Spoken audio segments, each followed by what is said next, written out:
Oh, it's dark. Hello, everyone. Oh, what a day. What a day. What a day. What a dollar. I'm super late. I know I am. We'll blame the master of the universe and the master of the world. I woke up with a plan today. That plan did not involve He-Man. It has ruined my day. Look at all these nudes. Look at this. Hydro change. Wow, nobody cares. What's this? Nobody cares. Yeah, I got an award ceremony thing. So I'll be suited and booted tomorrow. So it was either stream a couple of hours tonight or not stream at all. So I went for the stream a couple of hours option instead. That was the way I went instead.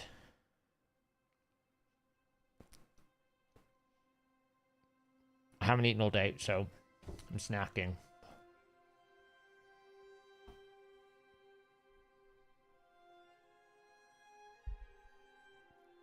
So, yeah, I only got a couple of hours tonight. I just have so many things that are flying around my head.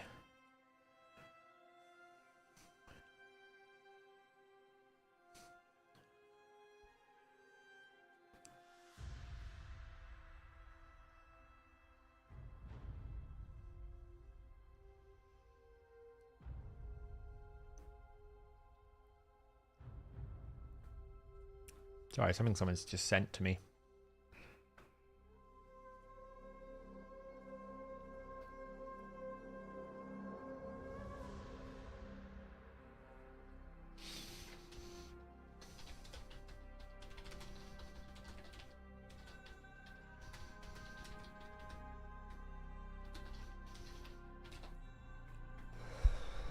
I just got some bread that I found in the kitchen. That's it. So, no, I was just answering some messages. Sorry, guys. It's been a crazy, crazy Monday. There's so many things going on. You know, this guy ruined my day, my start of the day. I'll be honest.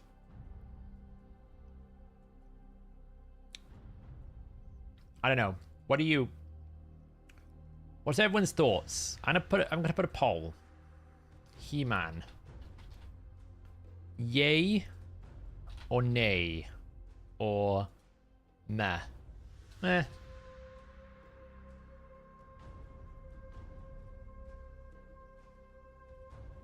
I'm not sure about him, I'll be honest. You've had loads of these today, you don't get any more.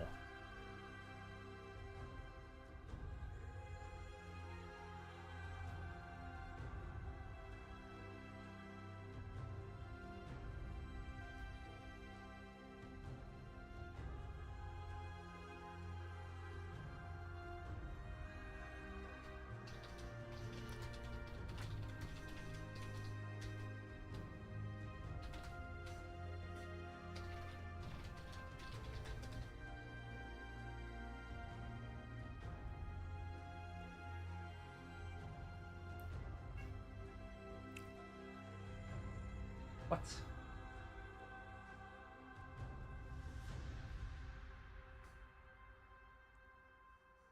Everyone's better than Eileal.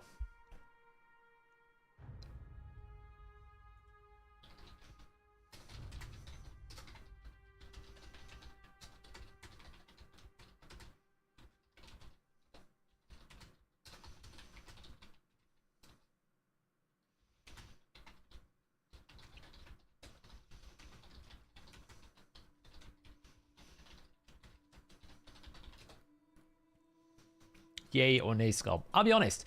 I actually think this guy looks cool, right? They've designed him really, really well.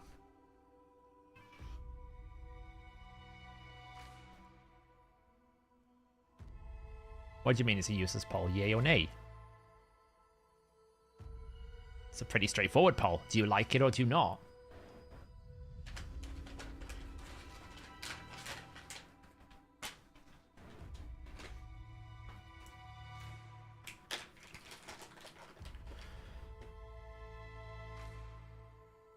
50%. Oof, it was close. I'll be honest. The one thing that I don't like is this this A3. It doesn't really work.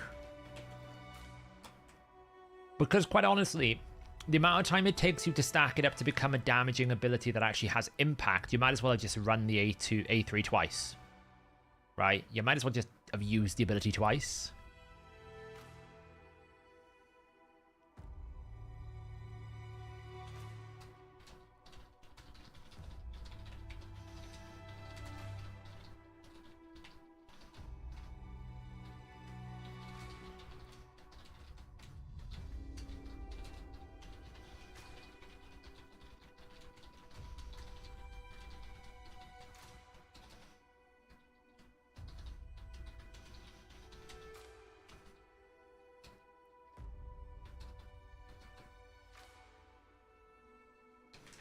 What's the best blessing for Whisper? Probably Phantom Touch or, well, Nature's Wrath. Nature's Wrath.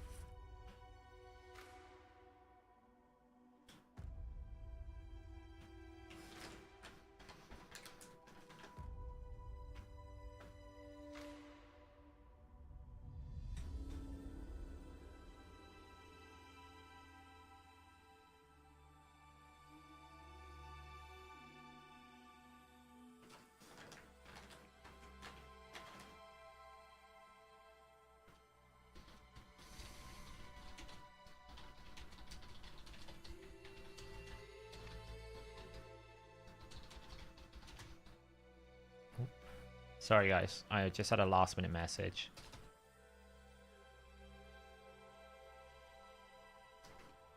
Right, last two. Best blessing for 5-star Hansel and Gretel. If they debuff Nature's Wrath.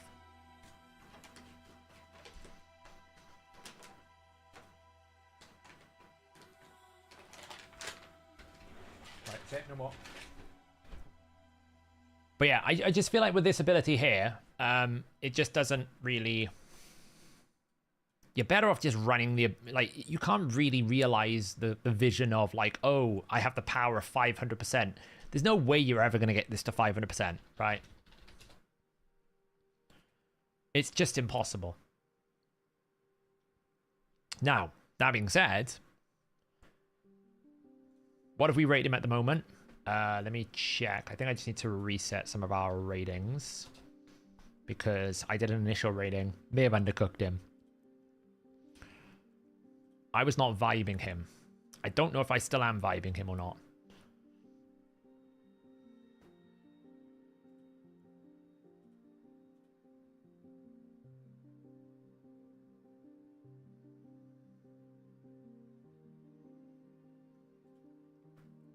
Let's see.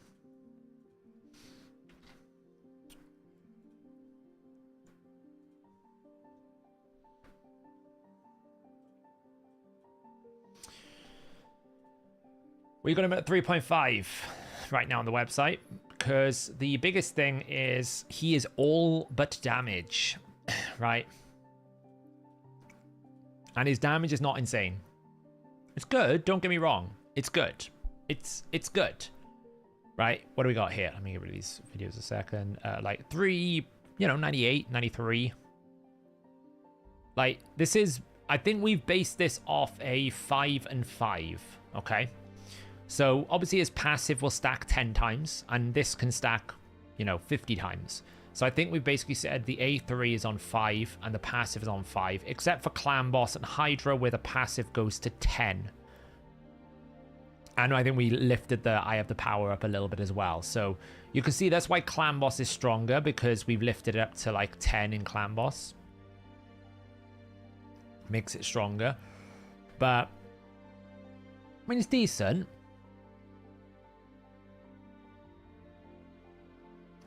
You can blast through stuff, And he is based off HP as well, so he's a bit like a Rotus build. I don't know. He's alright. Immune to petrification, I feel, is so niche. I don't really know why you care about it. It's like they're almost trying to create a mini meta in the game, and it just doesn't work. I don't know.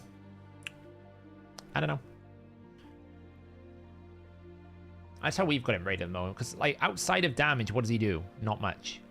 Right? And he doesn't do crazy damage. I think the biggest flaw is he doesn't ignore defense. Right? And you can't even use him as a turn meter booster because you have to kill someone. So what if you don't kill anyone? How do you boost turn meter? You can't. So that's the other problem. Right, if you don't turn meter boost, how do you do anything?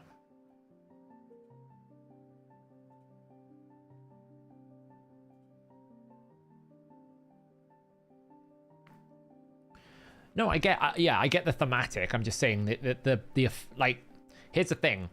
Making him immune to petrification makes sense from the game, like the fantasy, right? He's He-Man. But in terms of the game in Raid, like, there's so few things that petrification actually happens to you. Like, it's so, like, what does it stop him? Mithrala and Skeletor. Wow. It's, like, totally pointless. So it's cool, I guess. Skeletor being the free champion is the interesting one.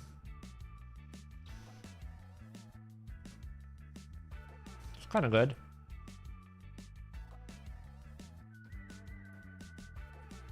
It's a 3-turn block. I don't know. I mean, it's a double debuff extender, so it's like a Vizier 1 mixed in with a little bit of like decreased attack and decreased speed. This petrification could be quite annoying in arena. It could be annoying. I don't think it's necessarily impactful, but it'll be annoying. I don't know. I think he's like a poor man's Loki. Does our base have it? Oh yeah, she does. Forgot about that.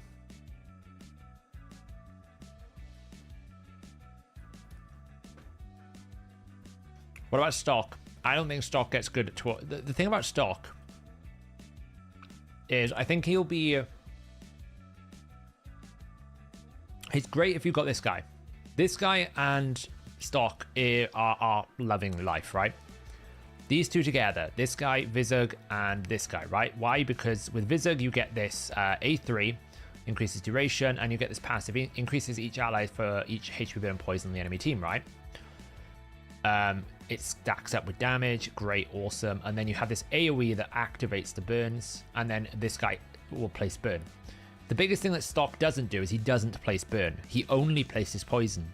So he becomes like a Theodore, right? That just places poison, but he works with burn. And I think they've basically made it so that it's designed to work with Vizug, because there is no burn in his kit. So everything works with burn, but he doesn't place burn himself.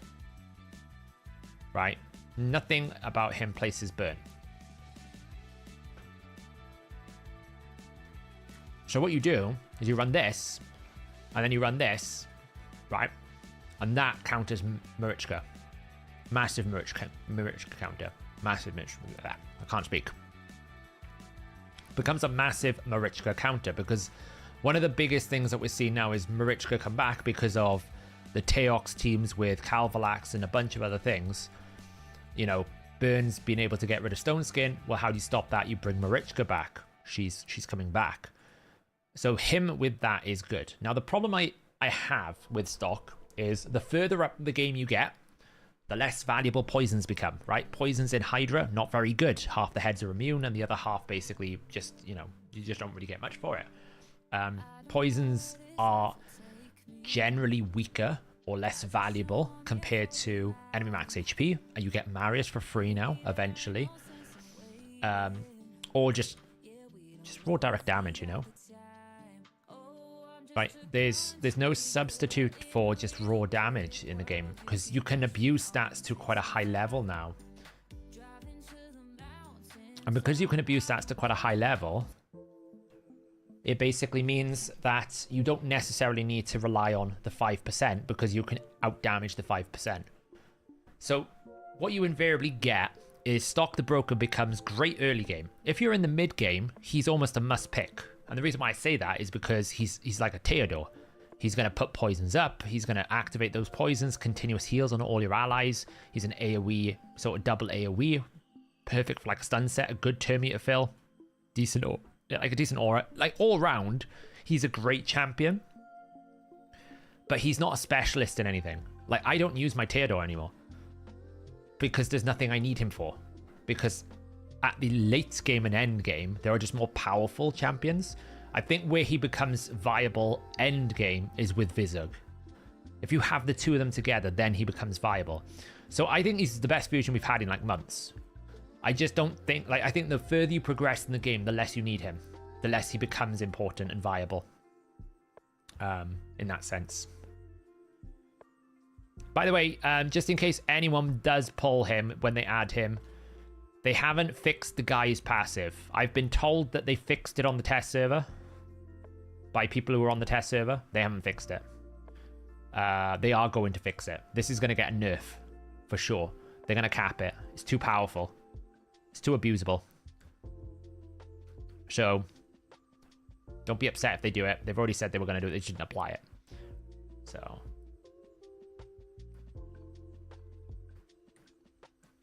Thor's stronger, yeah.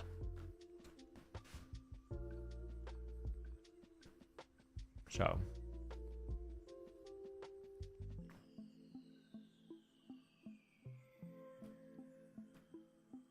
Well, the problem is, Mattis, what they do is they put minus 90% damage poisons on every single boss.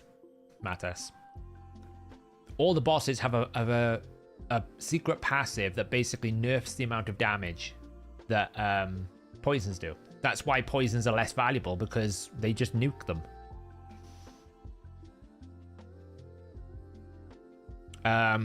So it only counts as a buff if you place a buff of a greater duration or strength, Pablo.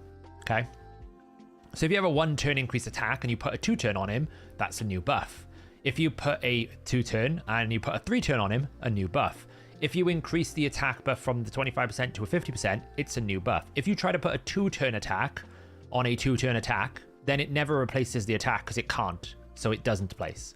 So it always has to be greater on in terms of duration or strength, and then it will count. But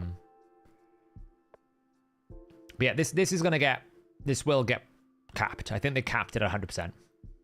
So I still think this guy's cool. He looks amazing as well.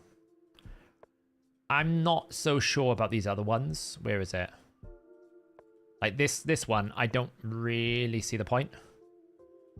Feels like just an Amius option.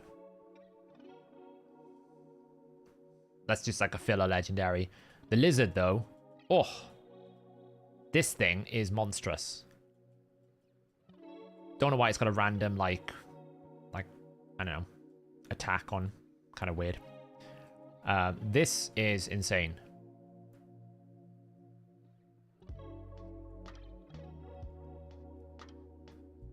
This. Although, can we make a point here?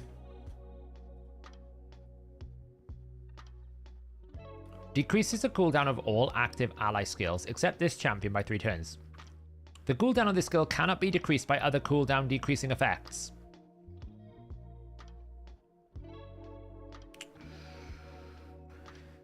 Can someone tell me, please, exactly why Yumiko is allowed to reset herself then?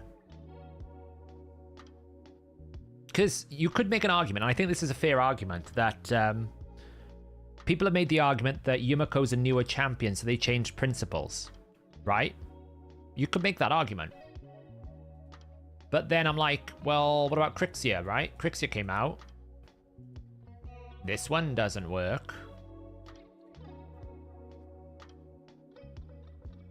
Right, these don't work, so she's locked out. You're like, okay, well, this new one, and it's like, well, hang on, there's a bit of lack of consistency there.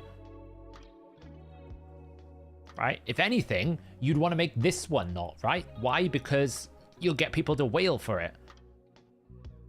Because it's better than Yumiko, because you get perfect veil and block buffs and decreased speed and turn meter reduction and a buff removal. Like, it's crazy strong.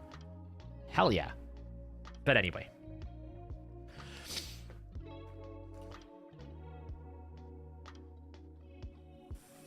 Yeah, I mean, it's much easier to enable Thor. That's the thing, right? Thor is much easier to enable the damage scale. You'll always get 100% all the time. You don't know necessarily which character, which enemy it'll go on, but you'll always get the 100%. Whereas He-Man, it's like, you just have to work really, really hard to make this relevant. Now, you can probably still hit reasonably hard so long as you have a 5 buff. Like, if you start him in Stone Skin, maybe you put, like, a Siffy with him, that's 4 buffs. Maybe something else goes on him, that's 5 buffs. It's pretty easy to get to, like, 50% bonus damage. It's just not going to hit hard enough, I think. Because he has no ignore defense, right? He's fighting up against, you know, heroes and champions that have, like, 100, like, this guy, right? He's, like, just 100% ignore defense. This is why Tribune is interesting, is this ability. Just one-shot. This will one-shot anything. Anything that it comes into, just one-shots. So...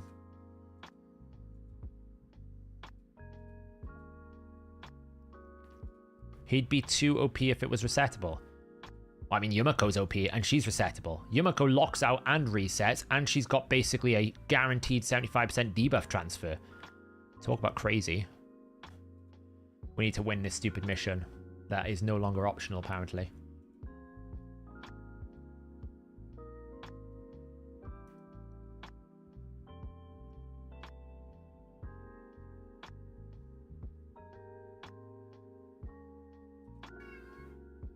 What up, Cat? In what universe is He-Man better than Fatalis rated? Because Fatalis at least doesn't die.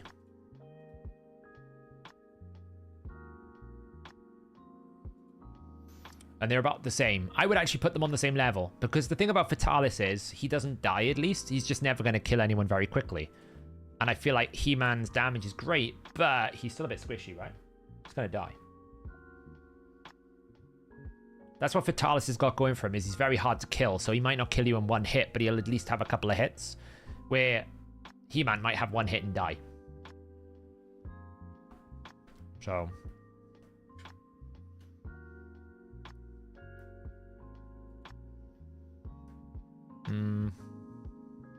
what have I got here?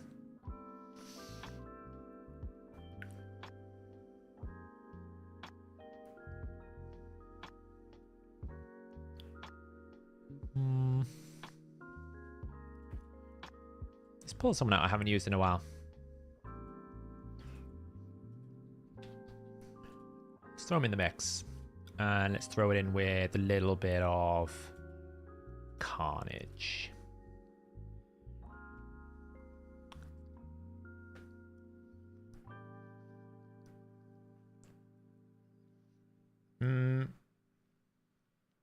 I'm pretty sure death does not reset it.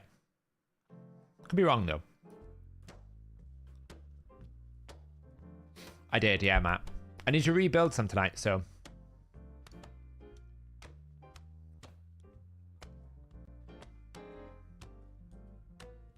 I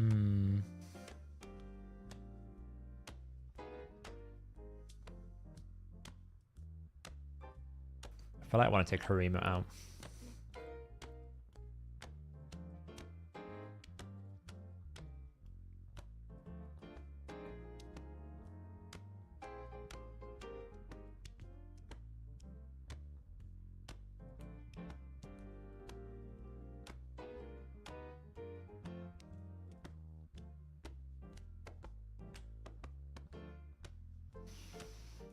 Well, this is fun.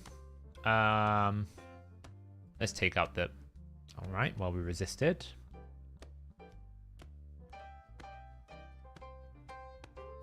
Fun.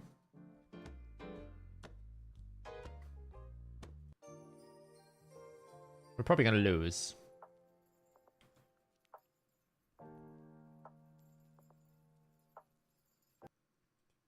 Oh, might be okay. Try and change the playlist up a little bit. Let's go for a little bit of this.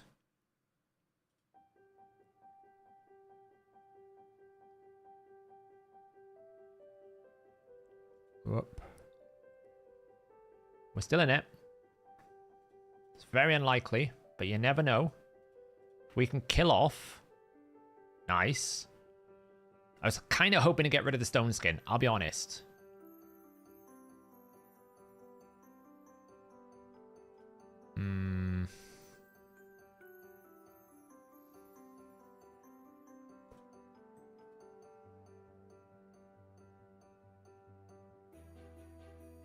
She's gonna cleanse that, isn't she? Damn.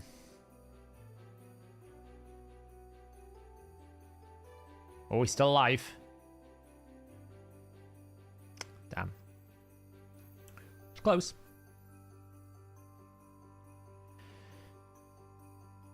It's way too soon for this music in the background, jeez. 1.5 years, Dennis. That's nuts. Welcome back. That's crazy. Yeah, time has flown. Have I heard Tessa on Cowlight? I don't have him, no, but he is a pretty good damage dealer. To set him up, but he's still pretty solid.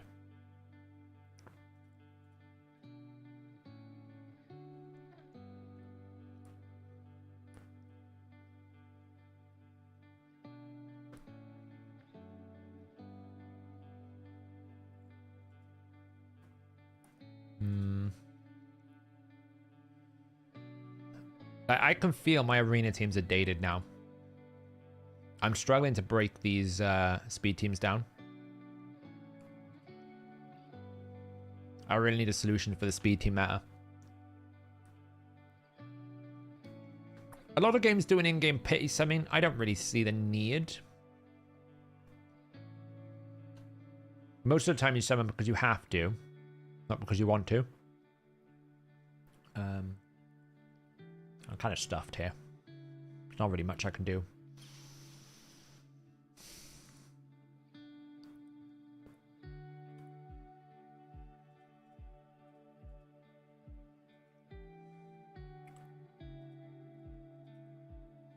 I've totally lost this one. There's no chance, but whatever.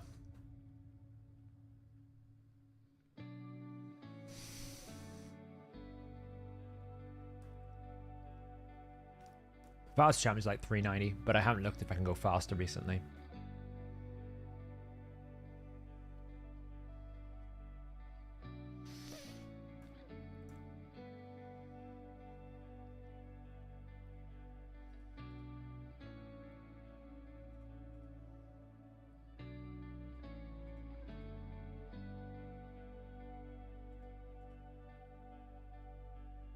Well, there's the first polymorph. Yeah, but you probably have him at 6-star green virus. Like, if I actually had a 6-star champion, I could probably get that fast as well. That's the thing.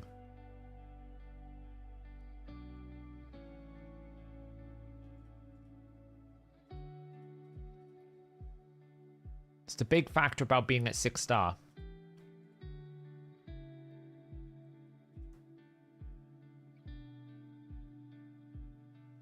You get like 15, 20 speed plus. Oh, it's over. Can't bothered. Have a limited time.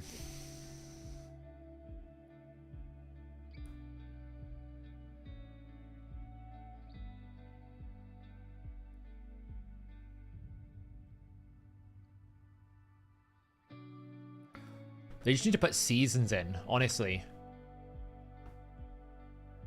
I'm just exhausted with playing against, like, and I'm not even at goal 4. That's what I'm afraid of. I'm not even at goal 4. I'm already exhausted with live arena. I don't find it that fun because it's the same team. Everyone picks our mans first, then it's Marius, and then it'll be Sify. Like, we've had Sify meta for about 4 years, it feels like. With one brief moment where it was Taras Marichka, and now Sify's back. So...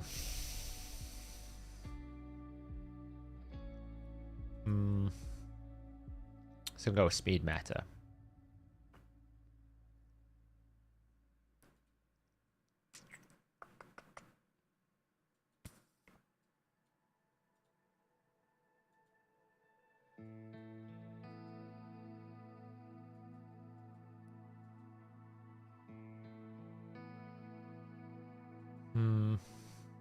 Where's Sulfurion?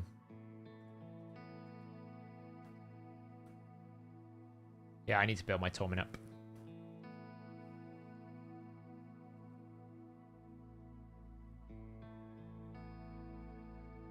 Our man's is quite easy to counter, but you have to just build incredibly hard for him. So you pick Force Affinity, you pick Polymorph, you pick High Resist, or you pick Pinpoint. It's very easy to counter. It's just you have to invest a lot to do it, so it's just easier to ban him.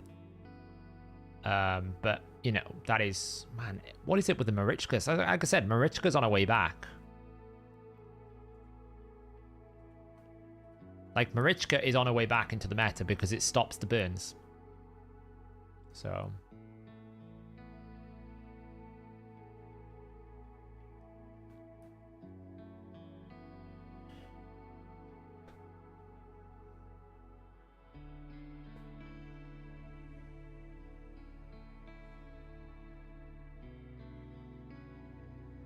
Well, no, the new fusion with Vizug will. But yeah, I mean, yeah. Yes, it does, but it's a pretty steep investment without Vizug. I feel like you need Vizug to make it worthwhile. Otherwise, it's just a very steep investment. Am I going to put my Eternals? No. I've barely recovered from the last Awakening boost. What is the Awakening boost? Is it just Immortal Soul Stones, right? Or is it Eternals? Oh, they're boosting 6-star perfect stalls from Eternals. Wow. Maybe. Maybe then.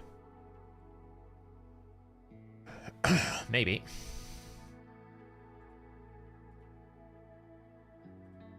Let's block damage. Oh, we stole the stone skin. Oh, we love it when that happens. That 50-50 might have just won me the entire fight.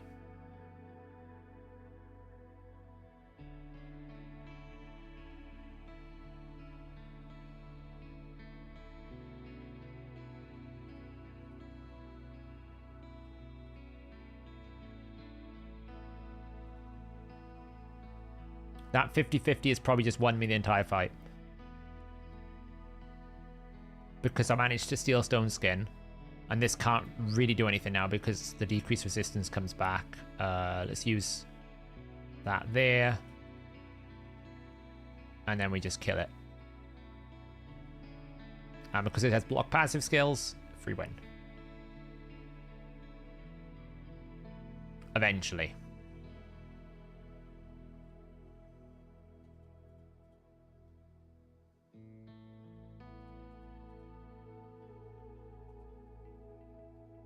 There we go.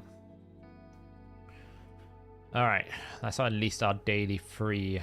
Yes, I know I can keep buying stuff. I don't want to. Have I done my dailies? But I haven't even done my dailies yet. Let's do this quickly.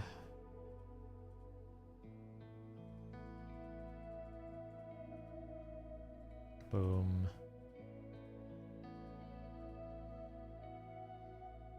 Am I going to get He-Man? I don't know. I kind of waited forever to get Xena, and I did get her eventually when I kind of used Xena as free champion chase points when I got her. And I'll be honest, I've used her in some Cintranos, but I've barely used her, right? I still haven't booked her. Which is obviously the first problem. No, Xena was $40. Yeah, I mean, as an offer, it's a good offer from a raid context, right? You won't get a better deal in raid than $40 for a guaranteed legendary champion. You won't. Now, whether or not you need that legendary champion is a different conversation, but you won't get a better offer.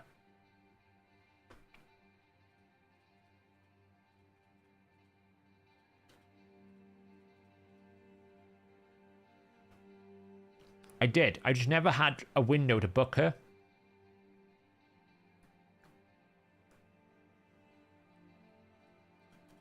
The biggest problem He-Man's going to have is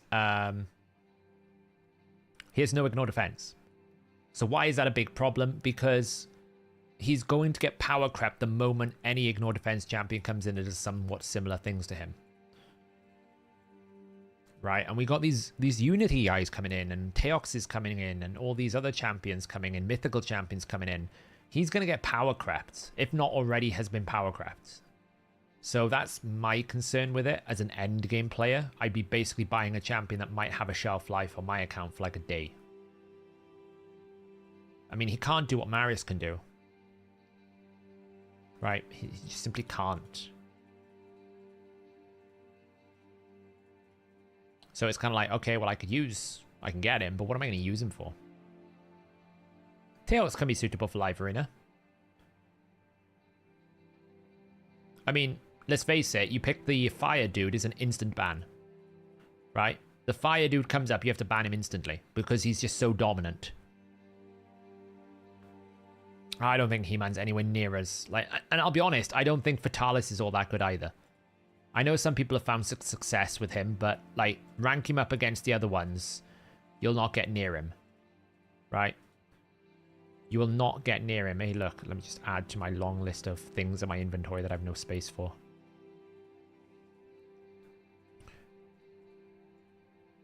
Like, Fatalis just doesn't have the damage output. What Fatalis has that no other champion has is that he can't die. Right? That's the advantage Fatalis has. He-Man doesn't have that. He-Man's going to get one shot. Just because he's got a HP multiplier doesn't make him stronger. Okay, he gets 50% more HP. Okay, well, he's going to have, like, he's going to be more Trundle level, but you're still going to one-shot him. By the power of Grayskull. No, because it's AoE shooter, so it's going to do very little damage. It's going to get pulverized by the AoE damage multiplier. So, no.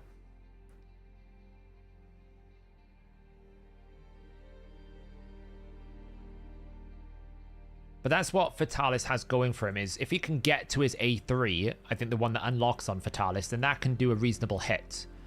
But you put Fatalis up against any competent team, and Fatalis will be hitting that team until he's blue in the face. He won't kill anything. The reason why I don't rate Fatalis is, where he does 100,000, I can basically line up a bunch of other champions that can do that. I could probably get Fenax to hit 100,000, but...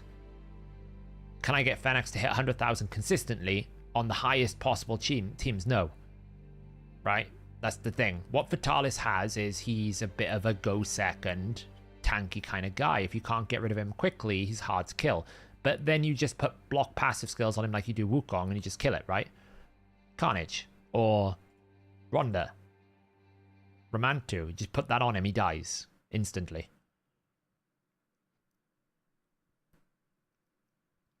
Now in this instance, we're going to go this.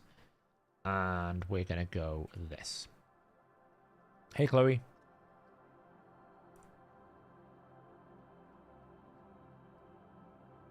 Yeah, burnt. I did that once. I learned very quickly when it comes to Volcanos, you don't think... he's actually worse. And the reason why he's worse is you can't actually counter him. There is actually nothing you can do to stop Volcanos. He's uncounterable. Because you can't block the burns, so you just take burns. You can't stop the burns one-shotting you. Every time you get rid of the burns and put another one on, he keeps getting ignore defense. He scales up, he gets activated. Like, it's just nothing you can do. Literally nothing you can do. You just ban him, or you get one shot. Basically. Ban him or you get one shot. Okay, well, we got none of these.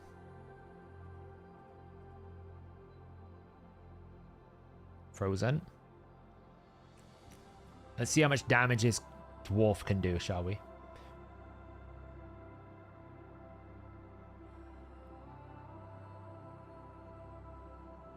I'm gonna just do this to get rid of you. Then we're gonna try and... I know the revive's gonna come in, but that's actually not a problem. I just wanted to slow the damage that was about to come out. Because I can just stun. Get rid of this. Pump some damage into this.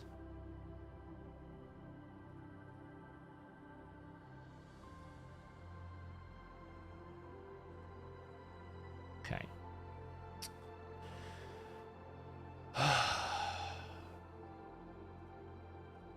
Throw an AoE.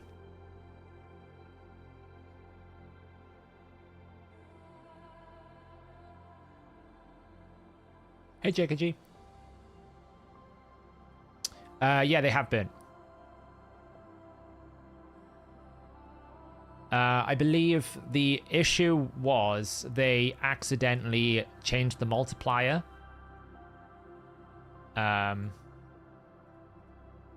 They changed the multiplier, basically.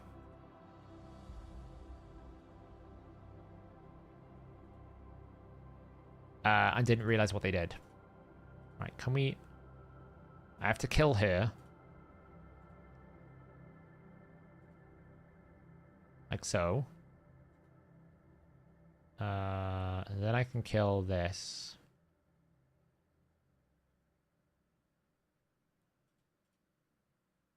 And then now all I need to do is just wait for Rhonda. There's not really much you can do.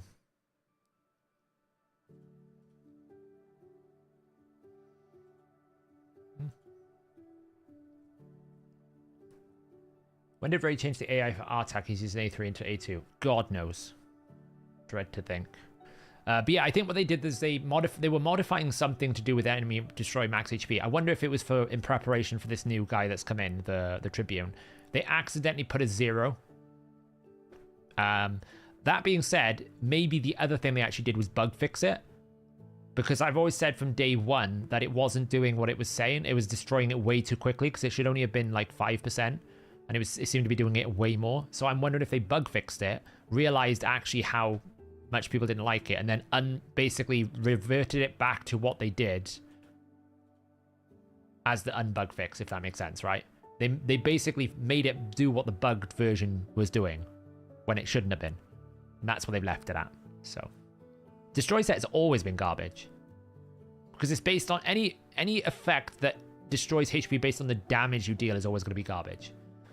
We can do this. They're going to go first, probably. There's absolutely nothing I can do to stop that. We could throw a Torment in there. How is it in Gold 3 these days? Siffy Wukongs. Sometimes you come across a bit of a mythical Kraken, but it's not Kraken Warfare right now. I could just try this. I will probably lose to the Siffy. We'll see. He's going to take my Outmans away. Probably. Tyrion.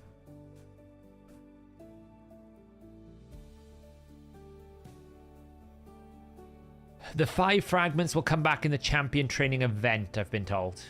So they made an error. And they've decided, and they have compensated. They basically said that they'll add 5 more to the champion training event. Which is fair enough. I mean, I understand why they can't put it back into this one. Clearly just someone put a wrong number in. It can happen. I believe so, Swiftcut. I believe it is fixed. We can check now, because I can run Vargal in a Scarab.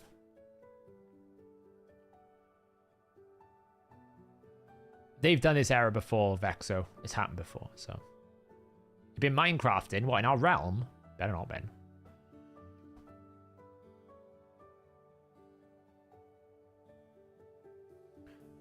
We were shocked. They released a calendar before we've even done anything. Yeah, it was crazy. Oh, I went first. Oh, that's handy. Oh, thanks for that. 5 minutes to try and basically win 2 times. That's not going to happen, is it?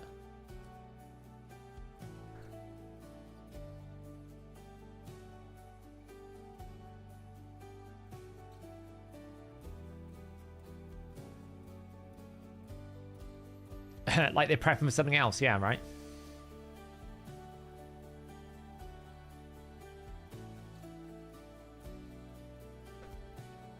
Almost like they have a massive boss coming Thursday. You know what it is going to be, right? I'm not here Wednesday night, and probably a lot of Thursday.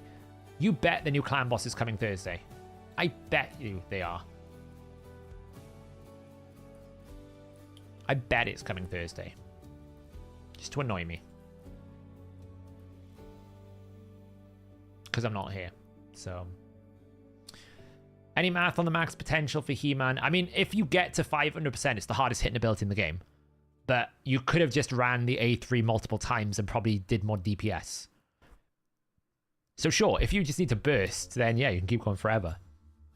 Put him on like low turn cool. I mean, the thing is, you can't even make him go slow and just stack up your stone skin because you need to actually let the buffs expire because you need to place buffs, right? So you can't just even... It's awkward. You can't like make him go slow or anything. It's really difficult. Oh, let me have our mans. It's crazy.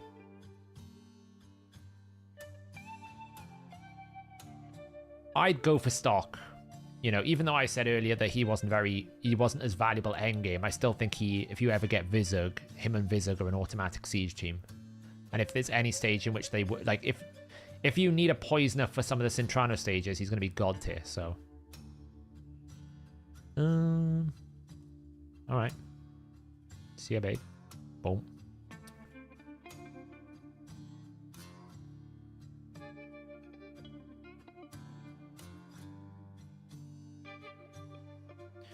The value of going first. Surprised you let me have our mans, I'll be honest. It's a quick win, though. Oh, I might get my 5th. Might get the 5th if we can win. The only thing is, I don't know what happens if I win after the countdown. It's going to be interesting. Oh, it should be fine, because we haven't got daily reset yet. So it's actually okay. It should be fine.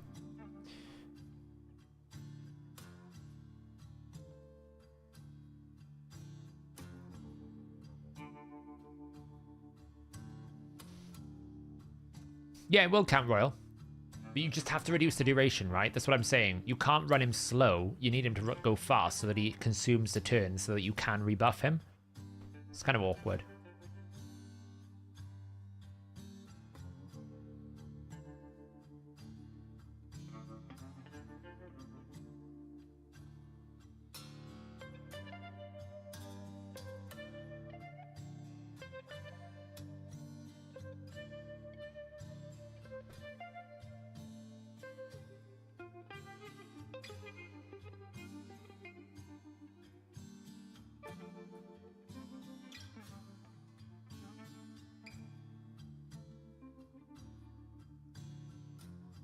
I got this is actually a film underscore playlist, Chloe, believe it or not.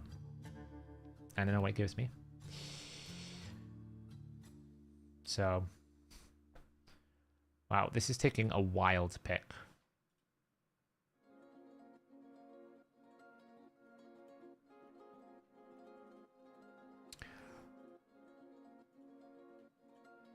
Oh, you know what this means? Those two picks are basically dream territory for for Marius.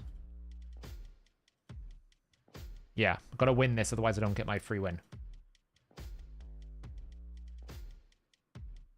After this, then, what I need to do is I want to basically look at my arena options and kind of rebuild a little bit.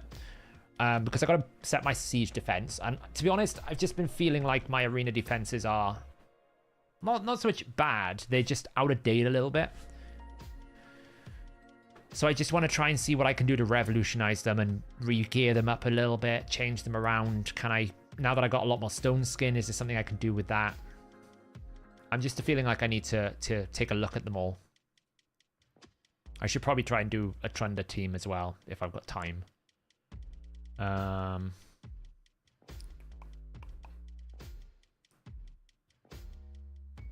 I get the feeling it's going to be a bit of a stone skin fiesta, so we're going to bring this. I'm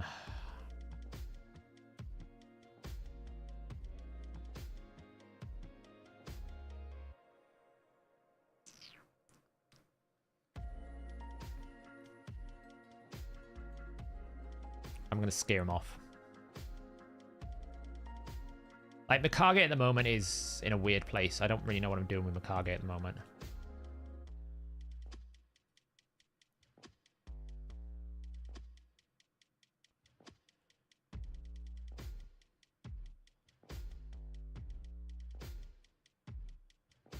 What build can you suggest for 5-star sold Elva? I like, if we're going arena Carnifex, I'm thinking Stone Skin.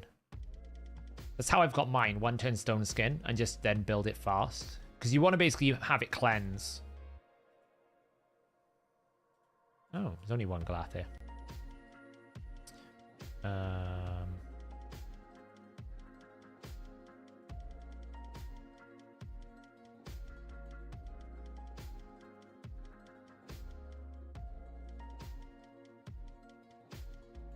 Hey, look. Please, can someone tell me how is Nice good? Because this is all I experience with Nice. He just dies and then comes back alive, and then I just kill him again.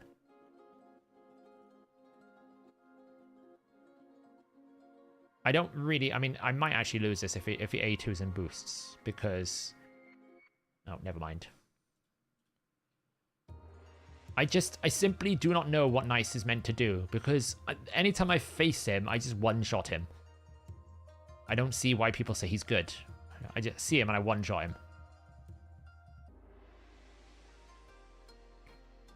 Yeah, I have. It's nuts, right? There's two things that Marius loves. One of them is Valkyrie. The other thing he likes is anyone with a 6-star burn blessing.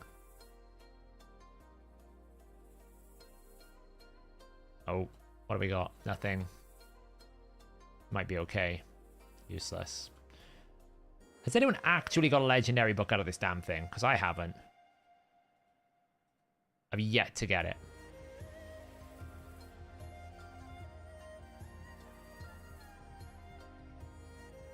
But maybe it's just because I, actually I'm curious. How many have not a legendary book?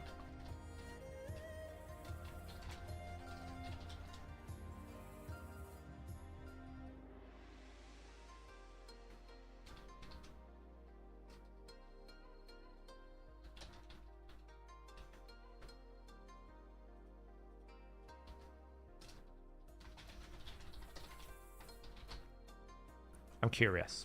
I've not got one.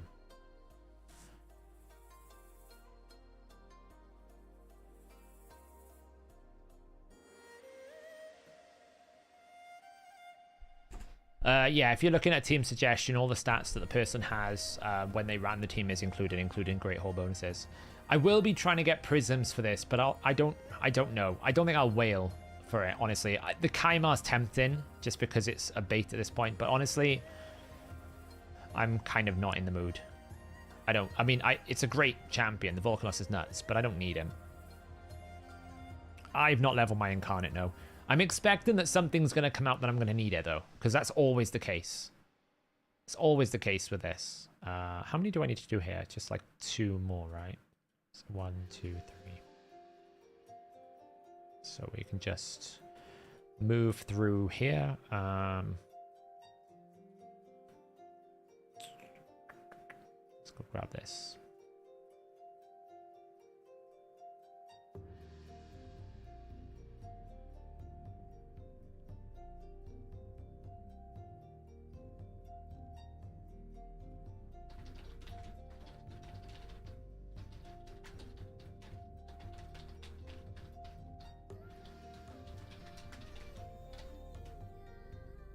Okay, apparently I got one shot by something.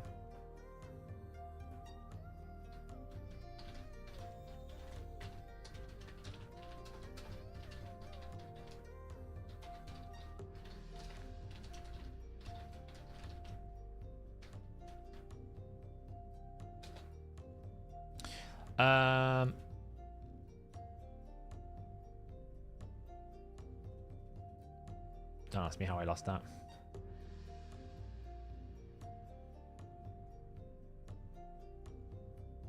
I like it. Oh man, this thing is annoying. There we go. Killed it eventually. Feel like we don't need that anymore. We can just run Marius.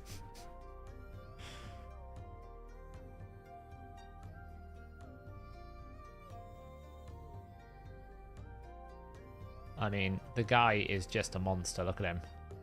Doesn't even need his A2.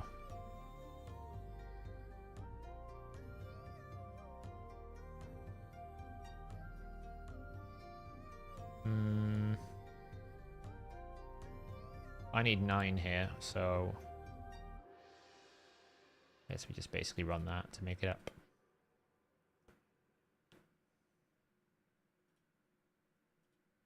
Plonk. Oh. We're going to delay the inevitable here.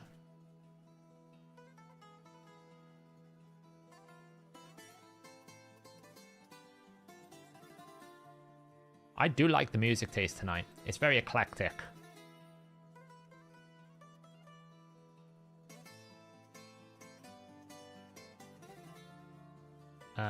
Let's go to you.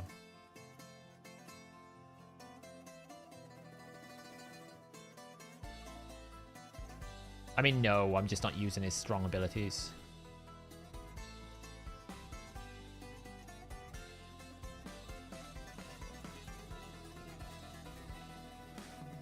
How many spider runs does it take you to get the final 10 mythical? 10 mythical accessories. It wasn't too bad. I think like maybe 4,000 energy. The one that really took me was the chest plates. And then the Iron Twins. That was just horrible.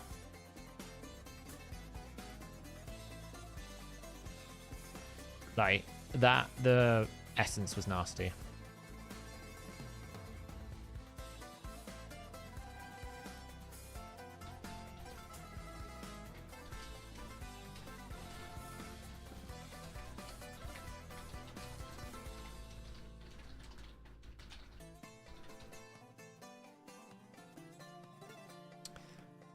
I want to leave one of these up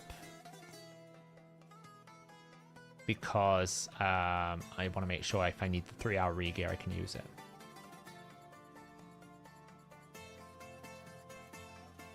The annoying thing about the Iron Twins one was I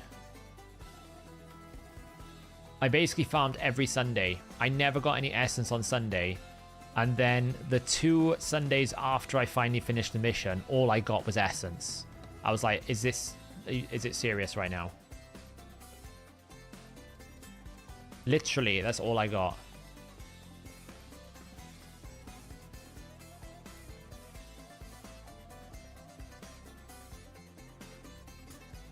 But yeah, that mission is all about, do you get lucky on a Sunday, right? That's kind of what it comes down to. Did you get lucky on a Sunday? If not, you're just going to add time. By the way, guys, just to reinforce my point, she's still queen of the arena.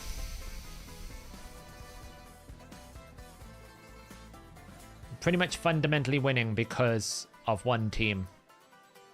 Difference between the clan? Trunda. When you have the team set up, nothing's changed. Like, what's the next best Nightmare team here? Can't even find one, look.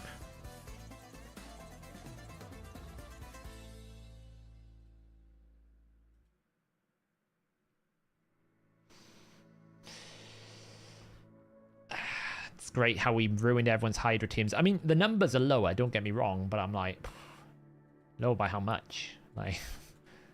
Sure, you're improved some things, but you haven't improved much. So, yeah, I got to set my defenses here. I got to check, actually, what defenses do I need to have? So I'm not going to show my clan's defenses in case we matchmake against any of you fine people. But I need to basically have a backup, a stronghold. Oh, I need stronghold, run, and I also need to put myself in there. So I need to, like, make 3 teams. I need to make 3 teams, basically.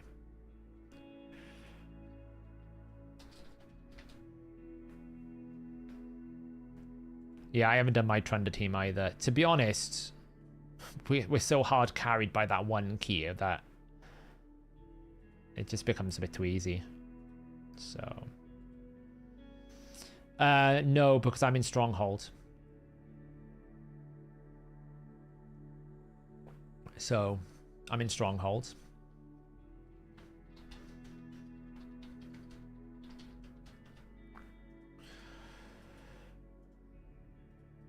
So, what's some options here? Now we could build around Narcissus.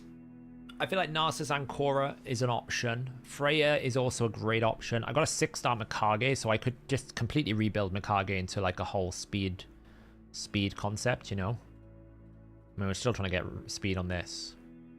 I don't really want to spend too much on this kind of boot when I can get a better one.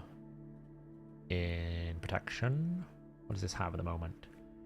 It's very little.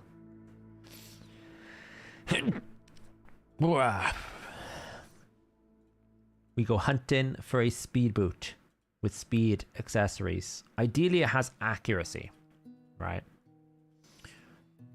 That's the first thing we need. Like, this is great. It's not a bad one either. None of them rolled what I wanted it to be, though, which is fun.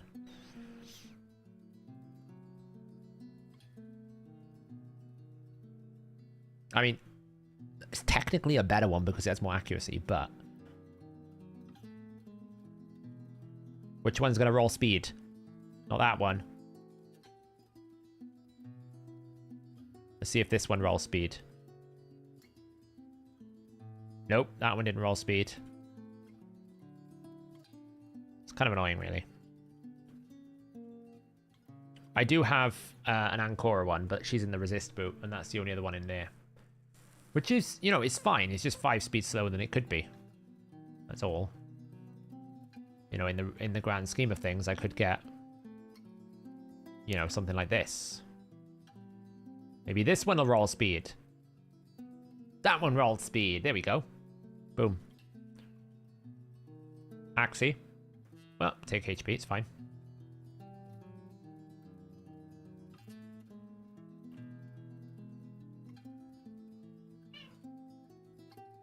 Oh, I lost the crit rate. Oh, that was annoying.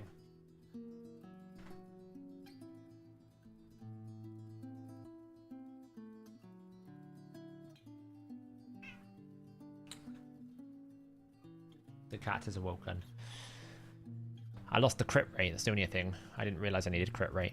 That was a bit dumb. That reduces the options down significantly.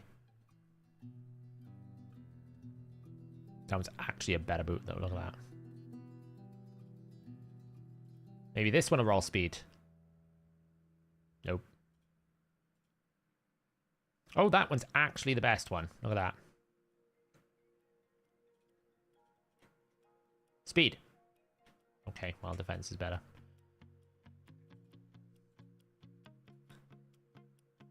Some crazy boots here. Speed. Okay, well.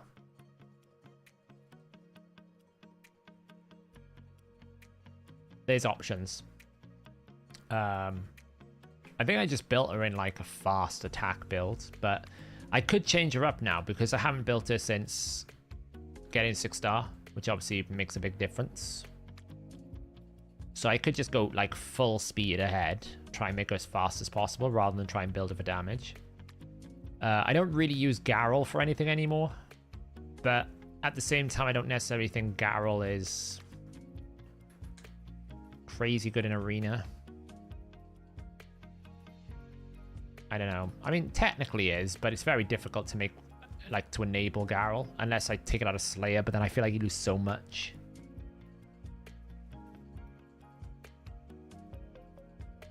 So, hey Karen, Bivold and Cursed for Hider, which touch for speed is always a priority, but any other. I don't think he needs accuracy, does he? Does Bivold need accuracy? I always forget these things.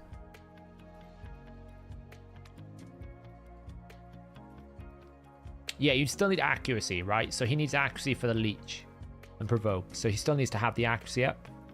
It just works on weak hits. So speed, accuracy, and then survival, right? Survivability. Because his shield is going to be based on some damage. I mean, you could build damage into him. Like, you'll get some shield. But most people just build him for survival and just scale it that way. So I feel like Mikage has to become more of an arena-centric. Now, I know I use her in Hydra at the moment, right? She's in my Nightmare team here.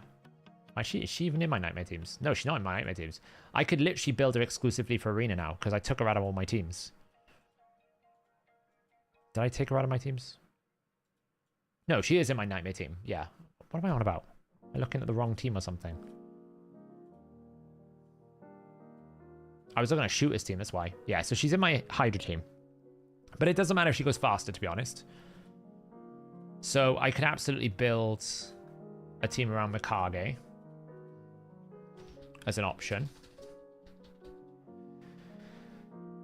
Carnage, I feel like, is still a great option as well. The only thing about Carnage, which is a bit of a problem, is he's so squishy without his soul. He gets so much from a 3-star soul, and I haven't got one yet. So That's only a bit of a concern that I've got with him. But he is in a strong arena build, as I can get him at the moment. You know, I could look into something like a Karato. I mean, Ancora is definitely going to be in one of my teams. Probably Marius is going to be in one of the teams.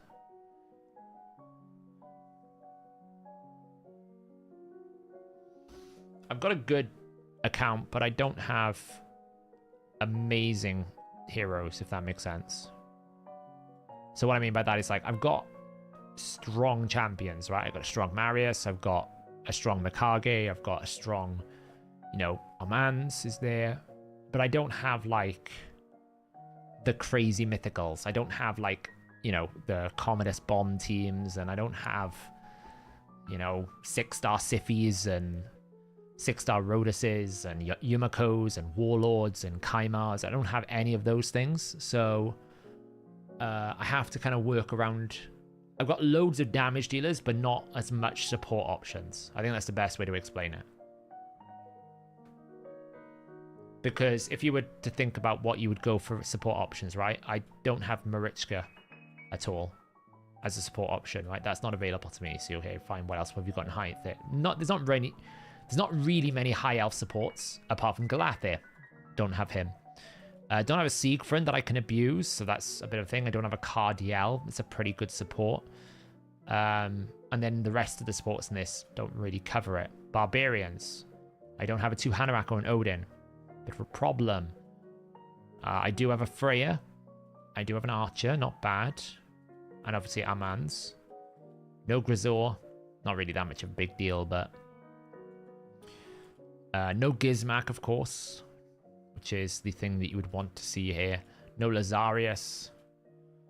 I do have a Sulfurion, though. Sulfurion could absolutely get considered as an arena build. The only thing is, to build Sulfurion in arena, I have to kind of change the way I've built him, which I don't know if I want to do, because it would mean that I have to build him differently for Hydra. No Leorius. I don't really need Leorius as a damage dealer, to be honest. No Warlord. It's actually painful. Like, I go through and I'm like, oh, I need all these. Like, you know, Lamasu's coming in soon, which is great. No Kaimar. No Anithwi. Don't really care about Anithwi. Hefrak is kind of useful. No Commodus. Obviously, I got Carnage because everyone gets Carnage. No Siphi. Like, ugh. What else we not? I mean, Dark Elves, to be honest, are all freebies. The ones that are good. Mithrala, Lydia. Night Revs. No Jorgid, no Hegemon. Oh, it is painful. No Senna. I mean, I forgot about Golden Gimli. And Angry Gimli. No Gothred, so I can't even use his utility. Shadowkins, no Yumikos. No Harima. It's ridiculous, really. And obviously, Arbaeus would be the big support that I don't have from Sylvans.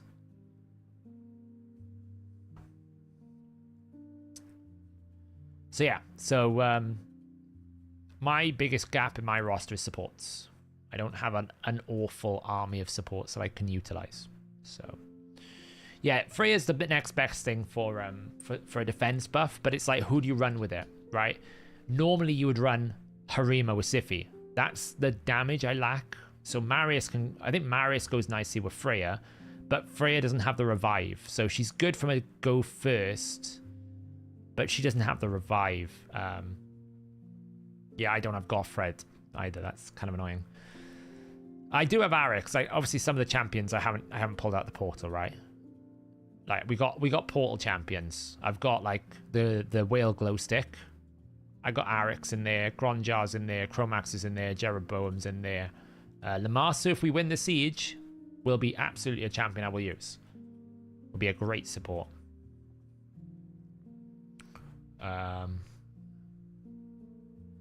Gothred can be quite useful just because he provides you a block damage passive.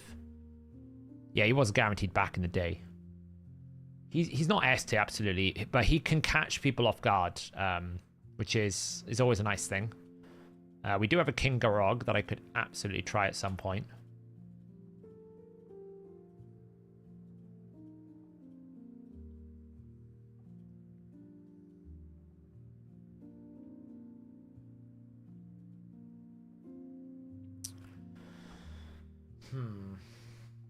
So whenever you're building support a team, I always start with the support. It's like, what am I going to build the team around? So is it Ancora? Is it Freya? Is it Mikage? That'll define the team. Is it Shujen? Right. These are the champions I'll build the team around, because you can kind of pick and mix any damage dealer you want. Right. Marius can fill the damage dealer role. Ronda, Baron, Carnage. I could use someone like Karato, I can use Trunda, right? I can always fill the damage dealing gap, but it's the team you put it with. That's what matters more than anything else. And I need to build a reserve team, which is what I've not done before. Quintus for damage, I mean, it could work. The problem with Quintus for damage is he's a bit squishy without his 3-star. But he is in a pretty beastly build. He's a bit slow for Arena. I would need to find some speed for Arena. And that's mainly because I've got him in, like, what's this? Merciless Cruel build. So I got him in a Merciless Cruel build, so he would need more speed to be able to, like, kind of compete. But,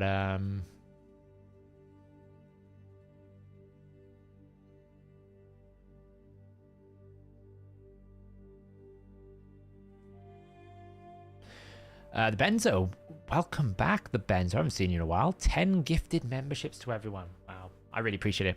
Thank you so much. Make sure you thank Benzo if you've received a gifted sub, or gifted membership, I should say. Really appreciate you all.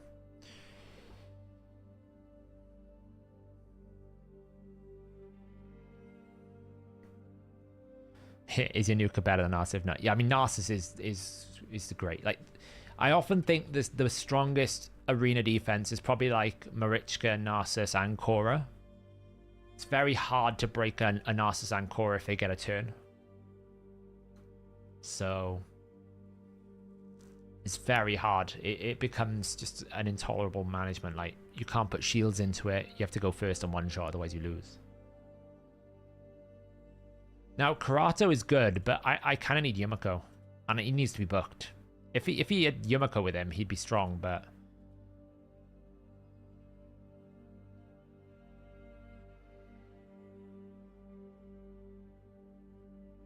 Got Sulfurin as an option.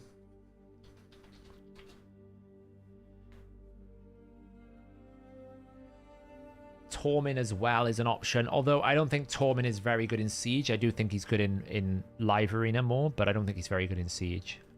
I don't think bombs are very good on defense either. It's too easy to counter.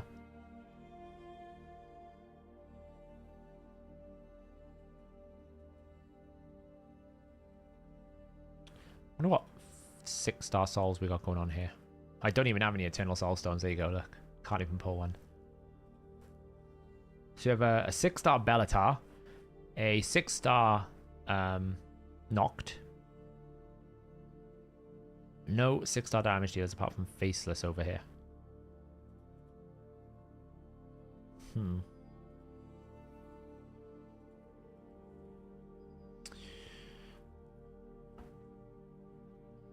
Because you will open with A2 and then you can, or A3, so you get the cleanse with protection buff, and then you'll use the increased defense on someone else basically, or you go Stone Skin. You're not wrong though. She's not like an instant replacement for Sify, but she's the next best thing. So why is it not on Madame? Because I don't use her. I never use a soul unless I have a use for it. So if you just start the game, you always start with Loki. Not Loki. Kale. Wow, that was hard.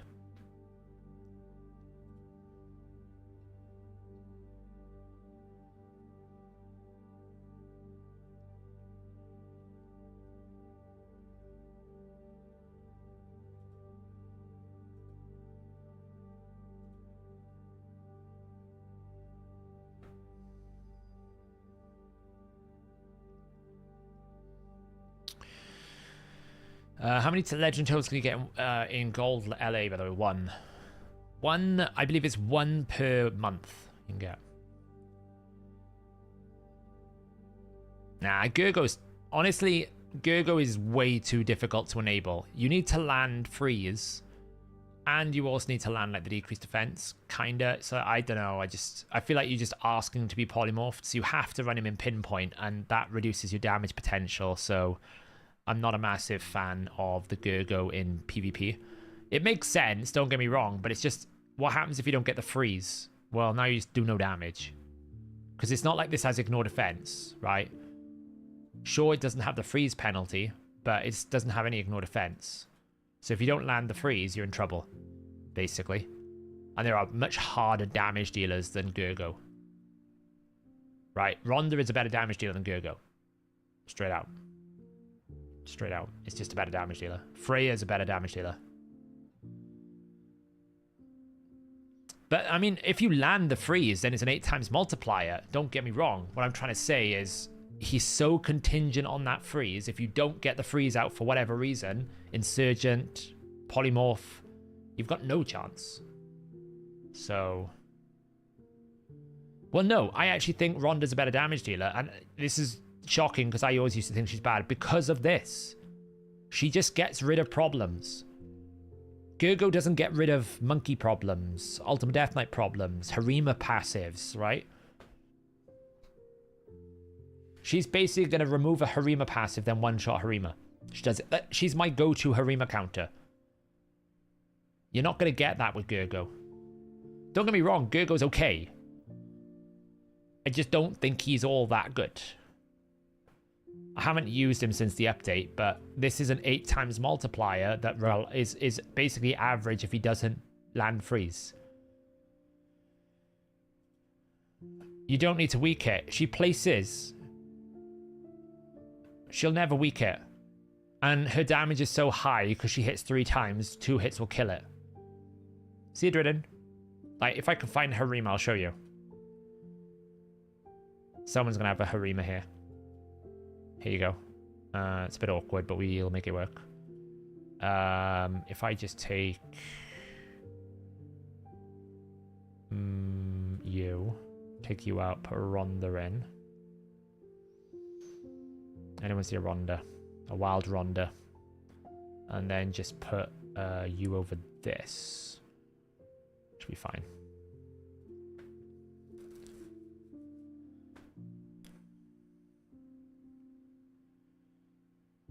Okay. Well, he died.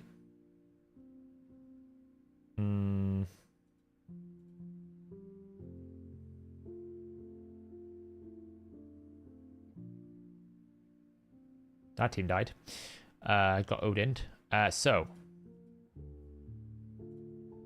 Goodbye, Harima. And she double weak hit there. So I'm trying to say she's a better damage dealer because she has more consistency and she can get rid of people's problems.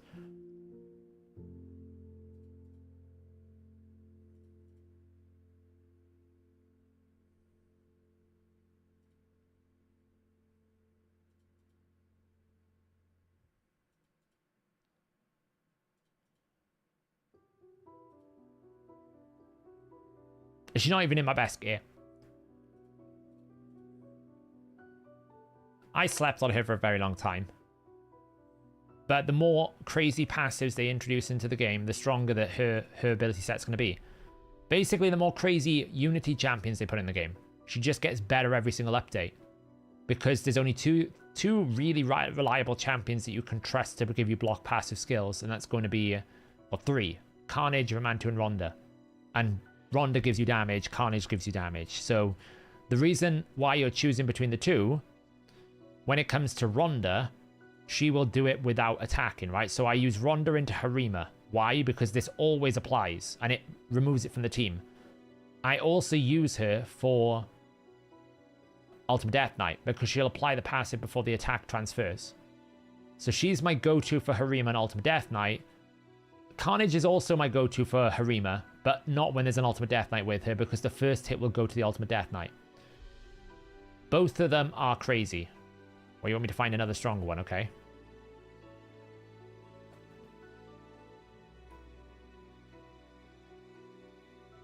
There's not many Harimas. Try this one, shall we?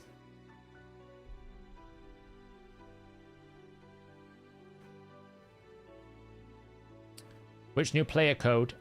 Tyrell is a very good one. Stag Knight's a very good one as well. Anything with Tyrell or Stag Knight. Oh, did I put it... Did he have double... Did he have double? I think he did. I think he had double Harima. Oh, man. Okay, well, that worked. Double pop.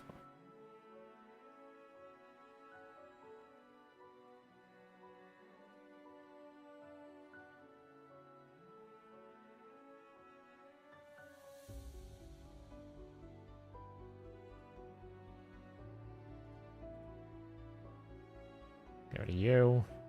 All right.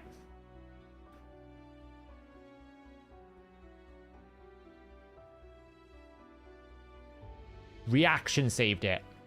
That's the only reason why that lived. Reaction saved it.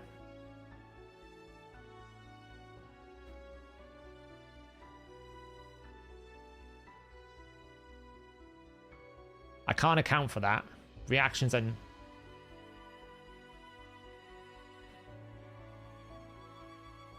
I just got destroyed by reaction, basically.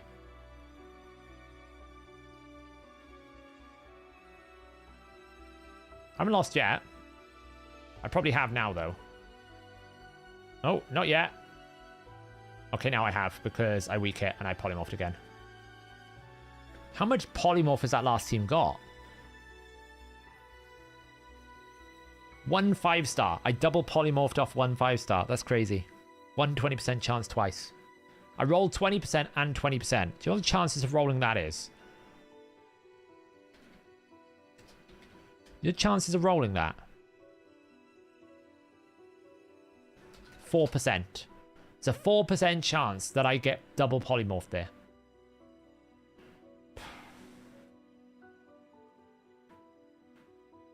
It is 20%. It's 5-star. Or is it 15%? 5-star polymorph is what? It's 15%. It's even worse. It's even worse. It's even worse than that. It's 0. It's 2%. A 2.2% chance to get double polymorph there. Come on.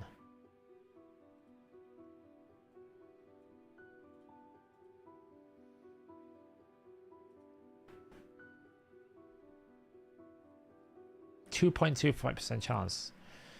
Again, look, it's really straightforward. You pick it, kill it. Killed it through reaction. So, to me, there is no issue. She's the best damage dealer, in my opinion.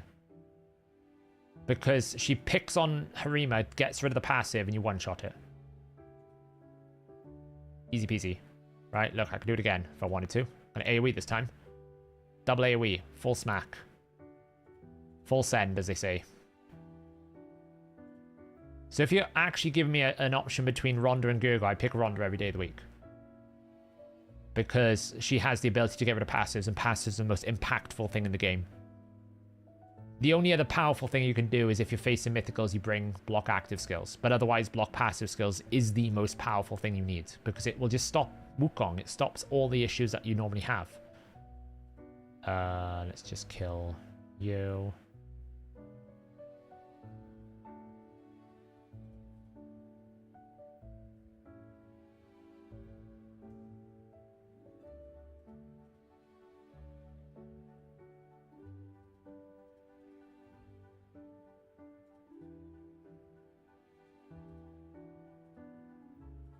I probably find a really crazy team here.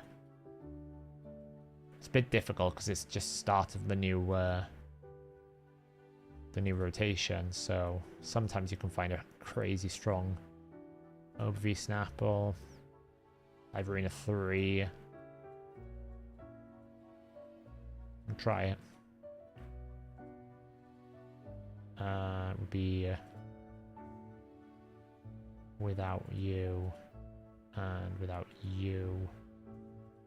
What were we running? We were running Rhonda, Amans. Where's Rhonda? Ronda Armand's this. What else were we running? Ancora, right, for the anchor.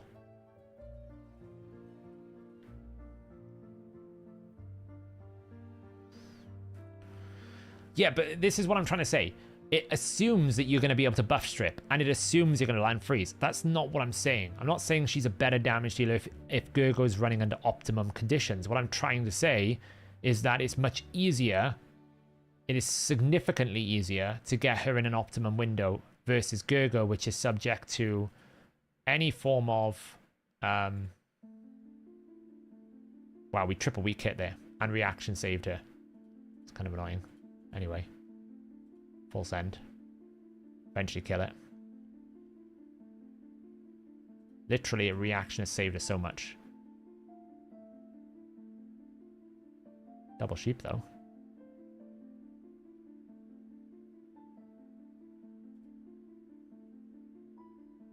Oh my god, how fast is this?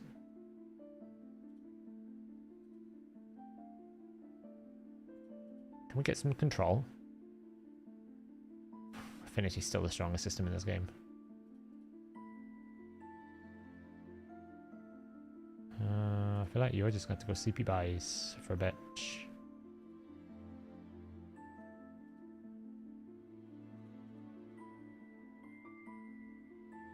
I got screwed over by double polymorph. It actually made it harder for Armands to cycle because everyone was under...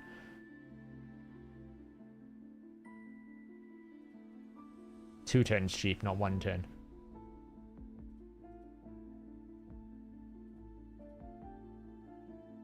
Well, we survived. Now we just can AoE.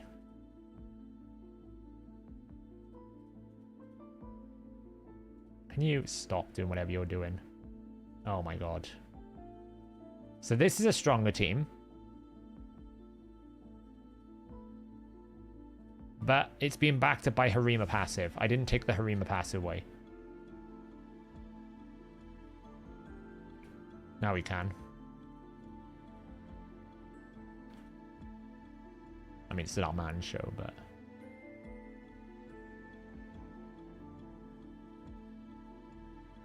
that's better. Shows you how strong the Harima passive was. It was just ruining her ignore defense. See if I can find another one.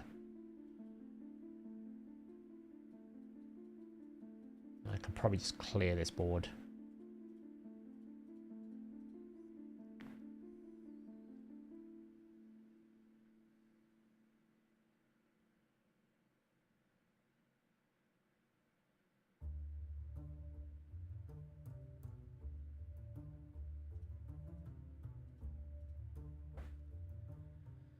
With Alas, Harima's...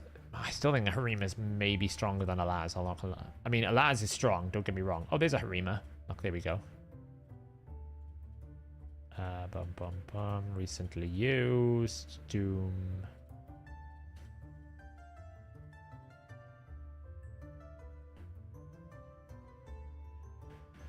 Okay, so we got Stone Skin. That's a bit of a problem. So... you know, we'll just have to get rid of that.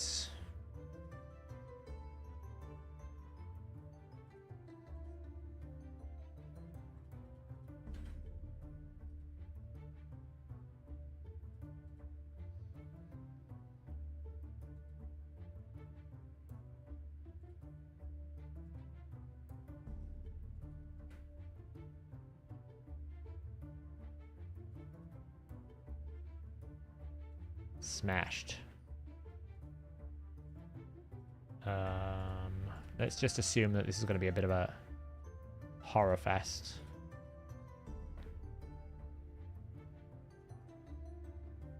She's not in my best damage gear at all.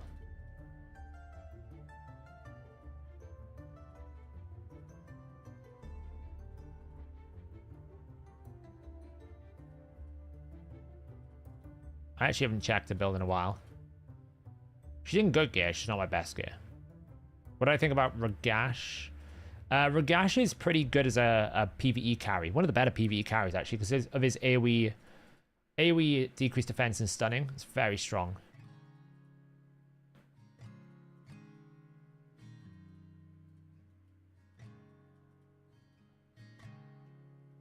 Taras, Marichka, Narcissus, Ancora. I would actually put Sify in there instead.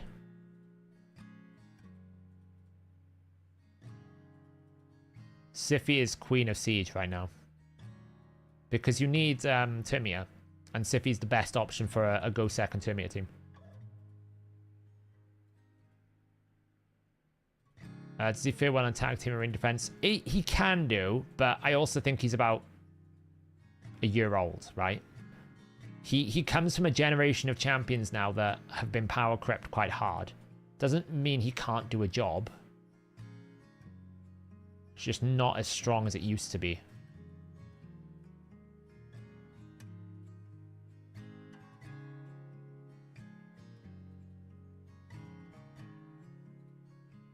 He scales, what do you mean off from HP? He's not enemy max HP, no. He's on his own health stat, if that's what you're asking. He's not enemy max HP. Okay, we cleared the board. What else have we got? Yeah, I mean, we're early in the rotation, so I'm not picking up many big teams. I'll try one more. See if we can see any Harimas here. Here's one, but I mean, it's probably going to be quite weak. We can try it, though. It's going to be a Shujan Ronda. It's going to be weak.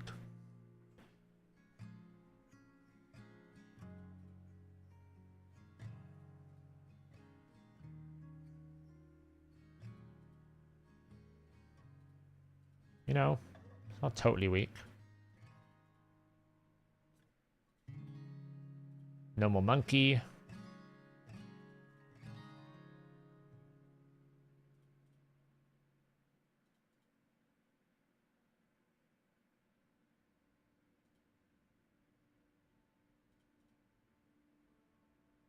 To be fair, Armand's is kind of hard carrying this. As he does.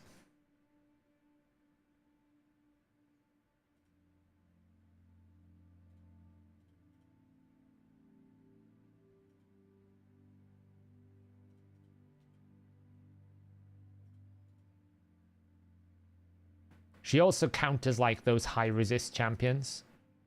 So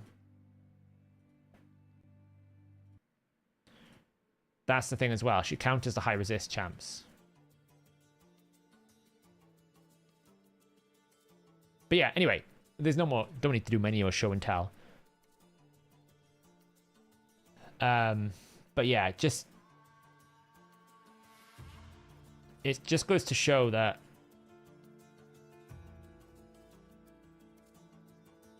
you don't always need the Void Legendaries. Like, there are still some pretty good, strong picks. How's He-Man? I think he's average. Does Sulfurine's passive heal counter Volcanos? In what way, Matthew?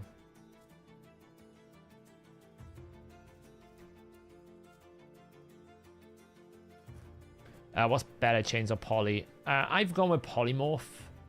But it depends. So Polymorph is better if you're going to go second. And I often make my Armands go second. If you're going to go first, then you have different options, right? It's not as cookie cutter because Polymorph ain't going to help you if you're going first. I still think Life Harvest is incredibly powerful if you want to basically win the fights. Because if you're going to go first, you're probably going to kill someone. They're going to revive. That triggers your Life Harvest, gives you turn meter, and off you go again. You could go with Chains. But that assumes you're going to go second somewhat. Although they could have like Stone Skin and stuff, which will slow them down. It's not going to slow them down tremendously. Don't underestimate Banner either. Every arena team should have this. Pretty much every arena team should have one. You need one. Right? Should have one of these. 5 or 6 star ideally. Because it's very powerful. So I mean, Chains might, but not really, because unless you're going to get the turn meter reduction, like it has to be a 6 star for Chains to be really worth it. 15% speed is not a lot, right? If someone's going at 400 speed, 15 speed is only like 60. You know, it's not crazy amounts. Because by that point, they're already under increased speed. They've already had turn meter boost. Have you lost the control of the fight? Probably. You know, you probably have. So... I'm a massive fan of Life Harvest. I haven't used it as much, but I am a massive fan of it. I have mine in Polymorph because I expect to go second with him, right? I expect him to go second because of this effect. I use him as a big counter to Siphi, basically. How many have I got here? Let's have a look. I have 9 champions in my shortlist right now, and I need to build a team of 12. So I need more options. Right now I have Mikage, Carnage, Ancora, Marius, Freya, Shujen, Narcissus. Now we could put them into pots. Would be better. So we'd have speed, DPS, agency, support.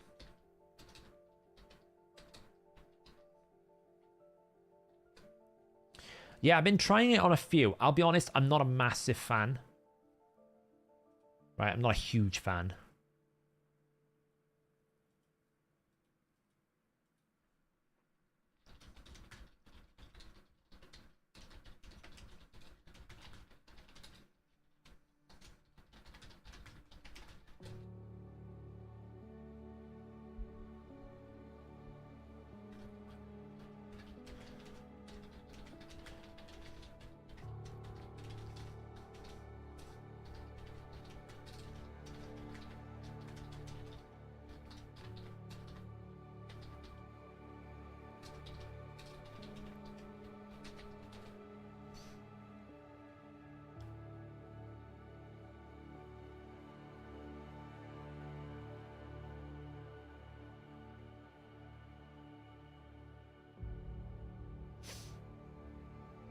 So, we can group it like this. So speed, what are we going to have? Well, Shujen is a speed. Narcissus is DPS.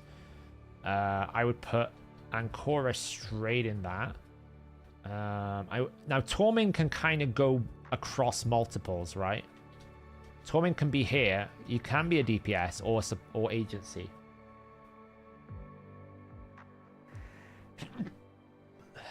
Now, what I mean by agency... Yeah, I'm rebuilding for Siege. What I mean by agency is someone who can take control of the fight. Someone who's able to basically put the power in your team. That can be through, like, interruption. That can be through, like, turn meter controlling. It can be through crowd control. Like, our man's is a classic, I would say, agency. Because he's not really going to give you turn meter, but he gives you full control of the fight. Sulfurion, I would say, is kind of a little bit of a... He's kind of like halfway... I would say Sulfurion kind of covers this, this, and this. But again, I'm going to put him under agency because he gets rid of Stone Skin. Right? Well, no, because the thing with Nice, and I'll tell you why I'm not a massive fan of Nice. You have to go first. Because if you don't, you'll lose to Marius. And if you lose to Marius, he's basically a bot. And if you're going first, you don't need him because you can just run anyone and win. So that's the problem I have with Nice. How do you build Mithrala? Speed and accuracy.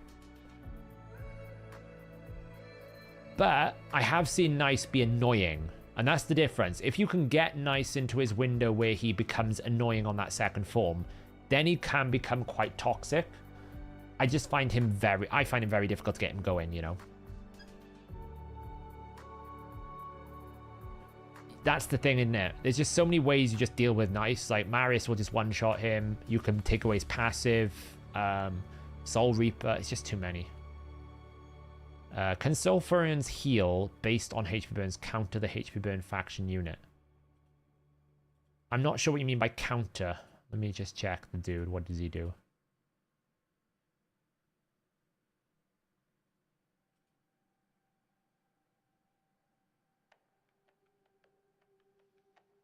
What do you mean by counter? I'm not sure what you mean.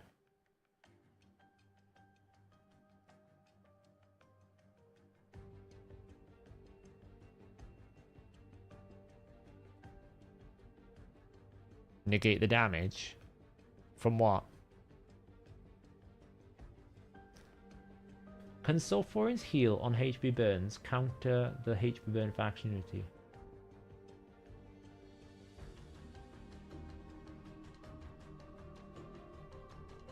I mean, she'll heal. Sulfurin will burn and heal from the burn. I don't know what I don't understand what Volcanus has to do with any of it. Because Volcanus will just put burn out. I mean, will she heal from the burn? Well, yeah, she'll heal your team.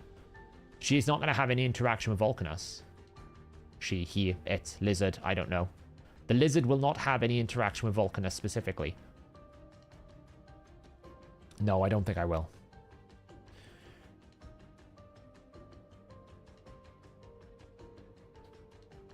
Yeah, but if you're going up against Volcanus, what I'm trying to say is he heals from other people's burn, does he not?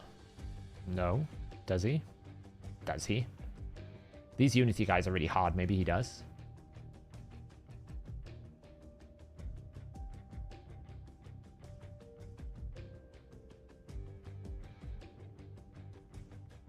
If an enemy already has burn. No, I don't think he does. He doesn't heal, no.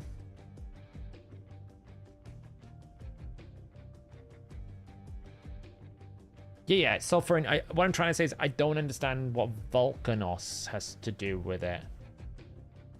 Yeah, Sisia does. He doesn't do anything. I just have the Teox Unity. I only have the one.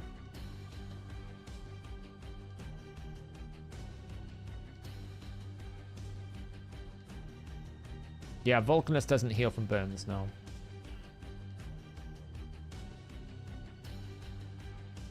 Sisia does, though.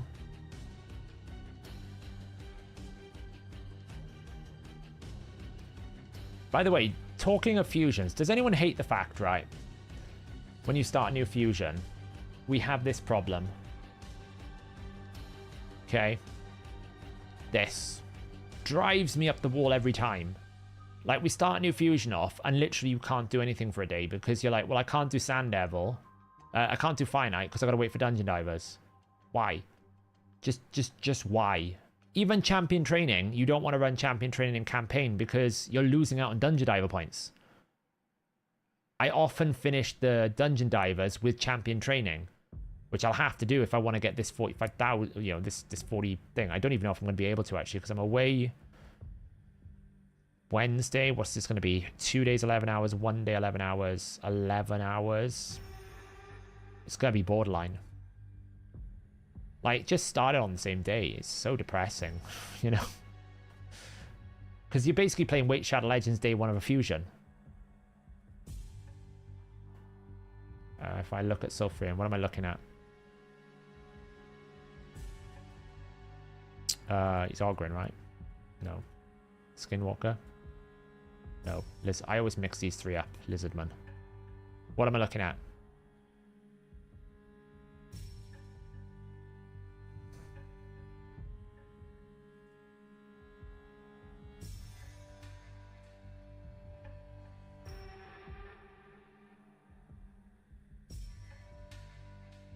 Line 2 passive.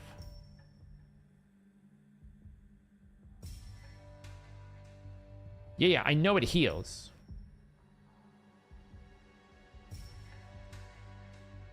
Yeah, they did, but they've put the extra 5 into the champion training event instead of PO. Yeah, this heals. I don't understand what the question is related to Volcanos. Oh, now I understand the question you're saying. Right, what you're trying to basically say is, when a HP burn is activated in battle, will heal everyone. So when Volcanos is activating, will it heal? Yes. Right. Now I understand the question. My brain is slow today. I'm sorry, Matthew. Now I'm getting what you're saying. What you're saying is because Volcanos basically has this 50% chance to activate burns, will that heal more than because Sulfurin is in the team? Right. I understand the question. The answer is yes.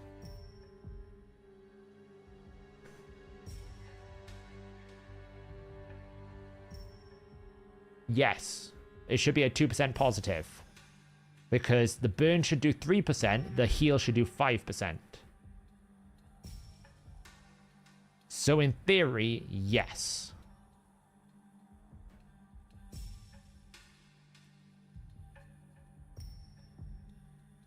Theoretically. I assume it doesn't have to be on an enemy. I assume it has to be on an ally. I can check that. Let me verify that. I'm going to assume...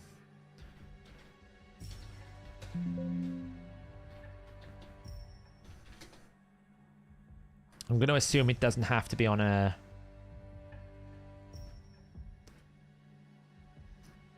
on an ally.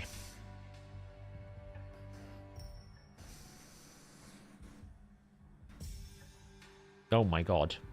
Holy mackerel. Oh god. Does anyone want to see the multiplier for the heal? Do you want to see the multiplier for the heal?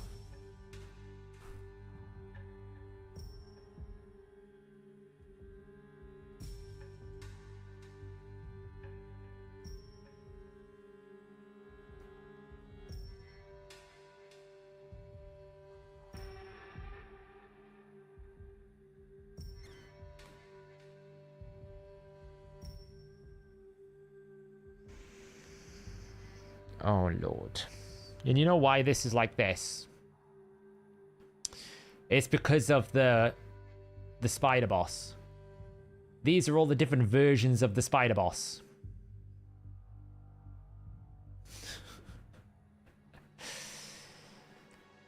Fun.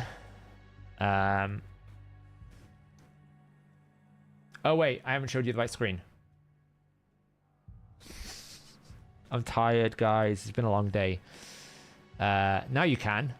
I mean, you don't want to see it. It's even worse. It's even worse. You don't want to see it. It's all the different versions of the Spider Queen. Yeah. What interaction with the Incinerate Blessing? Incinerate, unless it's at 5-star, will be less, because it'll only increase it by 50%, which means it'll only go to 4.5, so it'll still heal you by 0.5.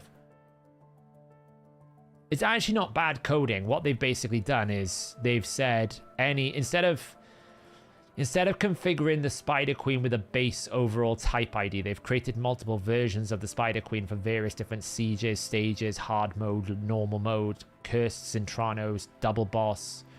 So they've had to basically include every version of the Spider Queen in the game, where they really should just had a parent one, so they could say if the relation target parent is 2889 or whatever, then exclude.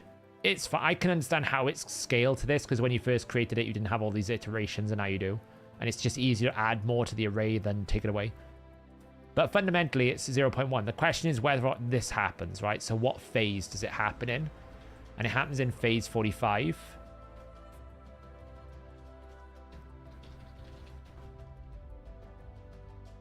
Which means it happens after an effect is processed. And then all we need is target type.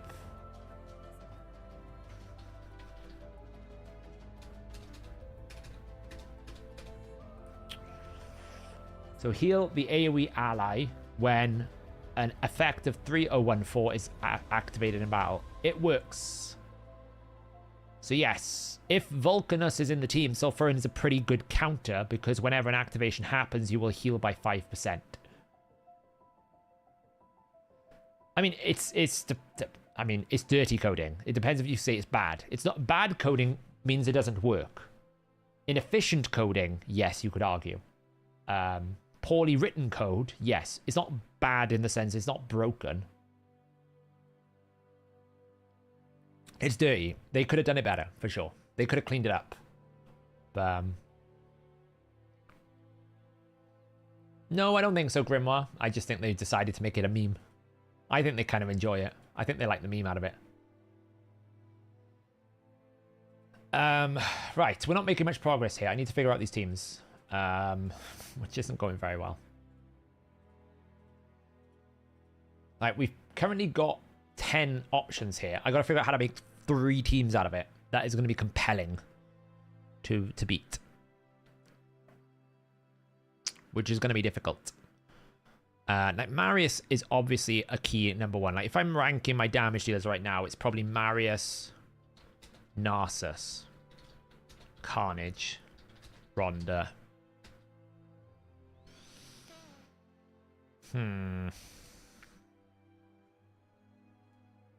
Freya's in there. But she's not really that great a damage dealer. It takes her too long to ramp. She's much more of a utility than a damage dealer, to be honest. I mean, we could bring Quintus. I mean, it's not like I don't have damage. I have a 6-star Trunda, but she's kind of built for Hydra, and I don't really want to change her out of that. Like, we got Xena. Not really useful. I mean, I can literally just run Teox on his own. Like, there's no reason why Teox can't just run on his own.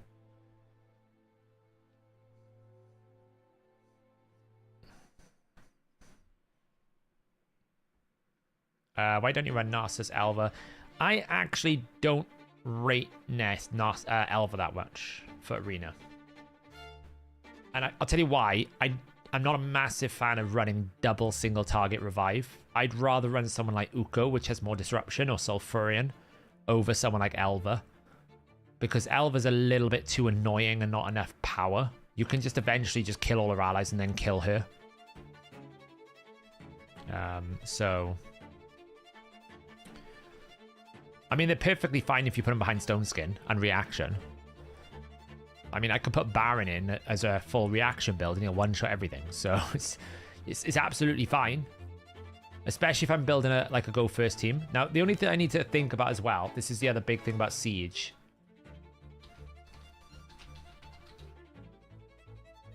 Which is all battle versus arena aura. Right? So Armand's doesn't fall into this. Yeah. Who else here? Carnage won't fall into this. Shuzhen don't fall into this all battle. So when you're looking at like, okay, well, I need a speed aura. Most people need a speed aura. You're kind of falling into, okay, well, who do I run? Well, you know, you can't run a man's Ancora, option 1. This is why Lammasu, by the way, I think is such a big deal. Because the aura more than anything else. Because the aura applies. There's another option here as well, which is Wukong. But to be honest, without Ultimate Death Knight, Wukong's a bit weaker. Now, we do have as agency Uko. Old, but still pretty good.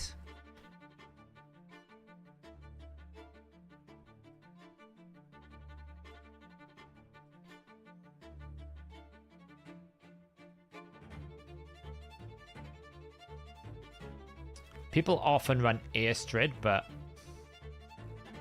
I don't really think I need to.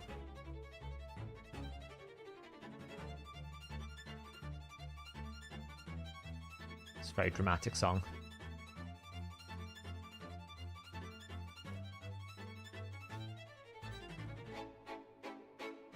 Just looking at all my team options here. Is Lysandra not good for it? Yeah, she's a pretty good option, but her biggest problem is she is a polymorph magnet, somewhat. Well, actually, she's not. She shouldn't be, actually, because I don't think Terminator does not apply to polymorph. Am I going mad now? Let me double check. Place debuffs. Steel. Yeah. So actually, she's not a polymorph magnet. Actually, she's pretty good.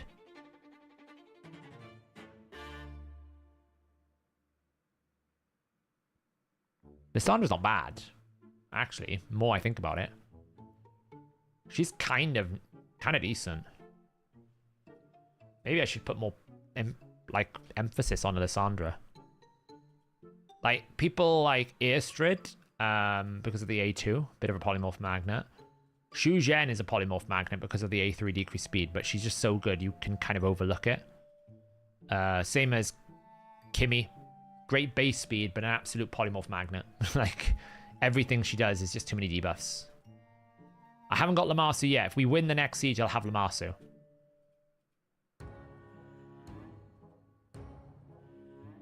I mean, there's a big question, like, how fast can I actually go right now these days? The fastest champion I could probably build is Mikage now, because of the Aura Blessing, right? The aura being 6-star. Sorry. Right, so Mikage is probably... If I go for a balanced build...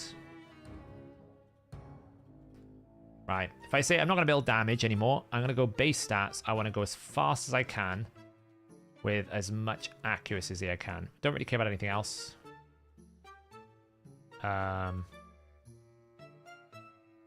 leave all these in. Like, I'm going to want an Axie banner. Get rid of these. I probably want speed boots, so we could just take those out. I don't really care about these, but it's probably going to give me an Axie chest. But hey, we'll just include these anyway. I'm going to tell it to give me speed boots. Cool. I'm going to ask it to give me accuracy here. Don't really care about this. Don't really care about this.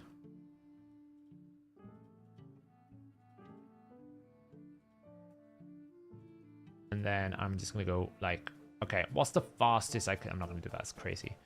What's the fastest I can do? Include everything. Laura Steel.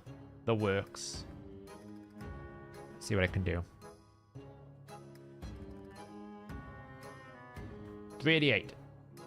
According to this. But that's probably because I put some accuracy priority. If I don't put accuracy priority at all... 428. Even with pretty strong accuracy, I will say. That's the fastest I could build. It's doing some weird combo of like... Pinpoint. I got 2 pieces of pinpoint. 2 pieces of... What? I don't know. These gloves need to go on someone at some point. They keep getting picked up.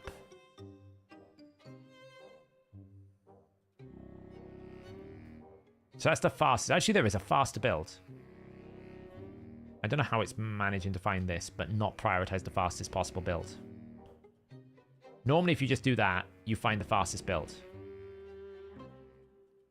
Right, if I just reset this page. Max. Configure. Boom, boom, boom, boom, boom.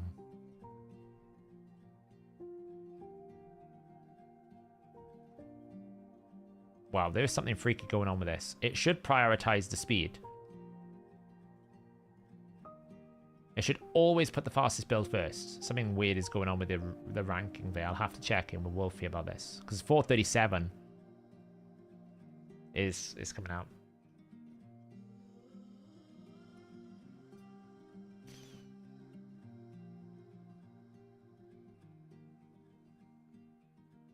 So I can go 437 speed, but it will ruin my Shugen.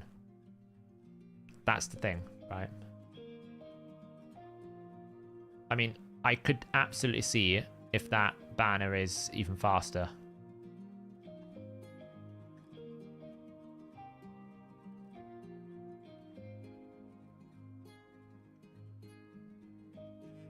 See if it quad rolls. Nope, didn't.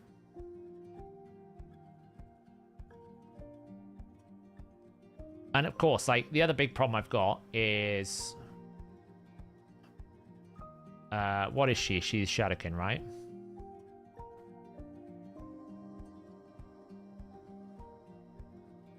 All this. Just sitting in my inventory that I need to cleanse. I've just got ounces upon ounces of, like, variable set stuff in my inbox that I need to sort out. That is all just waiting for her. Obviously, a lot of it's not super powerful and impactful for her, but... Now, I do kind of like her in protection. I'm a big fan of 9 out of 9 protection. Protection.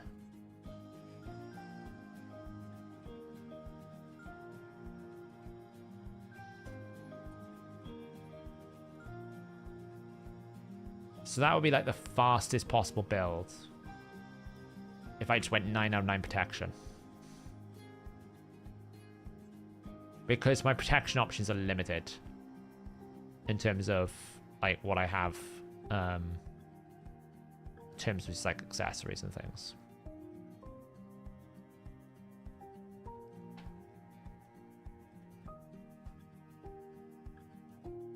389 speed. But it's not crazy, you know.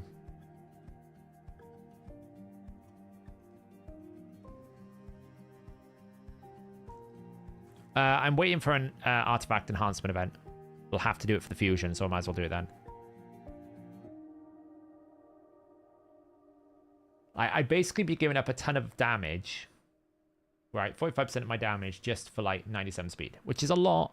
Don't get me wrong, it's a lot. Now, you could absolutely go pinpoint, but my pinpoint gear is just not very good. I didn't farm much of it at all. I don't even know if I can even do it. No, I can't even put a 9-piece pinpoint, so... Now, actually, I did it wrong. I should have done this. Protection. Like 9 glyphs. Like if I assume maximum glyphs, which is obviously not possible, but you never know.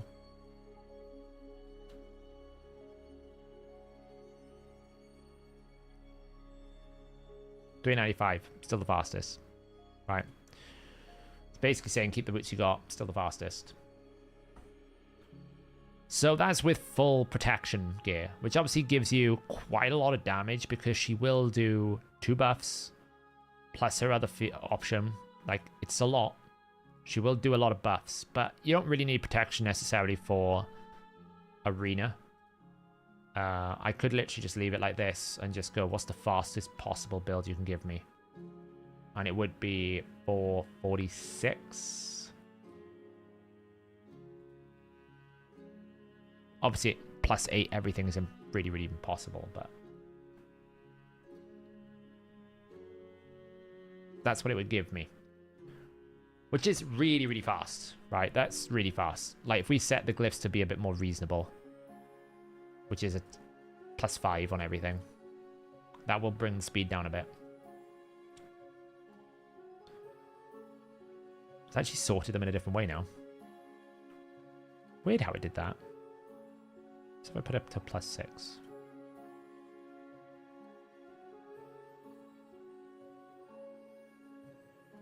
Sorts in a different way if I put it into a +6, which is kind of creepy, but there you go. Don't really know why it does that. So yeah, so that's the fastest I could go because of the 6-star, right? The 6-star gives me 20 speed.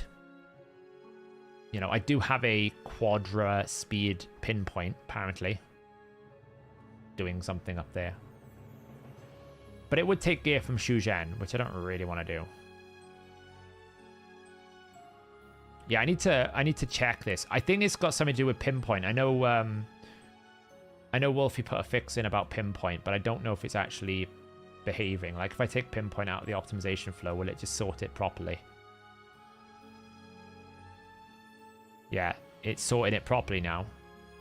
Pinpoint is doing weird stuff, basically, when it's included. So I need to find out what he's done because it's doing something weird.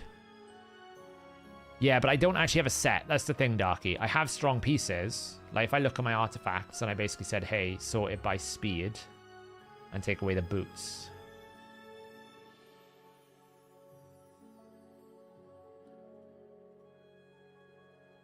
And if I get rid of the roll, these are my options.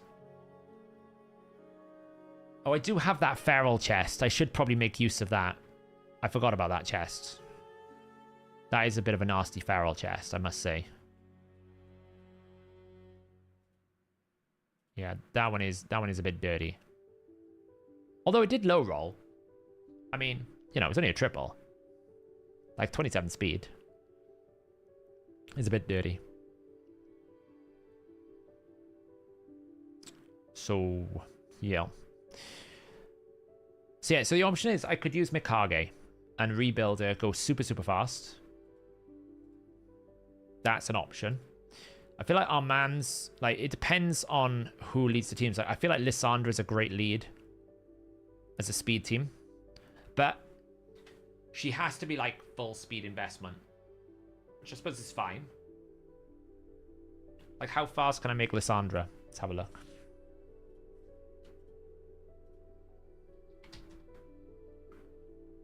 Is it possible to put the fastest possible champion on the optimizer. I don't know what you mean. Let me reset this.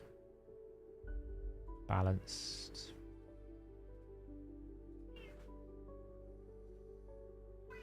Priority 1.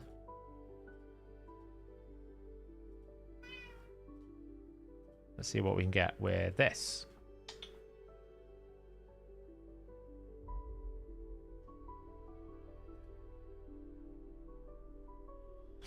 Well, she can always reduce the duration with A2. Okay, so I can get 409 or 415 if I take from Shujen. And obviously these Relentless gloves, which, you know, these Relentless gloves are fast, but they need to go on someone with Relentless. Like, I mean, I don't know. They haven't found anyone to put them on, so. But this is obviously taken from Shujen, which I don't know if I really want to do. And I'm pretty sure Shujen is at her fastest right now.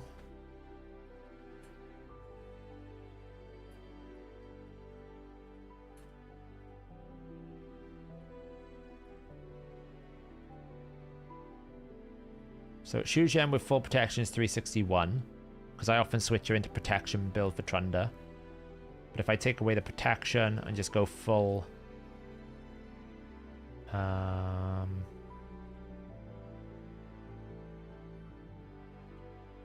don't use these.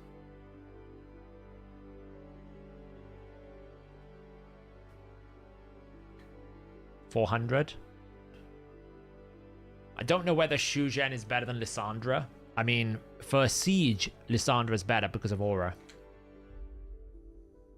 Right, for Siege, Lissandra is better because of Aura. For normal arena, Shujen is better than Lissandra. Because I'd never run them both normally. Because they're kind of the same champion. That's the only downside with this aura problem. It's like, well, I need Lissandra because she's got the aura. But I would never want to run Lissandra and Shujen together because they're the same champion. Which is, one's going to burst turn meter, right? They do the same thing, so Shujen's better. Fushan Aura, he's not got enough damage. Even at 6-star, he's never going to pump enough damage. I mean, there is other options here, like Fenax is great. I have a 6-star +4 Fenax. Could build him into a Giga. But I don't like picking purple. People don't... I mean, I suppose people disrespect the purple, but... we absolutely could build a Giga +4 6-star Fenax and just troll. Yeah, Necret would be the build here then.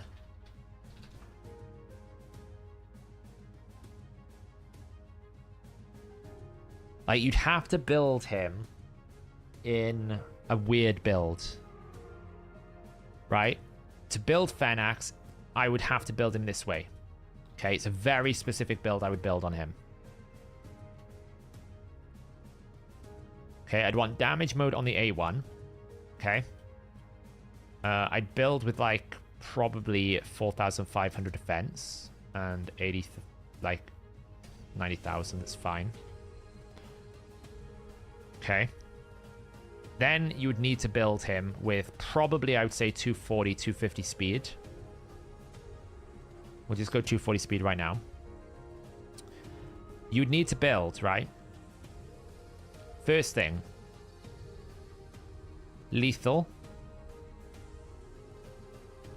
Stone Skin. Revenge.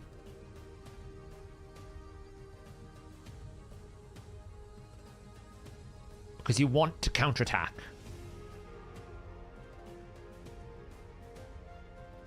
Right, it's a very specific build. You'd want this build. It's very specific. Because you want to be in Stone Skin. Why fast? Because you still need to take turns. You can't run even with Stone Skin slow. You need to take turns. Like, at anything less than 240, he's never going to take a turn.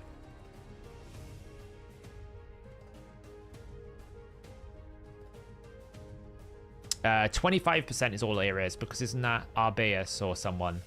There's 2 mythicals that have 25%. Lazarius is 25%, I think. Yeah, I mean, this is like the next best thing. Right, so, and again, what I need to look is go, okay, in my inventory, do I currently have any Sacred Order pieces that could potentially improve this? Let's have a look. So we're kind of looking for Stone Skin. There's a resistance 6-star banner in Sacred Order, could be very strong. Crit damage Feral, not really great for him. There is a HP ring, not great. Kind of looking for that Slayer attack or Stone Skin attack. So yeah, there's nothing in here that's actually worth anything, which is fun.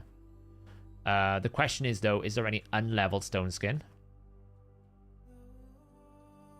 It doesn't look like it. I've got super... I don't... Oh, I'm not seeing it. There we go.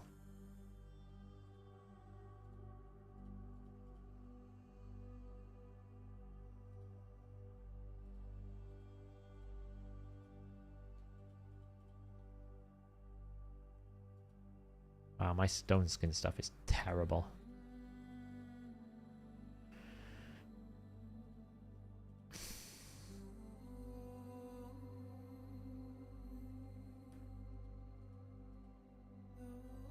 I have no attack.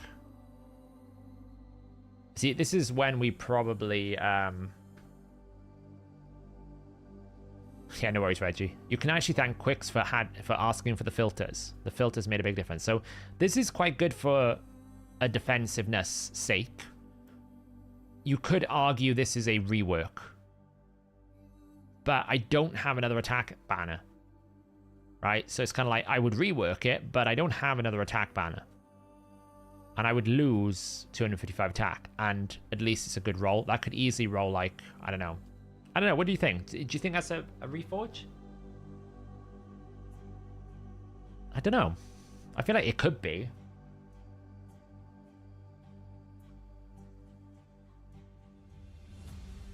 Because if it goes attack, we're in... I mean, it is good for He-Man. You're not wrong, Lazar. Ironically. Because it could go defense and then it loses a lot of power. Alternatively, I could switch this one. But that one's a better tanky one, right?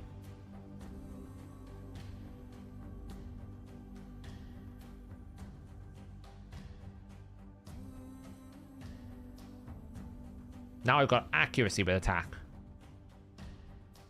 And that's not going to probably be worth more than straight attack, right? Because that's going to give me 17% on 1454. So that's going to give me like 247. Actually, that 17% is better than a primary stat. That feels like a rework potential. But again, I don't have many Axie banners, so it's kind of like... I'm just going to rework this one. Going for luck. Oh. It's okay, though. It actually went HP speeds. It's not terrible, but...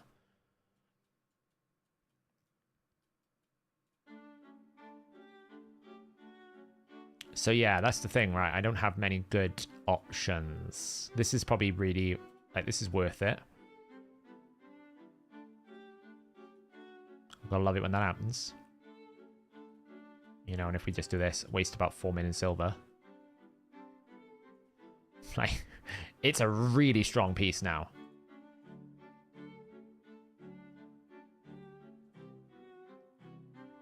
Like, it's a solid piece. So, like, when we're looking at this, and I basically go back in and I say, hey, I want crit damage, I want critical damage. Let's optimize this around exactly how I would normally do this. Take out everything that doesn't give me damage. Sure, attack. Attack. I don't want current anymore. Current. I only want critical damage. It's gonna be whatever. Speed or attack. Don't really mind. Attack. I prefer this just to be crit damage, ideally. Like, if we go for broke, basically put out the full build.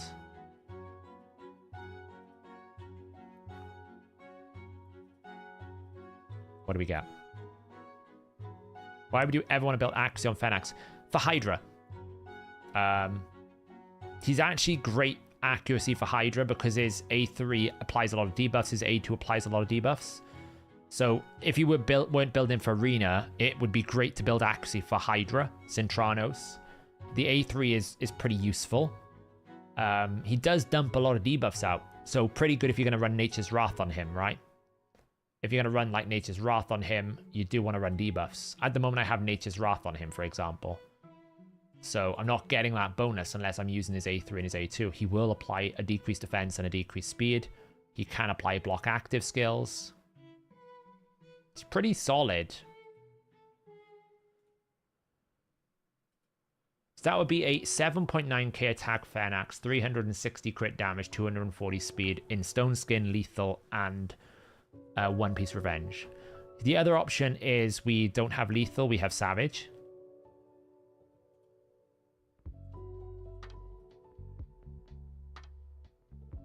But I don't think that's going to be as strong. Oh, wow, it's got more critical damage. This just compares. So this is like 114. If I just go back, put it back in Lethal. My Lethal gear tends to be better.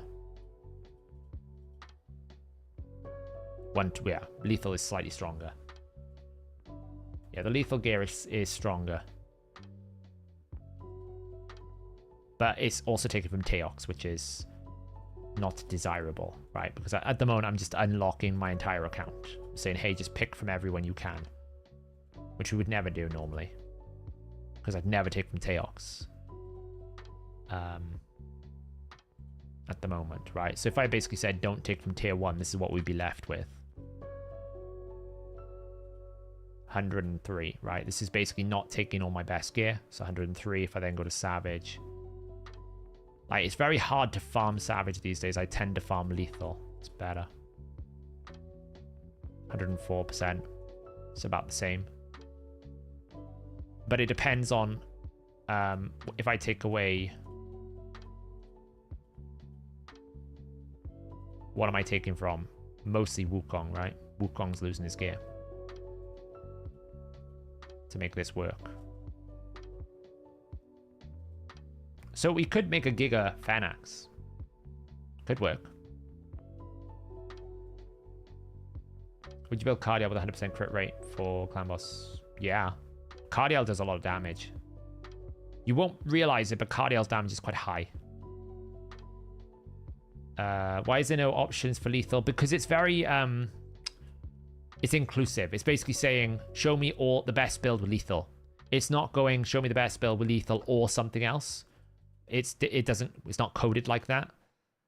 There's ways that we're trying to optimize around that, but that's just the reason why. It's basically telling you the requirements. It's not giving you options. It's not like saying, show me your wares kind of thing. It's kind of saying, I want this specific item. So... yeah, I could absolutely build him like this. I mean, we don't necessarily need a Revenge. You could put, like, Slayer. You could take away the counterattack. You can just use Masteries, right? So we could basically leave that free. So we got more freedom. Just going to find a lot more builds now.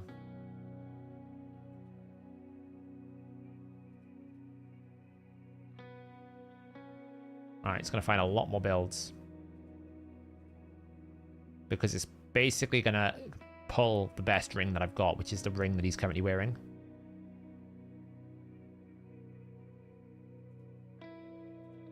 Right? It's going to pull the ring that he's currently wearing. So if I was just to basically take the slot of the ring away...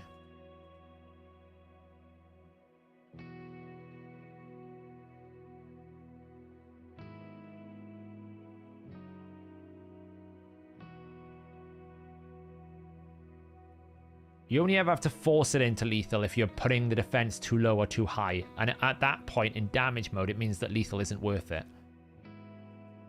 So yeah, basically that's the difference here. Is it's the same build, the difference is the ring. And I would imagine it's the same if I go to Lethal. It's going to be the ring is just better. And it's currently the best ring I have on my account, probably, for this particular faction.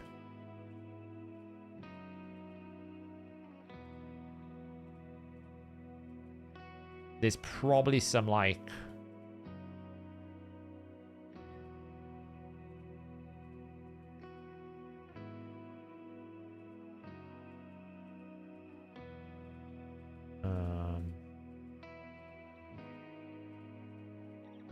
it's a Pharaoh ring here.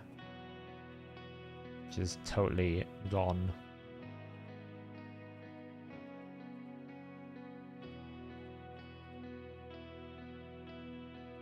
Well, that dodged all my attack rings. It's wonderful. I love it when you get an attack ring and it dodges all the attack percentage. Feels great. Now, I could just go for revenge as well, reaction, and just go full in, making sure he can never get one shot. But that I would only do that if I wasn't going to run neck rep with him. And I feel like you always run neck rep with Fenax because you want the ally attack. So a team we could have is basically, if we think DPS, and then you think agency, lead, and then we've got speed, right? You could literally run something like Fenax,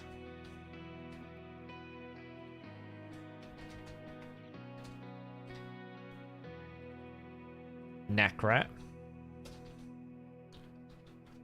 Then you would want to run something like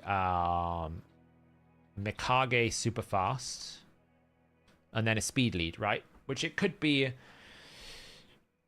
You want someone with increased attack, ideally, right? You need someone with increased attack because he still needs that increased attack buff.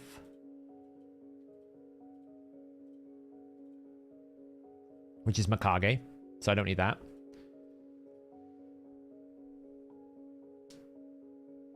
So, I just need an aura, basically. And one of them needs to be a banner, right? So, within this team, there needs to be blessings. So, if I'm being honest, I need to basically take this down here. And basically put...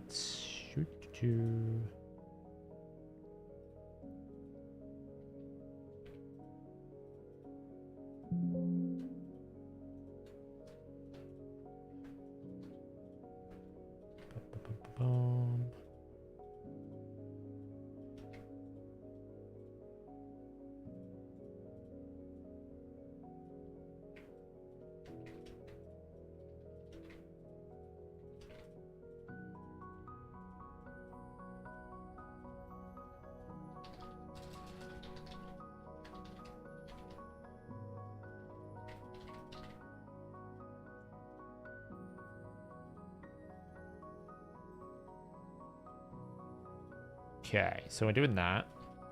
Just give us a bit of a structure here.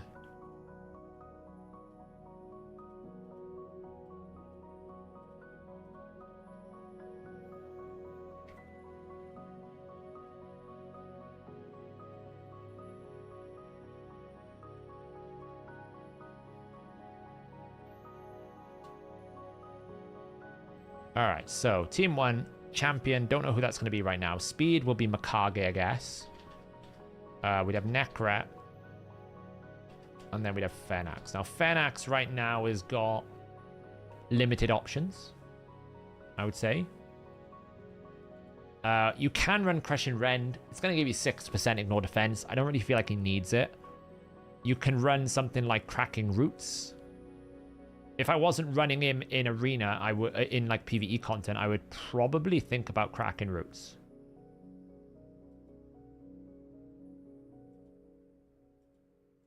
Because what you want to do is like breach, right? You want to break. You definitely do not want to run... Oh wait, I can't. It's not. It's legendary. What am I talking about? He's legendary, so it's not going to work.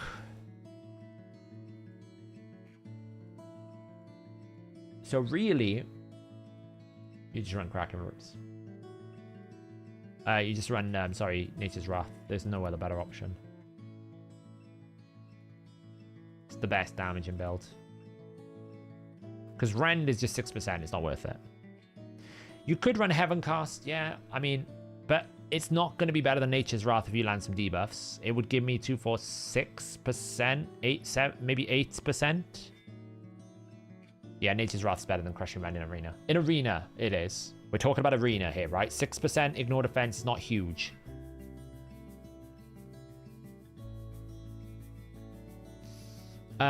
There's 3 ways you can build Necret. You can build him in Protection, will give you damage boost to your DPS, but makes him squishier. You can build him in Bolster, means he's harder to kill because he'll heal, but you are suspect to Necret, to Narcissus, which you don't want.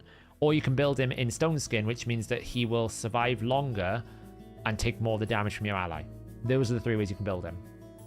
So... yeah, I mean, I could move him to Heaven Cast, right? That would give him increased attack, increased crit damage, block debuffs, shield, ally protection. So you get 5, so you'd have 10% bonus damage. It's going to be better than Nature's Wrath. Don't get me wrong, Nature's Wrath in PvP is better. I suppose the question, though, is, have I already switched it and will it cost me gems? Because if it's going to cost me gems, I'm not interested. It'll cost me 300 gems to get 10% damage. Not worth. Considering I only have to land like 2 debuffs and get the better. I mean, you might. I mean, you're not likely to, but you might.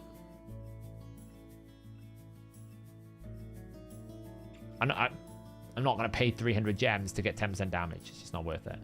So it's going to be Wrath. Now, I haven't looked at my Necret build in about a year, I would say. I have no idea what he's even built in anymore. I don't even know what blessing he's got. Necret is at 2-star with a Life Harvest. Now, 2-star blessing for Legendary Champion. What is pretty good? Not an awful Scooby-Doo lot at that point.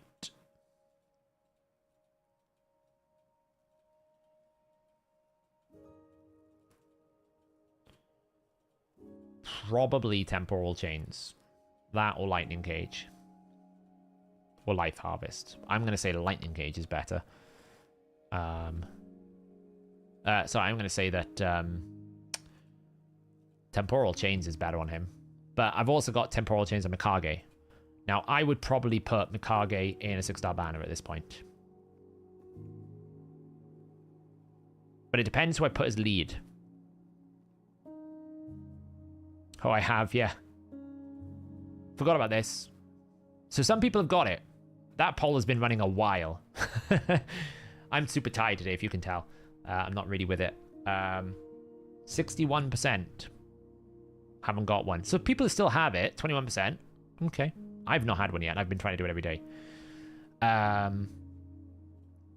So it just depends who we're running as lead. And my speed aura options are not vast. Right, it's not like we got loads. I hate the fact. We're going to do this in the optimizer. It's easier. I'm pretty sure I added an aura for aura, speed, or battles.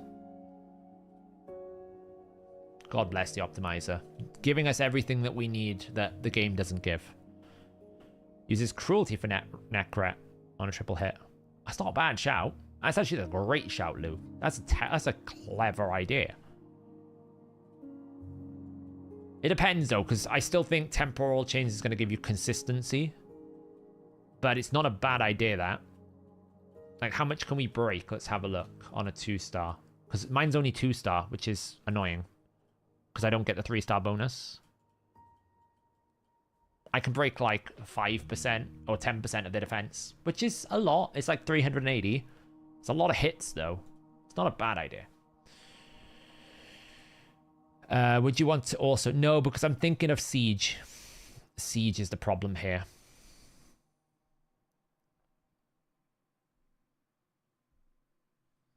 No, but I mean, you still get 6% if they've got buffs, Benjamin, right? 2% speed is a lot. Like, it's better than nothing, right? If they've got 3 buffs out and they're at 350 speed, then I'm going to basically put them at 329 speed, right? So I'm going to take 21 speed off them. So even a 2-star Temporal Chains is probably worth it. yeah, it's 6% total, so it's not terrible. It's pretty good, yeah. Right, okay, so I don't think we can sort by aura. That's something I should probably add in the game. It's an interesting one I don't believe I've had. So obviously got 24% with Lysandra, Fushan. Ancora's 19%. And 5% is a lot on 110 base, right? 110 base on 5% is 5 speed. It's not the end of the world, but it's pretty good. Like, we could run Lys in this team. The only thing I don't like is a lack of revive. Right, so you do kind of like having a revive in the team, just in case something goes wrong.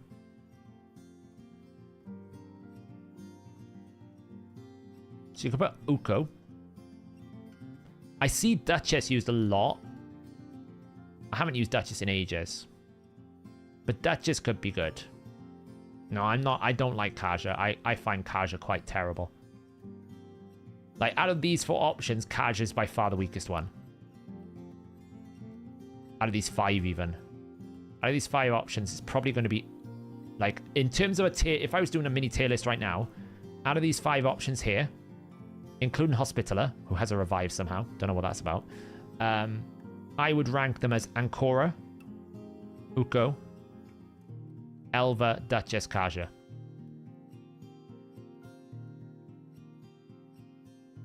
And the only reason why I rank Elva over Duchess is Elva has speed and Duchess doesn't. And the reason why I don't rank Kaja, she has nothing other than a cleanse with 1-turn block debuffs. If you're at that point, there's no recovery after the revival. When Elva revives someone, she puts them under Veil. When Uko revives someone, he puts them under block damage. When Ancora revives someone, she gives them like near enough full turn meter. And resets her abilities. When Duchess revives people, she puts them under Veil. When Kaja revives people, she just revives them. So there's no way to revive. There's no way to survive. And that's why I don't rate her. Because she's just too... It's like, oh great, I've revived everyone, and I get instantly one shot. If you do have Timid, it's better, but then you're committing extremely hard into a team. I think she's better with Timid. I agree. I just don't... Out of these 5, I would make her the weakest of the bunch. And Duchess is the second weakest because she has no turn meter in her kit. She has no increased speed. She has no turn meter on her revive. She just has no turn meter. She's also a horrible, horrible Narcissus killer. Like, because she puts shield on the A1. So, that's the tier list. Ancora, Uko, Elva, Duchess, Kaja. That's how I would rank these. Now, I know a lot of people use Duchess in Arena in Siege, and it's fairly reasonable to say that this would be a great option. Arbiter's not a all-battle aura. Right? Because in here, I would lean a little bit more. This team, I'm leaning more towards Uko and Duchess because I just need to turn. But actually, for this particular team, Uko is an absolute gold mine. Why? We need debuffs. And Uko does debuffs on an A1.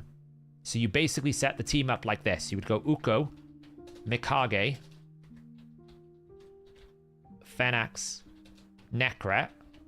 You make Mikage fast ally attack. He puts decreased defense, right? And then he one-shots.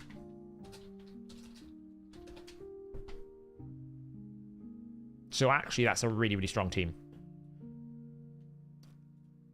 It's a shame I only have a 2-star Uko, though. So it would have to go, probably, Banner.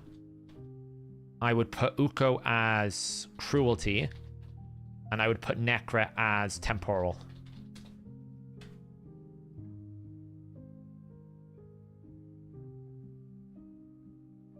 Yeah, of course, cool. Of course. Sorry, decrease attack.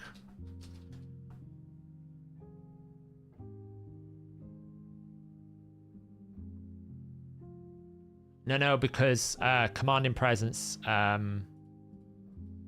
doesn't have the opposing factor. You might get your 35% bonus, but you don't get the 25% swing. And if I'm going second this team, I probably lose as much anyway, right? I still get Temporal 2-star with Necrep, so I'm still getting a 6%. I'm only losing the 15% turn meter drop, which is not that significant. Yeah, it's a massive swing, the Legendary. The Legendary basically gives you 35% bonus and 20% reduction. So, like, if I'm looking at it like I've got 400 speed and the enemy has got 400 speed, right? And the enemy has 24% aura and I have a 24% aura, okay? That basically means that on a base, let's just say the base are both 110. Then we're getting this times this. Let me just do percent. 24, 24. Okay, we're basically getting a 26 aura from both, okay? Now, here's the thing. Let's just say it's 400 plus this. Okay. But what this is going to do is it's going to go, actually, I'm going to give you 35% bonus. So you're going to get this times 0.35, which is going to give you 9. And I'm also going to reduce the enemy. So if the enemy has a 1-star, let's just say it has a 1-star and I have a 6-star. Okay. The equation's a bit complicated because what it needs to do is it needs to go get your aura amount. Okay. Then we're going to multiply it by 1.35. Then we're going to multiply it by 0.8. So I'm gaining this much. But I'm going to lose, because it's a 1-star, 0.95. Okay, so I'm going to lose 5%, but I'm going to gain 35%. I should be on 34. However, the enemy, right? The enemy is going to get slightly different. Because they're going to have a 1.025 bonus, but they're going to get a 80% penalty. So the swing of this banner is effectively a 12 speed difference. So it's not huge, right? It's not stratospheric. If it was 0 bonuses, it would be like if they didn't have a banner and I did, then it would be 14.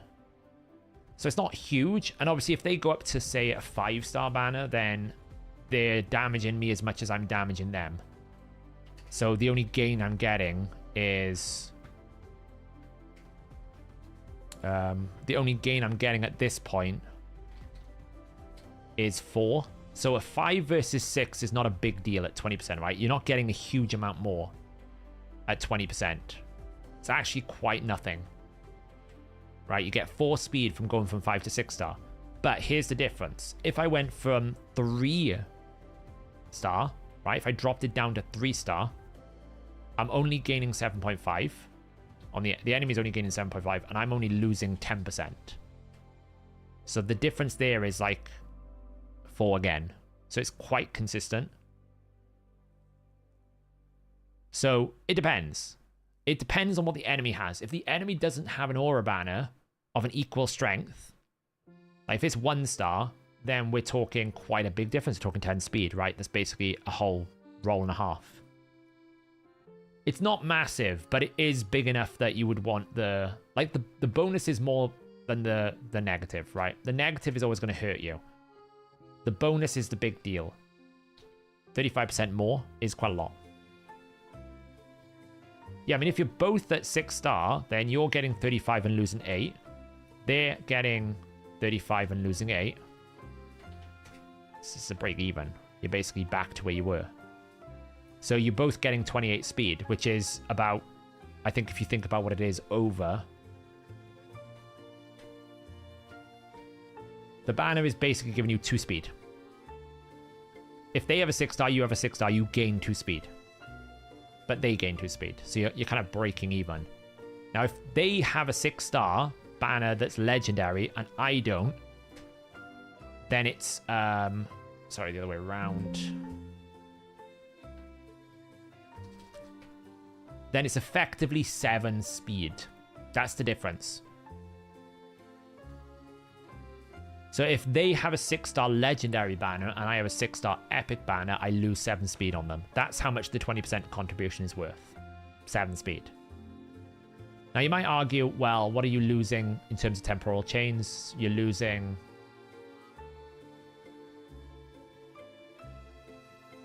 ...15% turn meter. 15% speed. Is it 15% speed?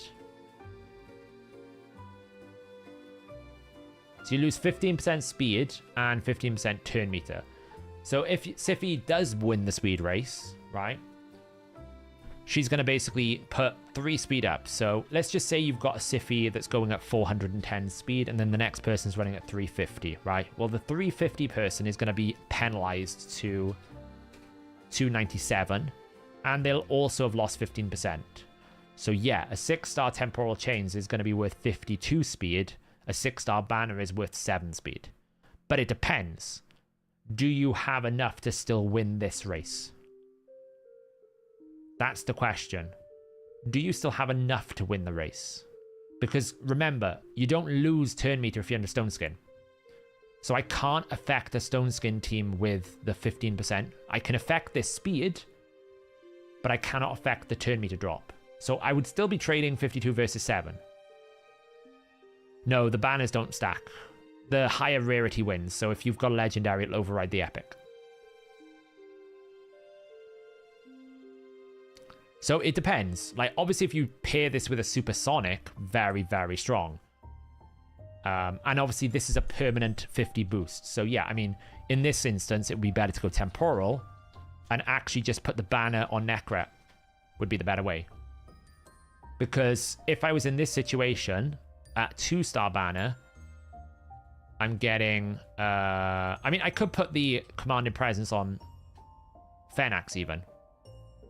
I could put the Commanding Presence on Fenax to still get a 35% boost. So I'm actually gaining a net positive of... What is it? 50... 45 is my net speed.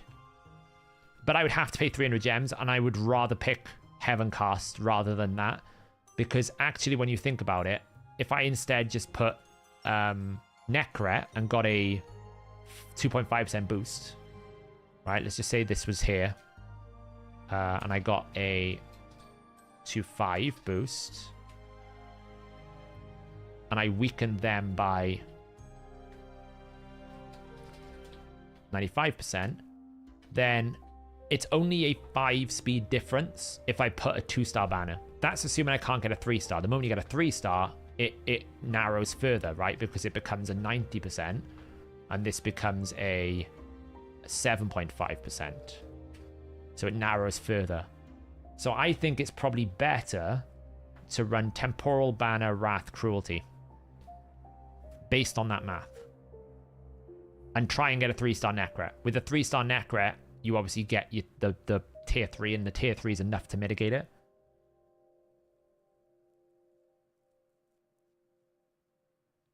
You know, I'd have to basically run switch out Necret to the banner, but I could, you know, we could switch out Necret, right? Give him this, we'll get a bit of an aura banner. Mainly, I just don't want to pay the fee. I'm being selfish. I don't want to pay the fee. I'd have to pay 300 because they've decided to put them into groups that have no relevancy in the game other than a 100 gem fee.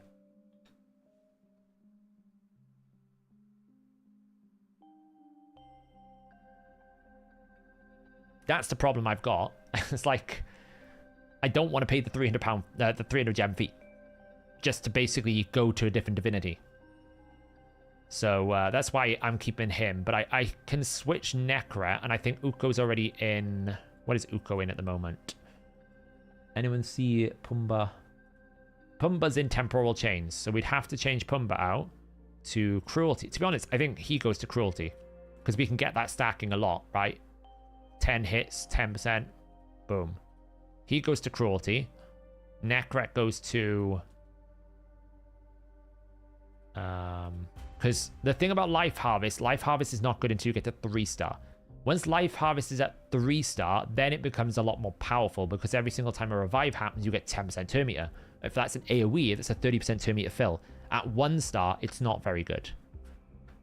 right? It's not very good at all. And I would say probably at 1 star, at 3 star, it's better than a banner, potentially. But that's fine for now. He can go to that. And then we can keep temporal chains. So the goal is to build her super fast, right? We probably will change her out completely. She doesn't need to be in this mastery build at all. Build her super fast. The only thing I need to figure out is how I still use her in my Hydra team and whether or not I lose too much damage by pulling her out of a damage build.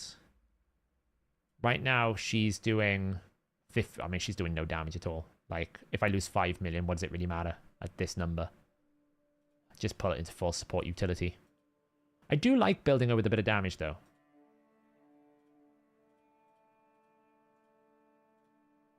I do like a damage Mikage. But when you're trying to run a crowd control Mikage, obviously you don't want to proc Insurgent.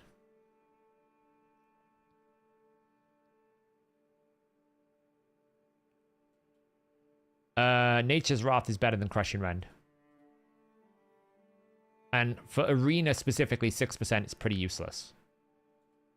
Like, this is just better than most things in most areas. Actually, I tell you no. I tell you why. Is it better than Rend? It's probably not. I'll tell you why he's still in Nature's Wrath. I bet he was in Phantom Touch. And before I got him to 6 star, I bet I moved him over to Nature's Wrath and I left him there. And now that he's 6 star, I haven't changed it. Because you are right. For PvE, Rend actually is way better. I don't know what I was talking about. Crushing Rend is way better. I'm making up nonsense. But it's just like, I don't want to pay the fee. For Arena, Heavencast in this team would be way better. Right. For Arena, this would be way better. Because like Mikage is going to put 2 buffs. Necret's going to put however many buffs he puts up. I never know. Is it 3? Is it 4? Is it 5? It's not 5, is it? It's what is it? Places blow, block buffs, strengthen, ally protection. And then he obviously always procs a shield. So it's 4 buffs. So he'd be on 6 buffs probably, which is 2, 4, 6, 8, 12%. So if I was to run him as a damage dealer in Arena, Heavencast would be better. But you could argue as well that Crushing Rend just has more universality. Even though it's only 6% ignore defense, when you put it with the lethal, it gives you another 6%. Put it with the Helm Smasher proc, it could make a big difference. It could do. So I could easily just decide to run a Crushing Rend and keep it more universal. Nature's Wrath is okay. But even then, like 300 gems. I don't know.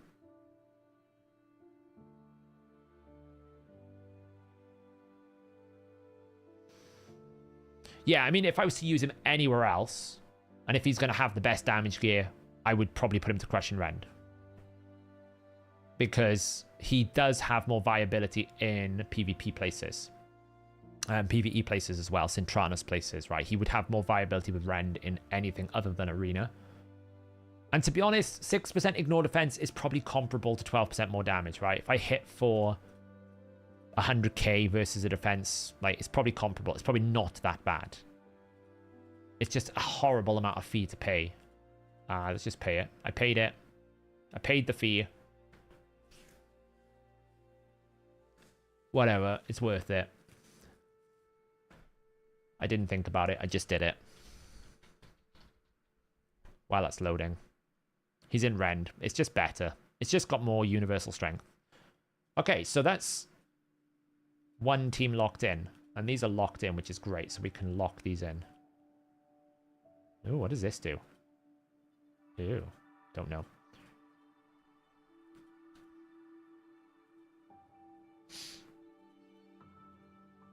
So these are all done. But obviously, I've got to rebuild them. The other question then becomes, what sets do you build them in, right? So if we just did insert shift cells right. Oops. Insert shift cells right. Oop.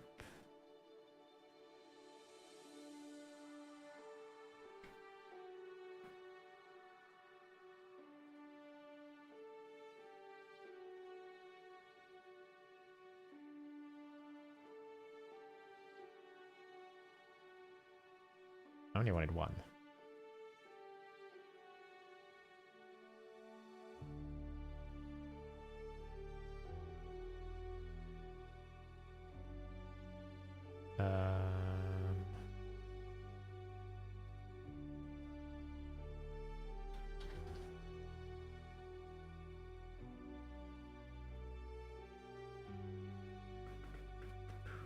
Border.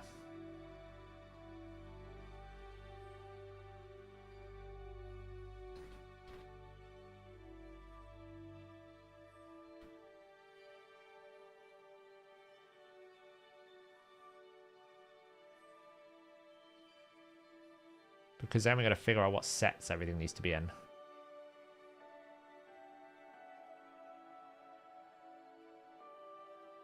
Now, obviously, Fernax is easy to figure out. Just need to ignore defense. The others, not so much.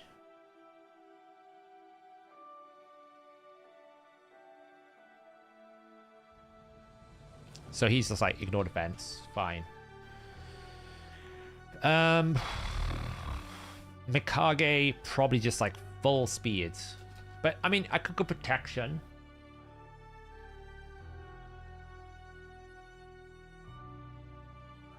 Like, so right now I've got Necra and Bolster, which is great, but that's just like Narcissus death. So I think he needs to come out. So the question is, does he go protection? I would say he's protection.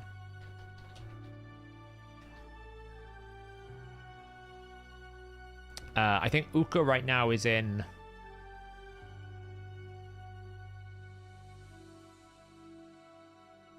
Provoke gear, which we can see what's better. Is it Provoke or Stun? Mikage, then I just guess is full speed? Full speed ahead?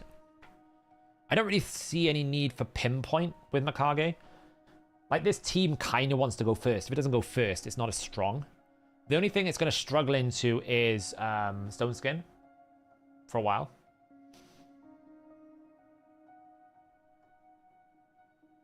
How is the Unity Demon in Hydra? Well, I mean, burn activation is great, right?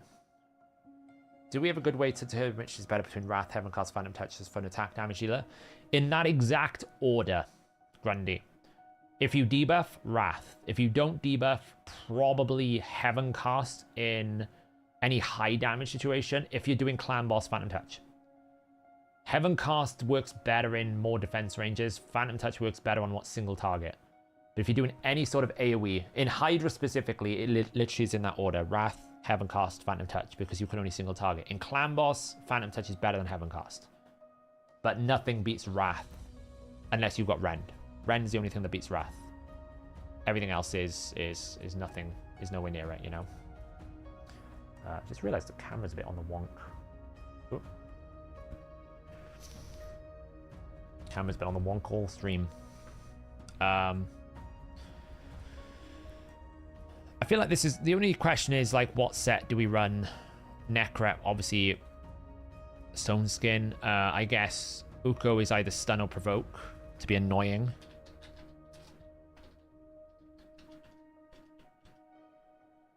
And then Mikage is just speed stats, I would say. So we got one team locked in. The next team, I guess, is going to be led by...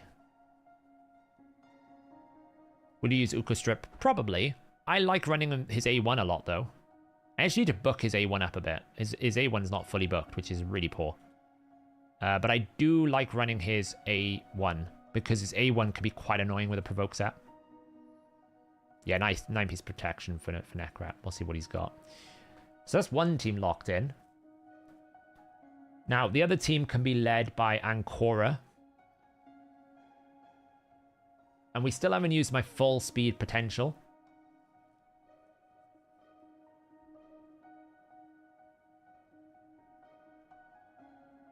Like, basically, my last two DPSs here are Marius and Narcissus.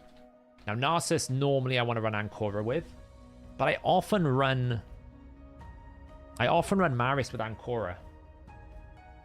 And one champs that's going to come into here is Lamassu eventually. Like, Lamassu will lead one of these teams. So we need a Lamassu placeholder, right? So we're going to... This is like Lamassu. There's a Lamassu placeholder here. And I would probably run Ancora and Marius with something else. You could run Narcissus with it just to get the peering. Yeah, Wixwell's the Lamassu placeholder at the moment, but not at the moment because he hasn't got the aura. But Lamassu is absolutely going to be in this team with Marius. Lamassu Marius is bonkers strong.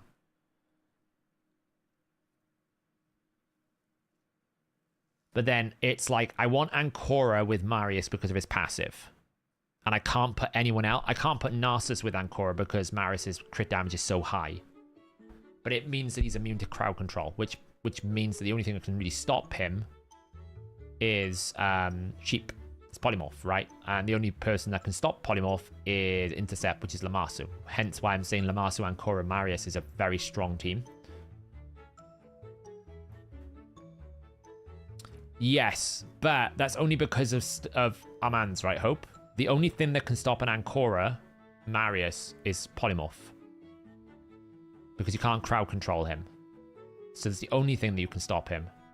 So you just need to find a way to protect him. Because even in Stone Skin, he's susceptible to Armand's. Monkey, yeah, you can try and kill him. But like my Marius is like 380 speed now. 280 speed, sorry. Like, my Marius at the moment is 261 speed. With probably poor glyphs. Let's have a look. Terrible chest plate. Terrible. I have no speed on half of these pieces. Actually, kind of disgusting. I need another Slayer pass, honestly. He's 261 speed with 399% crit damage right now. It's very fast, considering. And Lamassu Aura with Ancora. The only question becomes here is what do we put for agency here? Could put an Armand's in to basically make it horrific. We could put something like a Freya to support so he can't get one shot.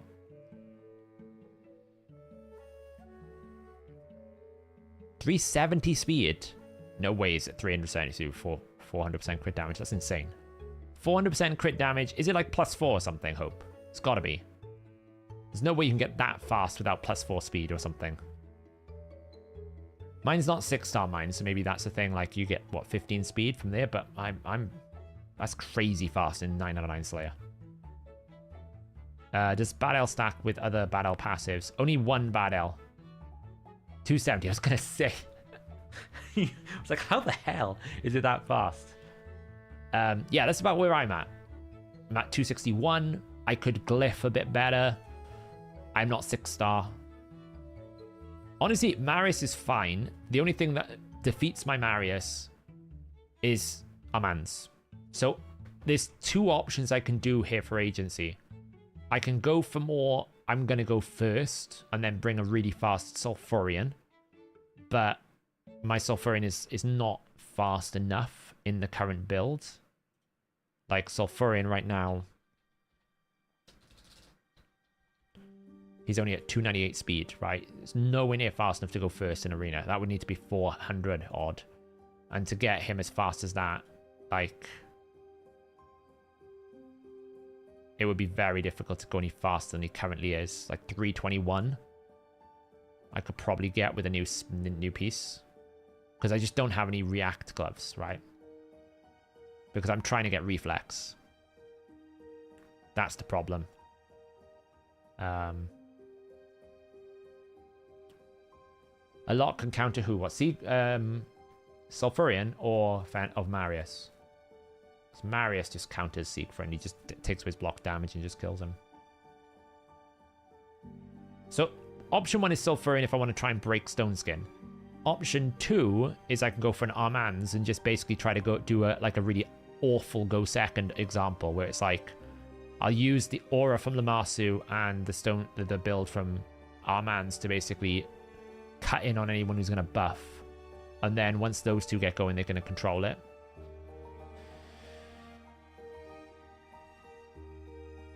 That's option 2 for agency. I don't really have a third option for agency here.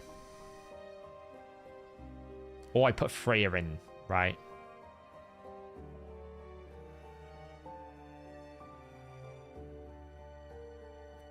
I mean, I could just throw Shu Zhen in this team as well.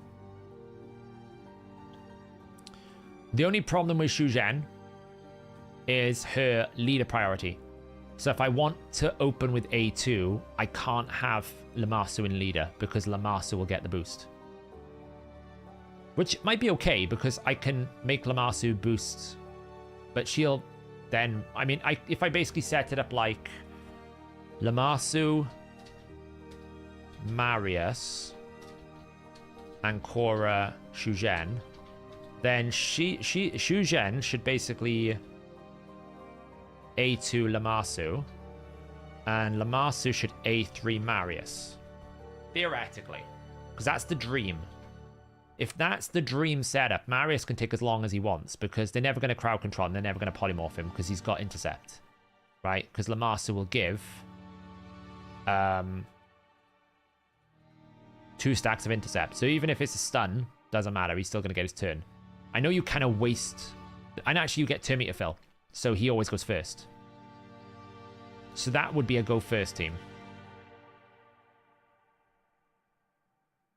It's actually offering me 5D perfect souls. What is it thinking?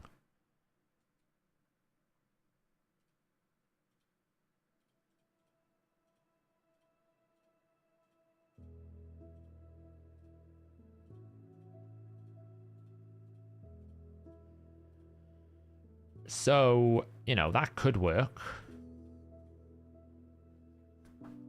Yeah, I know. I'm just saying on the other screen. So this is basically either Shu Zhen or Armand's, I feel like.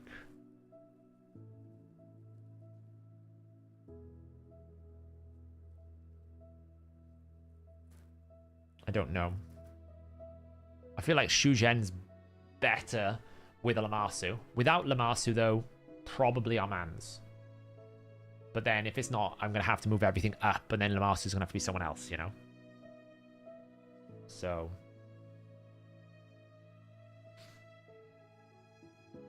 yeah, obviously without Lamassu, though, I can't do the build, because Wixwell's the closest there is to Lamassu, and it's not quite the same thing. And obviously he doesn't have a speed aura, so it'd have to be Ancora, and Ancora's not the great lead.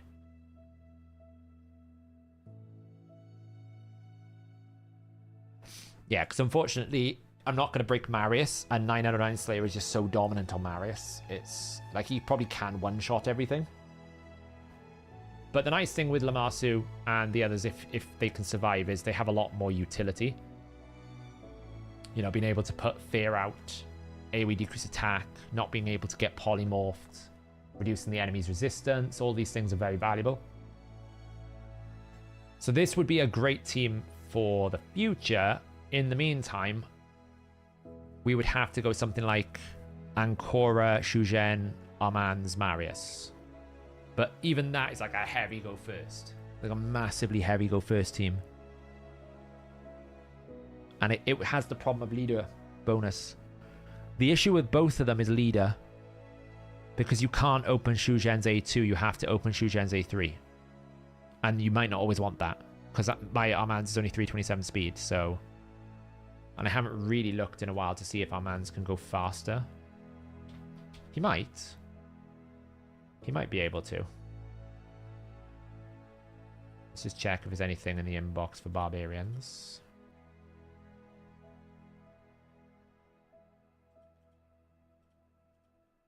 What do you crit damage, crit damage. We've got some feral.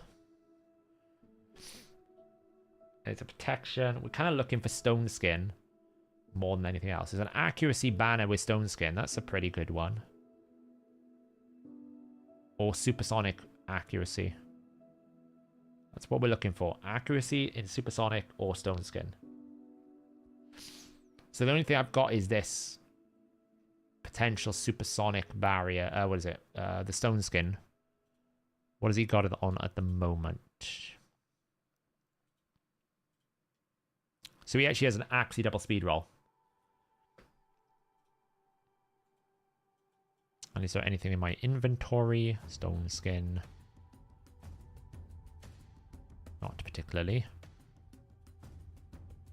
What about supersonic? Not particularly. Oh, that's a... This is a potential reroll.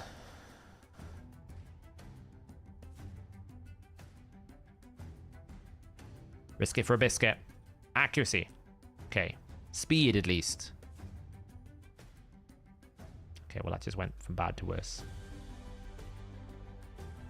You win some, you lose some. Oh, hello. Speed? I mean, it's not... It's worse.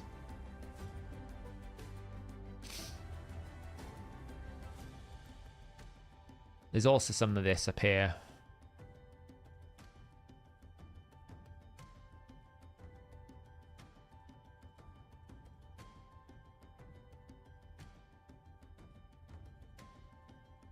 It's just awkwardness. I really don't have many Axie banners in this faction. It's quite bad. It is quite bad. Like, literally, this is my grand old scheme of Axie banners.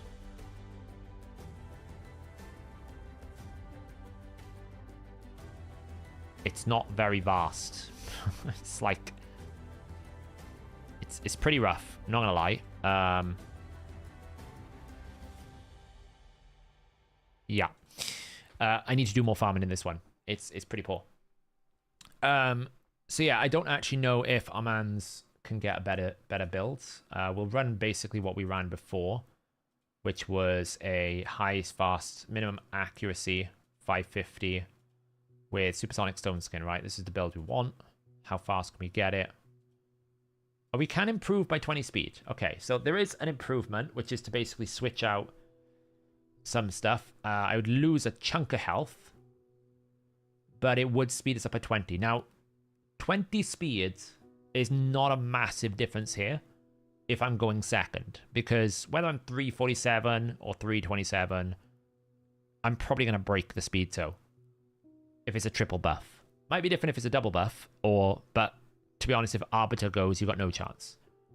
This is really kind of like an anti-Siffy team, which is what I face, or an anti-Duchess team, which is what you face quite a lot, but not necessarily on offense, but more on defense. But it is a pretty reasonable change. The only thing is I lose a lot of health. Right, I'm losing a big chunk, like 28% effective HP. It's a big chunk to lose. Now, we can include these in here to basically see if this is going to make a bit of a difference. It might mitigate. Okay, so that was a bit better. Oh, wow, we can actually go super fast. Hey, look, we found a use for the feral chest. I don't know if I would want to use the feral like this, though. Like, the moment I get a Shadowkin amulet, that chest is probably going to go on Riho. So I'd have to rebuild her out. But it, you know, it's a lot faster. That is a lot faster. Oops, 600.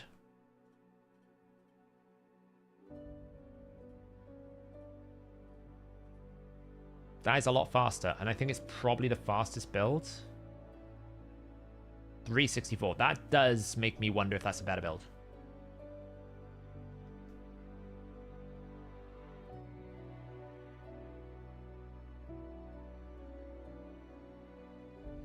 I don't know what would happen if I would try to push up to like 700 accuracy. It's probably too much. I don't really think like I need this much accuracy though. I don't know what the impact's going to be. I could push to a 708.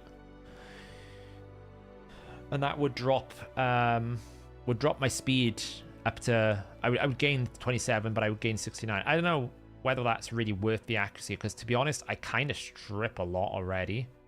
And if I'm running it with Marius, I'm not going to need more, am I? So I'm better off just running like 650, to be honest. Now, this is obviously on a very high glyph rate, and it's prioritizing like optimal stuff, which, you know, we might not get. And we can always mitigate the loss of effective max HP with just getting some HP ascensions. So, like, which one loses the most effective HP? So this one is like this actually has got a lot more effective HP. This one actually increases my effective HP. I'm only losing a little bit of speed, but I do lose a bit more accuracy. So it's, do I value, what is it? 70 or 60,000 effective HP for the rate of 10 accuracy. I would probably value the effective HP. Because it's only 2 speed difference, right? I would say the effective HP is better here.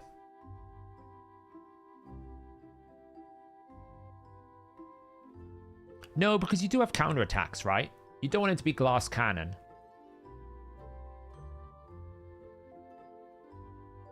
Right, you don't want him to be glass cannon.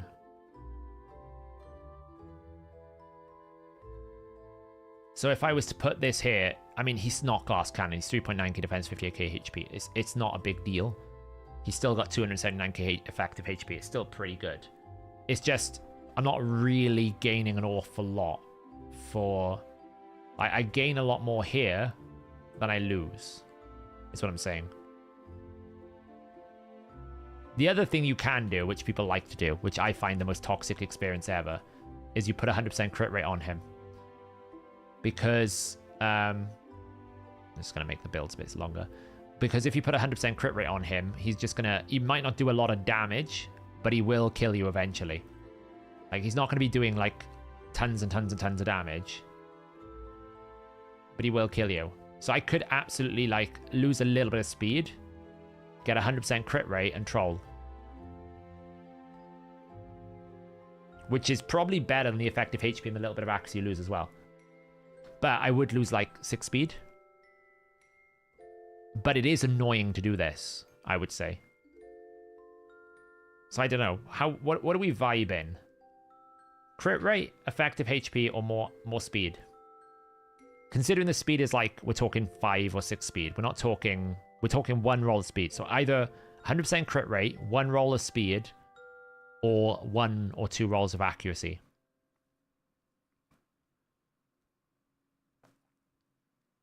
Yeah, we could try 85%. Let's see what the difference is there. You think EHP? Speed is king. Yeah, but I mean, it's very, very different. Like, I'm not going to end up winning or losing by 6 speed in the bracket I'm in. If I was at like 400 range, I would agree with you, Hope. But I'm either going to lose by a margin or win at this point. 3-star rotas in the shop, worth it. Michinaki would have been better for defense. All right, so if I went for 85%, we get 357 speed. I think that's down 5 speed, and I lose 20 accuracy. But I gain 50% crit rate. That's what I'm saying, Dragonfire, right? The speed loss is nothing, but the crit rate could be quite good. The only thing you got to be careful about, though, with damage on mans is, will Insurgent Mastery remove the stun? Now, you've stolen the turn meter, so it shouldn't be too much of a problem. But sometimes you'll 3% the turn meter steal and still get the stun. Sometimes it'll be you get this turn meter steal but not the stun. And sometimes it's just none of it, but especially with affinity.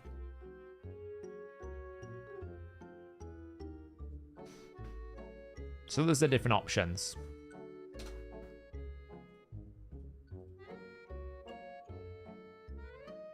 How hard is it? I mean, it's not that he hits hard, he hits consistent. Right? He's probably going to hit harder like this because I got crit damage gloves. On this. This is the fastest build, right? This one here is the fastest possible build that I can do. 364 speed with 635. Or I can go drop 1 speed, get 5 more accuracy. Or I can drop, you know, 20 accuracy and 2 speed and get basically a ton more effective HP. Those are the options, right? I can go tankier, I can go a bit more damage, or I can go a bit more fast. Like a bit. This is like the good middle ground. It's very fast, the most accuracy. It's got a big bunch of crit damage, but it's not got crit rate. I do vibe with this one. I do like this one. I mean, there's also potential I could get, like, crit rate on the gloves here. I mean, who is wearing that right now? Crit damage, speeds, accuracy.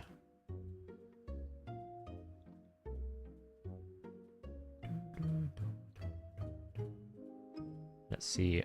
Firstly, what does it roll? All right, rolled flat attack. That was always terrible.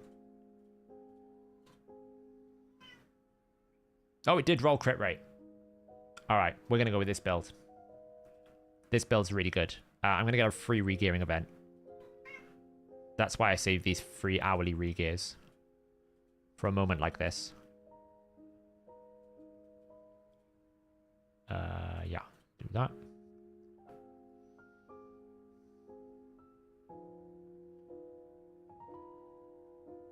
Now, obviously, this is going to require me to get +6 speed glyphs, so some of these pieces are not going to have +6 speed, so it's not necessarily going to end up being 365, but...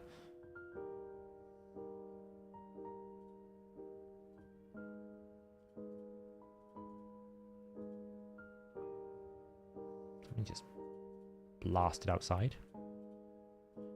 What up, cat? Whoa, it's thunderstorming outside. That's what the blast of lightning was. I literally had a blast of lightning to the left of me. I was like, what the hell is that?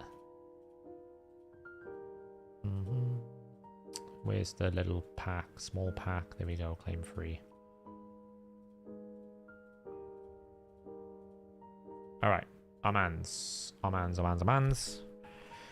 So, equip. So we're going to steal Loki's amulet. We're going to steal that, and we're going to steal that.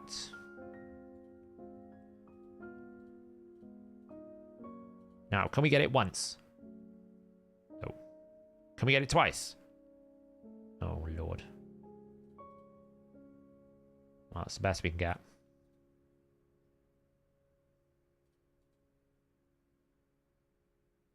That's good.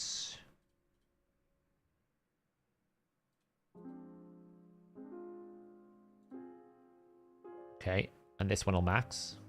Near enough. Come on. We've got a +5 there, so we're 1 down. It's a +5 there, so we're 1 down. Obviously, this is going to be a 6-star. I know I should wait. I don't care. Imagine me doing this outside of this. Crazy. We can see if we can get, like, defense %. Okay, well, we got defense. It's not quite what I was hoping for. Oh, you never want to see it, do you? Accuracy. Okay, well.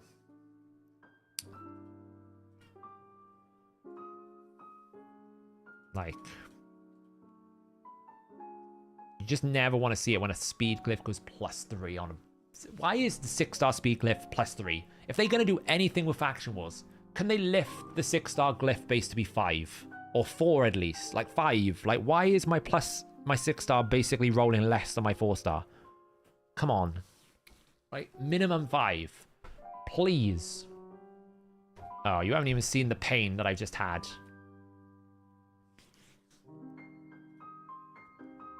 Six-star. 6-star speed glyph. +3. Why? Oh. Accuracy. Man. So like, this is going to require a lot of tweaking to get it into the right window. So like, this build is going to be nowhere near what it was quoted at the moment because like, we're not getting high rolls on any of these glyphs. So what is it at the moment? So the build should have been 365, 635 accuracy. It's down 70 accuracy at the moment because of Ascension, and it's down basically 9 speed. It's not the end of the world. It's not like it's terrible. I absolutely should farm this Cycle of Revenge, though. It's terrible that I haven't farmed that. I still don't know if Polymorph is still good. You know, you could go temporal.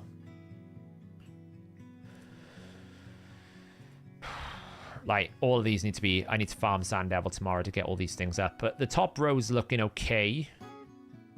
This needs accuracy. This needs to be maxed with accuracy. It could roll, like, I don't know, defense percent. That would be ideal. This needs to be health. It doesn't need to be crit damage. It's kind of poor. It's a big improvement over what I had, though. You know.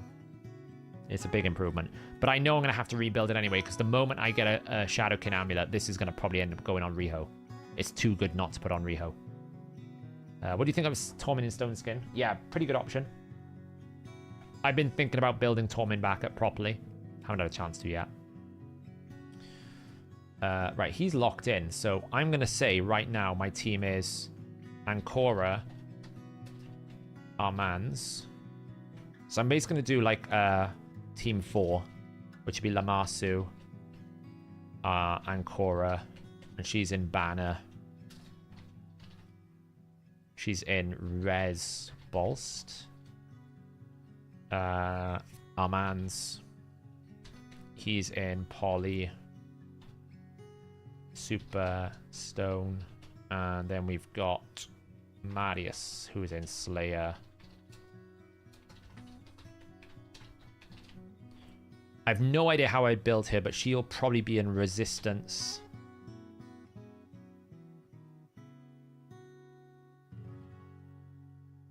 Supersonic, I would say. But for the time being, we can't do that. So right now, we're going to have to do Banner, Res Bolst, Armands, Poly, Super Stone. Quite frankly, I just want a high star blessing that can annoy people in this build.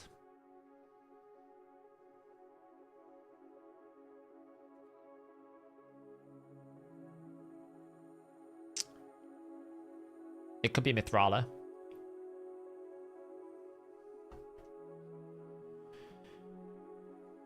It could be Mithrala down here that I'm building. Like this is going to be the... This is going to be Team 4 when I get Lamassu. Which, you know, I'm planning it because I'm so close to her. It's either going to be this siege or it's going to be the next one, probably. So, in the meantime, I need something to fill the gap. Ancora Armands feels good. Marius. I could put Narcissus in there, but I feel like it's a bit weak. It needs something with a, I think, Temporal Blessing. So I just need someone with Temporal. Now, that could be Mithrala. She can be quite annoying. It could be someone like...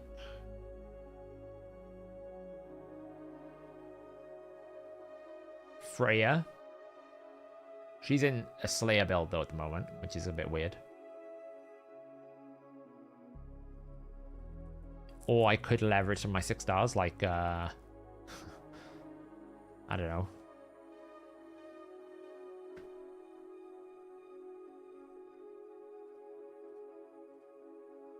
Do I have the Turn Meter Dwarf? Who's the Turn Meter Dwarf?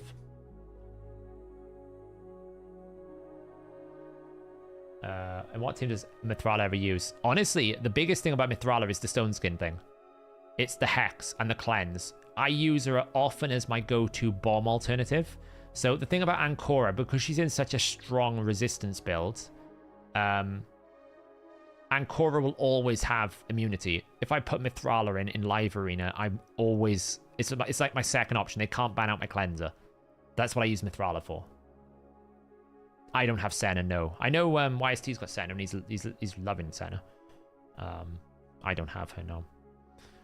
So I'm kind of looking for a 5-star temporal chains. Now, I could use Freya. Freya at the moment is in a bit of a damage build. Protection damage. I could put her in here and switch her from Soul Reap to temporal. Like, he's going to be in this build. He's not changing, right? So we've got Cruelty. This is locked in. This is locked in. I mean, I could put our man's out of Poly and put him into temporal as well.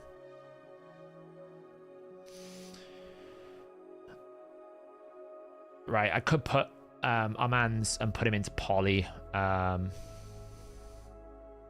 put him into temporal chains instead of Polymorph. Because Polymorph is losing its place. And the reason why I say it's losing its place is you've got Lamassu coming in, you've got Feral, you've got Pinpoint, you've got champions that are straight immune to it. You've got resistances, right? He still needs to land it with accuracy checks. It's not as powerful as it used to be. It's not like just put it in and off you go. It is slowly getting whittled down. Now, that doesn't necessarily mean it's gone completely, but it's still kind of like, that's where you're at, right? It's getting whittled down bit by bit. It's not totally out. You're right. It's not totally gone, but it is a consideration. But I do like that now that we've done the math about how strong temporal is, I really do feel like every team should have temporal chains, because the moment they have buffs, which they always have buffs, right? Near enough every single team has a buff of some form, and if they don't, they're not getting increased speed. It's like a straight, it's basically decreased speed. It's crazy strong. Because on the speed stat as well, right? So it's going to work with decreased speed. So if you have decreased speed with temporal chains, that's very, very strong.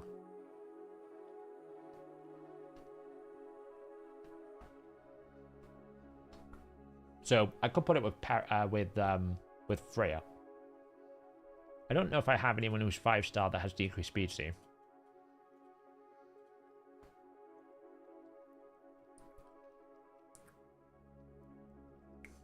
So apparently I have Krisk, but he's in Cruelty for Hydra, so we're not moving him. We have Thor.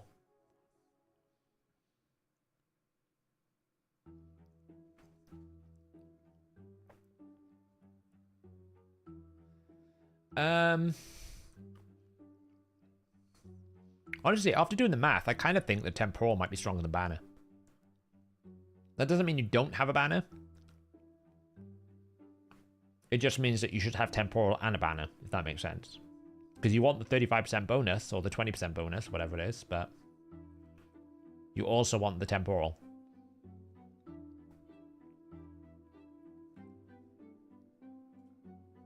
The most sensible thing would be use Freya and put Freya out of Soul Reap and put her into Temporal, I think.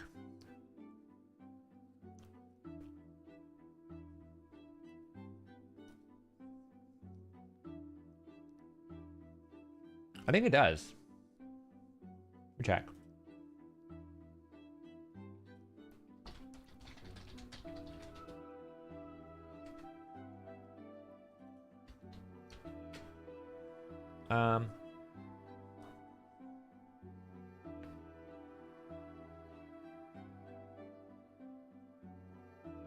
Yeah, it does. Seems to.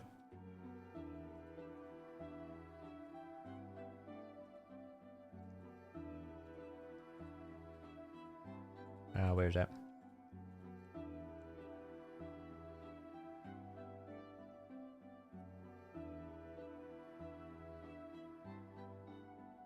Yeah, it seems to. Nothing in there says it's unique. So there's a value within the code that normally says the skill's unique. If it's unique, it means it can only happen once in a team. Doesn't seem to say that.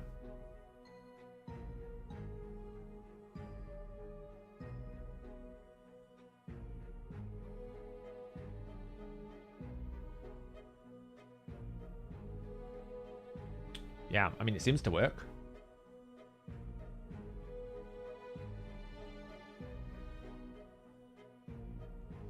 I don't necessarily think you should stack it. I think, to be honest, it's better to mix and match. But it might work. Honestly, I'm feeling like Freya comes into this team. And the only reason why is it gives me a cleanse backup. And it also means that I can't get one shot. So, I'm going to put Freya in here. I'm going to switch to his Temporal. And we're going to have a look at her build.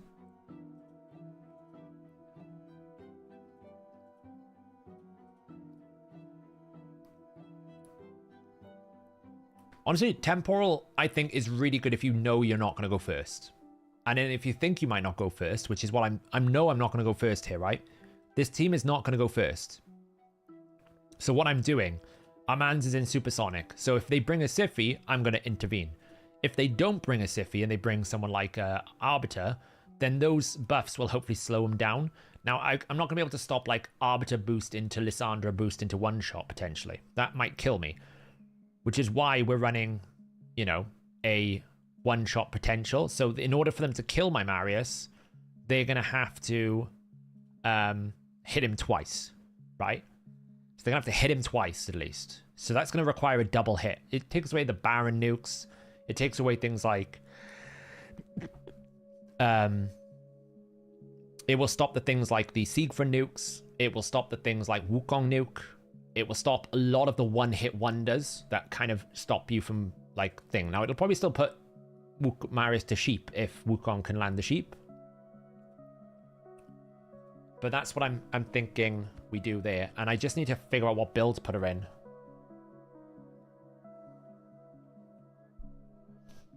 No, because I don't actually want to go... no, because I need the aura. Sorry. We're running on auras. We're running it on auras, basically.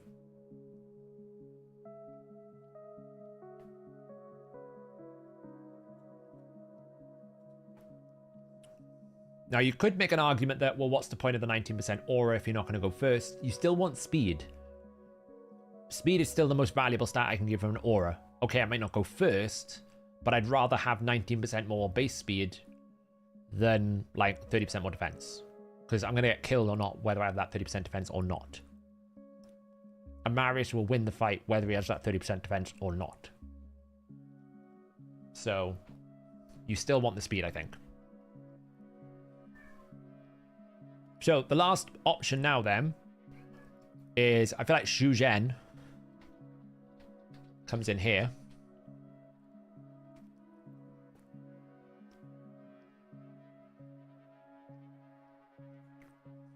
Now it comes down to who's our last damage dealer.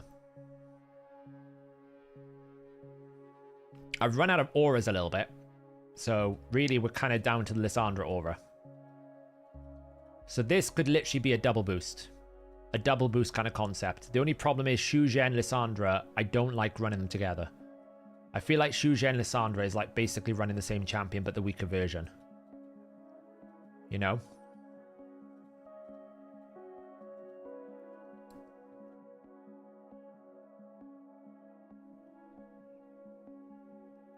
No, because Xu Zhen's aura doesn't work in all battles.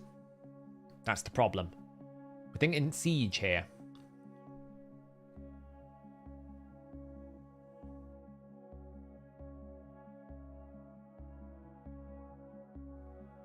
The cat's making noises in the other room.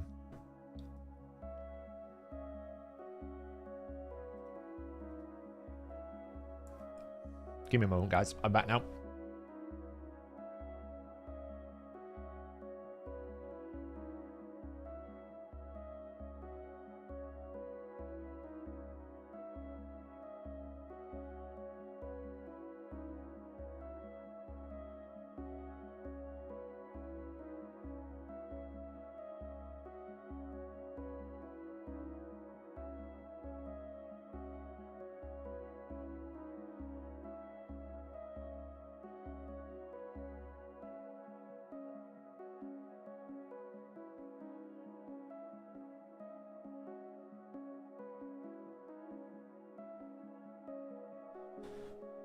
All right. Yeah, I've got to set up a reserve team for Siege. That's why I'm having to do 3 teams.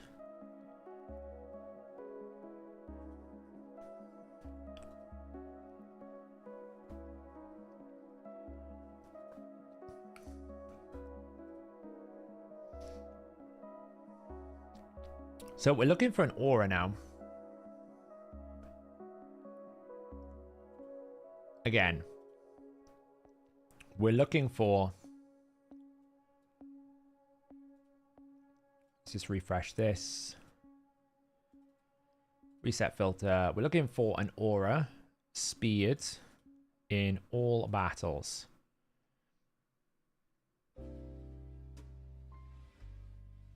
So that's what we're looking for.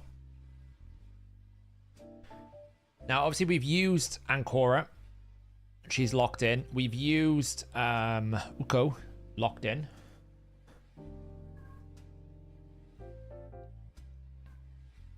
What are you making noises for? What?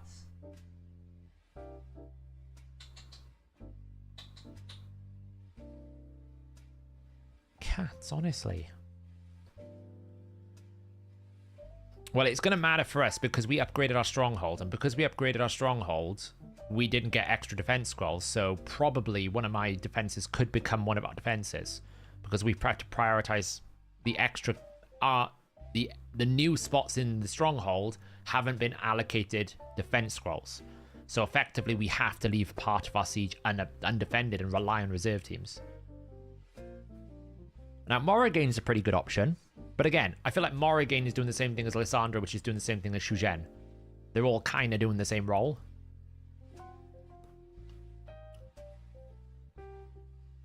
Marius buffed his own accuracy, so we don't need to do that. And I often like to use the extra turn to outrun any negative effects that Marius has on him. Now, I do have a really fast Cornelia because I got her in Sand Devil, but I don't think I should be using that.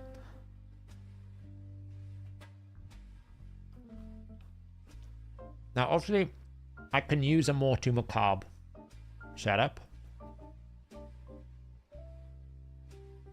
Right, we could go Mortu.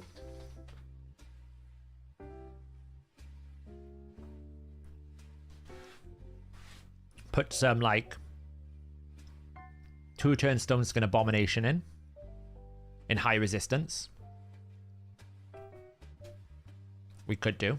Because, I mean, effectively, you don't need that much stats for it. You just need to be able to, you know...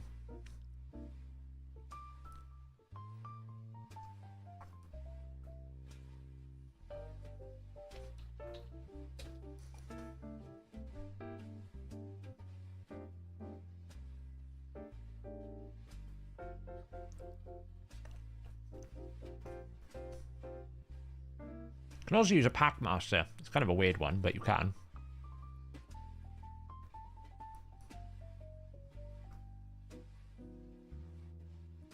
There's also Duchess. Could be a good backup. I mean, Duchess would be the most logical utility one. But we would be committing to not going first. If we went Duchess route. Right. If we went the Duchess route, we'd be committing to not going first. The other option is Pedreig. I do have Pedreig in a pretty reasonable build. I wouldn't say he's crazy fast, but he's reasonable at what? Where is Pedreig? Oh wait, he's dungeon. Never mind, he's dungeon. I forget this.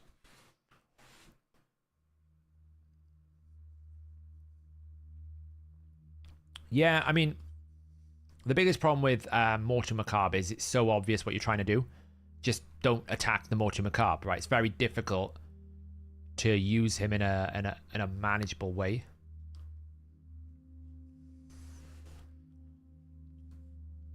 I could just do a Calvalax team with Teox, which would be freaking hilarious. I could put I could put a Fushan in. It's not like our Hydra Fushan team works anymore, so I might as well blow him up and put him in Stone Skin or something.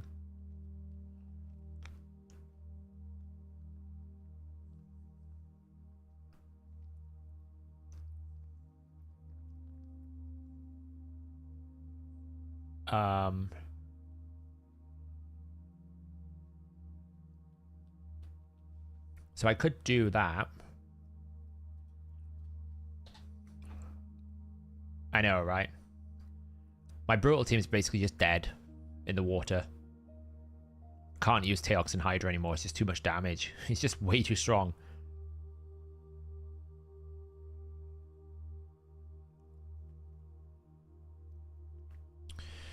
Yeah, I mean, that's a problem, but that's only if you're only going to get it once, Malice. So it's like he gets one attack. It's not like the Incinerate one where it's like every single time a burn goes off, he drops turn meter.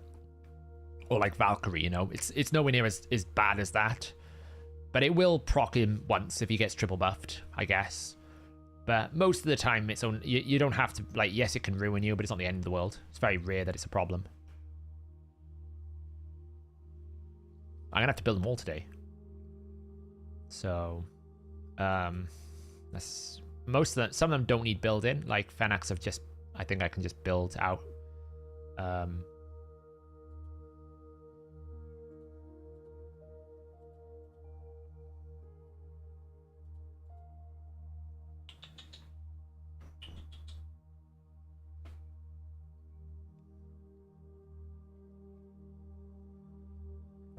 I'm just trying to basically think of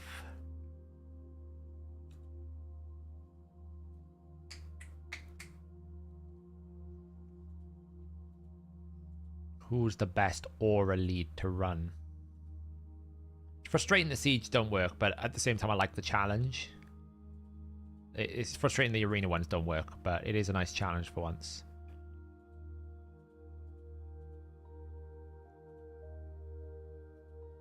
I could absolutely run my 6-star Fushan. Right, that's always an option. I could run a 6-star Fushan. I could put Duchess in the front. Yeah, I could put Liss. The only thing about it is, I feel like Liss and Shuzhen don't work together. That's where I'm struggling at the moment.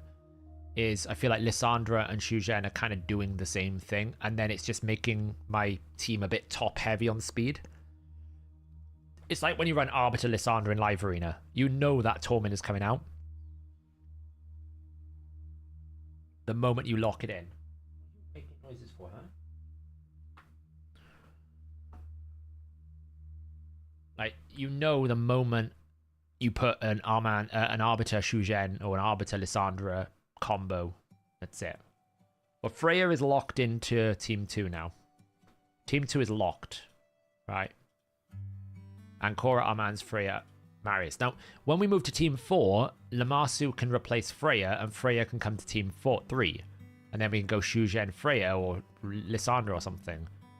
That can happen. But at the moment, it can't.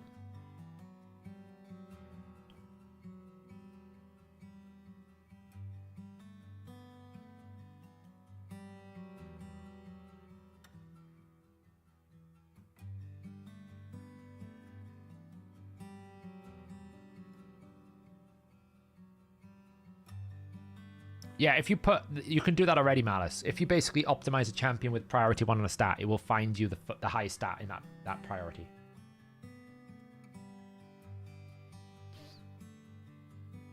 Like, if you just put priority 1 on any champion for speed, it'll tell you the fastest build you can have. Now, it doesn't do it on a champion level. You're not having any more. But, yeah, I mean... You could. It's just a very difficult optimization task to do because you're asking me to optimize like potentially 600 characters. That's like 600 optimizations. It's kind of hard to do.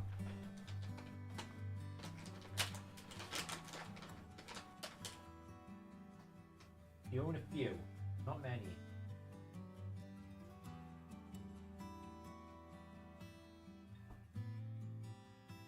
So this just comes down to who do I want to use as a lead, basically.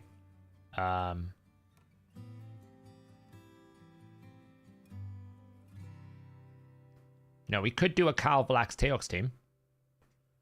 Don't necessarily need the speed over there. Could front it up by Duchess. There's a Razzlevarg option, which I've seen used.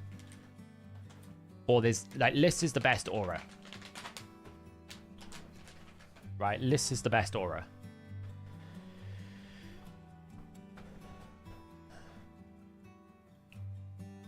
I've noticed that there's some pinpoint stuff going on, Benjamin. So if you're getting weird ordering, it could be that pinpoint is in there. Pinpoint seems to be doing weird stuff. I've noticed this. I'll have to chase it again to see what's going on with that. I mean, I could use Elva with Shuzhen. Elva Shuzhen would be the best combo, I think. It would be limiting on revive, but it would be the best. Either Elva Shuzhen or Duchess Shuzhen, but Elva gives you more speed. Duchess gives you more stability, and I think a Shuzhen, you're trying to go fast.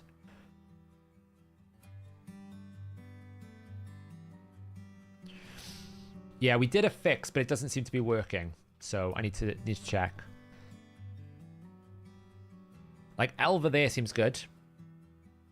Right?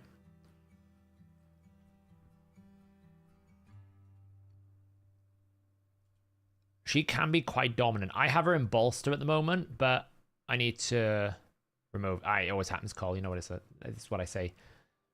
It's now, who do I put the damage dealer with? I feel like Narcissus is the best damage dealer I've got now.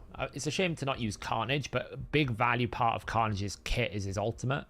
Is his aura, and I can't use his aura. Now, I could just run double damage dealer. It's a very squishy team. It's not a very scary defense. Elva, Shugen, Narcissus is pretty scary, but it needs, like, something else to go with it. It's missing, like, that, oh my god, I don't want to fight that factor.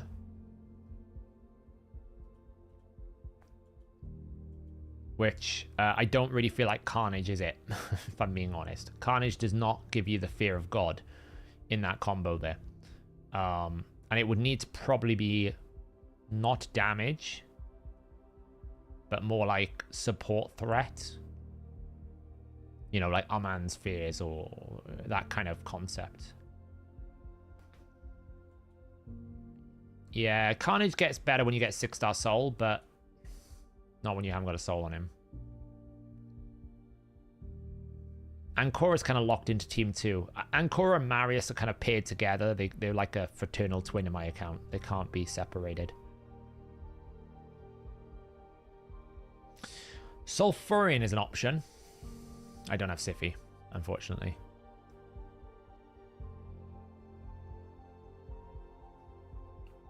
Because there's just there's no space for him. I don't really want to run double damage dealer. And there's just no space in that second team. So what I've been finding lately is I keep picking Ancora, Narcissus, Marius, Shugen, and then something else. And they'll ban my Shugen, and I just don't get anywhere. It's like if I manage to get a turn with Narcissus, it's a miracle, but most of the time it's not. So I'm just finding like running that much focus, especially in, obviously in live arena, it's a bit different, but classic and standard defenses, I just don't feel like they would ever get a turn. So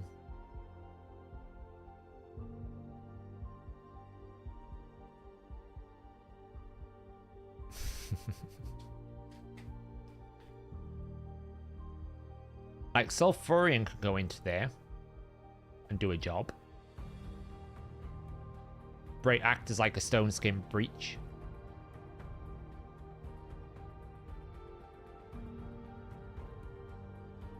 But it would not be a very scary team, I fear.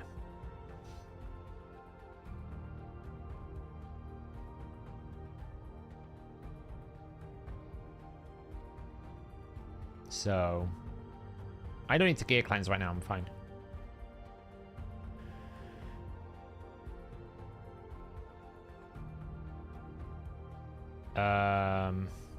Yeah, I mean, that one's not a problem, Cole, because they said they're going to fix it. They just didn't fix it in time.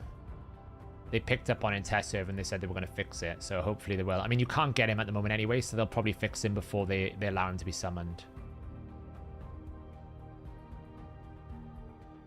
Yeah, we're not talking about gear here at the moment, GV. We're talking about actual, like, team comp, like, the build, the team structure. I'm trying to think of who to put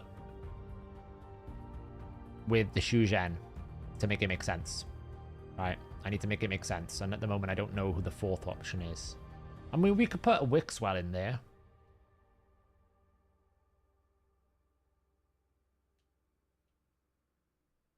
Is he on tomorrow? Oh, he is on tomorrow. They better fix him by tomorrow. Yeah, good point. I forgot that. They better fix him for tomorrow.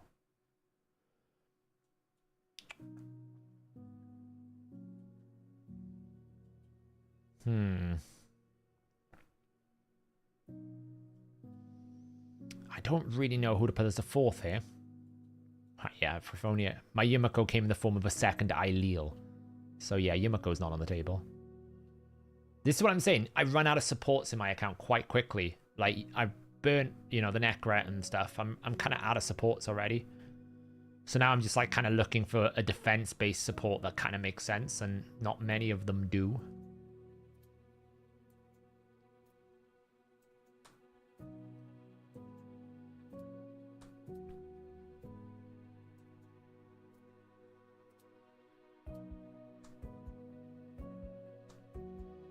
Yeah, I mean, it took me 5 minutes to realize you could just basically kill yourself on reflect and stack it constantly. So that, yeah, I agree. I mean, it doesn't take long to realize that was a bit of a problem.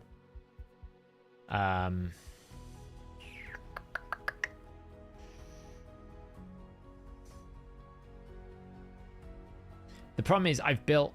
This is like somewhat maybe why maybe Shu Zhen is the problem here. Maybe I'm trying to force the Shu Zhen to get a speed team, because the Shu Zhen immediately weakens the team's survival. When are you optimizing your rate as low as its attack so much to prioritize HP? Should I maximize for attack? The way you should do Rotus is where you can get attack percent, you get attack percent. Where you can't get attack percent, you get flat HP. Right? So you get flat ascended HP, HP banners, HP ring, critical damage gloves, critical damage amulet, attack percent chest, speed or attack percent boots, attack percent substats. He gains a lot from flat HP, better with attack percent. That's the way I did it. So I would ascend towards a HP, for example, rather than flat attack. And that's how you balance him out. We actually built, back in the day, a special unit test just for Rotus. So he's always been a bit of a tricky one. Yeah, that's it. Yeah, and critical damage where you can, of course. Yeah, I just don't know who to put as this fourth option. Like, we've only got one single target reviver. That's always a bit of a concern, which is why I'm leaning towards Sulfurion. To kind of go Shu Zhen, turn meter boost into Sulfurion A2 to, like, Elva, block debuffs and protection, Narcissus nuke. And Narcissus is just because he's solid. Right? He's a 4-star. He's HP based. He's got reaction. He's just solid. That's why I'm considering him.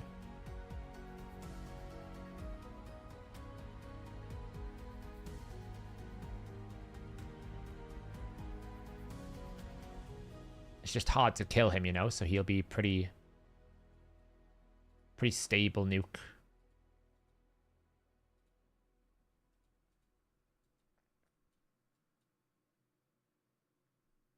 I mean, what does he really get?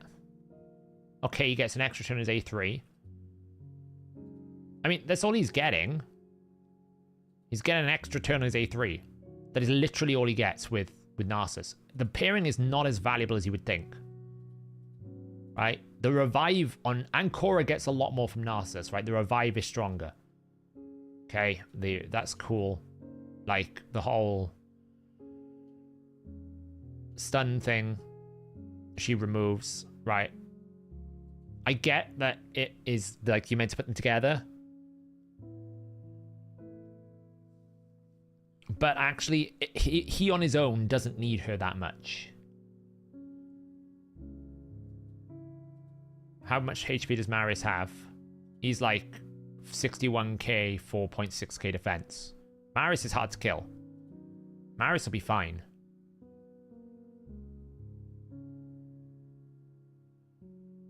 Because it isn't nothing, Quicks, right? If I take Ancora away from Marius, this team falls apart.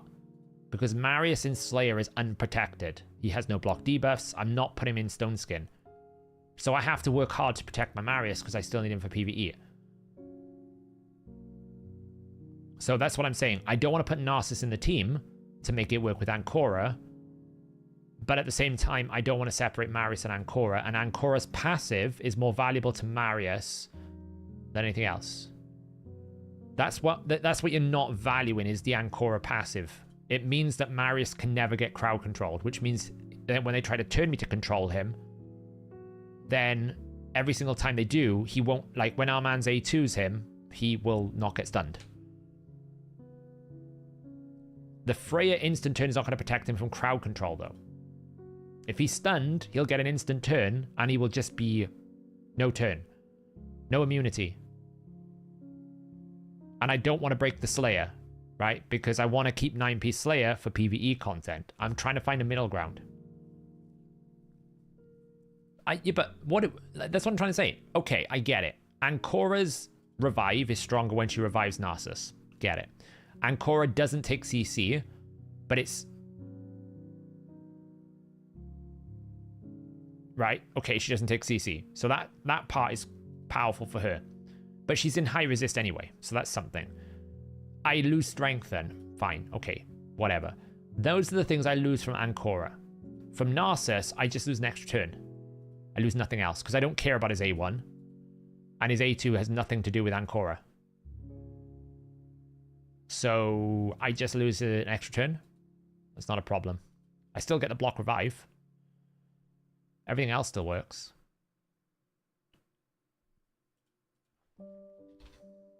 I actually, by the way, maybe I should just do this then. Would this make you all happy? Drop Elva, build another Ancora. Maybe that's what I should do.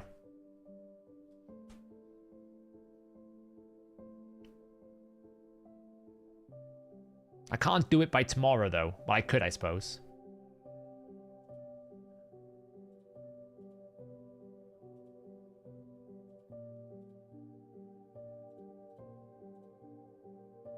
Because we have got the champion training event on at the moment, so...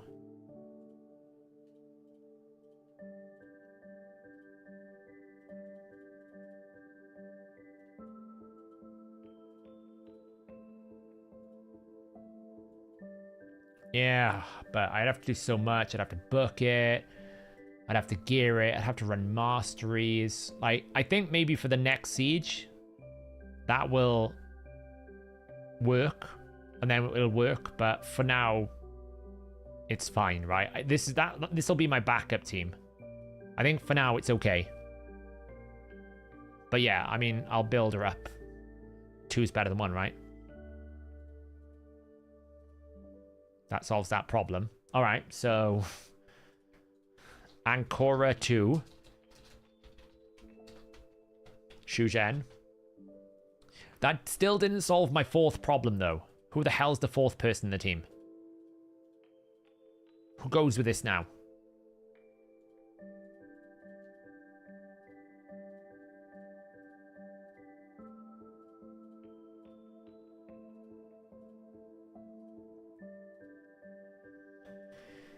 You know, it's like, this is great. Narcissus, I've got him at the moment in Roots with, I think he's in Lethal.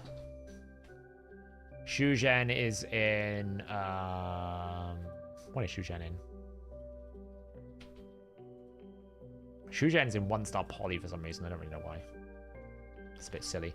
Poly with, speed. Ancora, I do kind of think I should drop Bolster going forward. Narcissus doesn't ignore Stone Skin. Does he? He ignores shields. He doesn't ignore Stone Skin. So...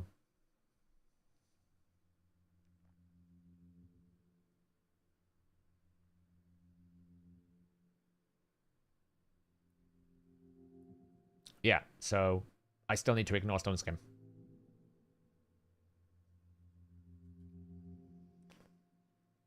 So that's why I've got him in Roots. Because, like, there's just not much else to put him on. Like, I looked at it and I was like, well, I could put him in Heaven Cast, but that's not that crazy. I might as well just try and break the... I'm finding Stone Skin teams everywhere. 40% more damage on a Stone Skin team is pretty good right now. So yeah, it's just, who do I put the 4th? I could put a Sulfurion to try and break Stone Skins more. I could put someone like a,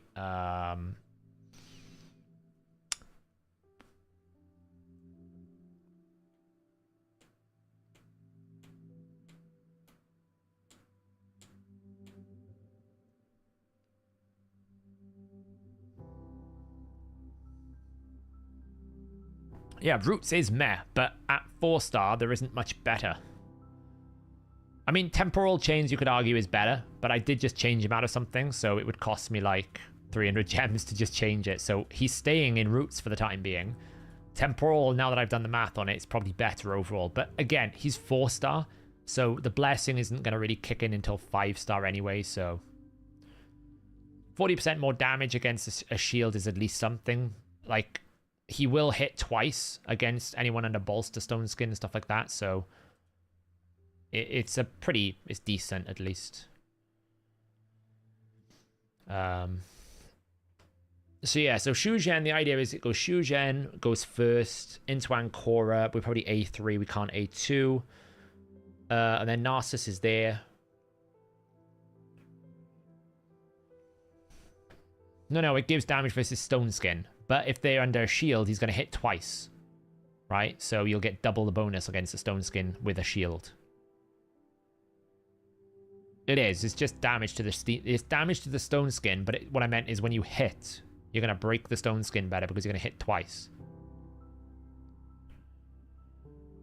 No, they made a mistake, Cole. It was meant to be 10 plus 10, but they did 5 plus 10, so instead they've moved it to the Champion Training event, so it's 15 on the Champion Training event instead now. Gergo, nah. He's too squishy, he'll just die. He'll just get himself killed. The dude has got no defense. Look at his base stat. It's like squishy as hell. Like, I could just basically run Trunda with that.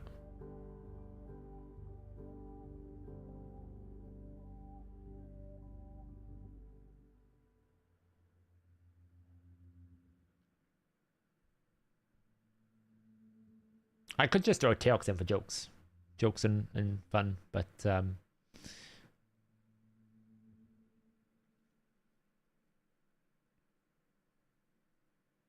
No, they didn't remove any. They just didn't put 10 in. He's just... Yeah, but the problem is I need pinpoint. Right? Here's the problem I've got, right? I don't have a strong pinpoint build. Like, he needs at least what? What would you say? 4 pinpoint? Like, he needs at least four pieces of pinpoint, I would have said. So, first things first, do we have any Ogryn pinpoint? Because if he doesn't have pinpoint, we're in trouble. He's just going to get polymorphed, right? And if, correct me if I'm wrong, I might need, like, how much is the pinpoint set in terms of...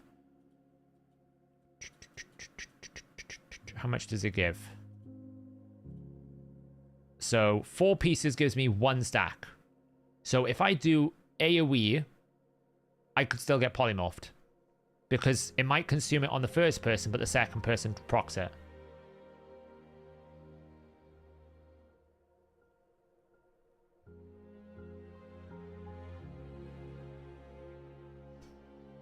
But you need 6 pieces. And if you go 6 pieces, now he's got no damage. Because he's got no ignore defense in his kit. So he's not going to do much damage at all. I know he's got an 8 times multiplier. Like, how do you do any damage, surely? We can see what we got here. What pinpoint I've got. I have a 5-star crit damage. I have a 6-star attack ring with attack percent. That's pretty solid. Like, he needs accuracy as well, which is even worse. It's like the most horrible thing to build in the game. You need a debuff damage dealer, which means you need accuracy, you need critical damage, you need everything.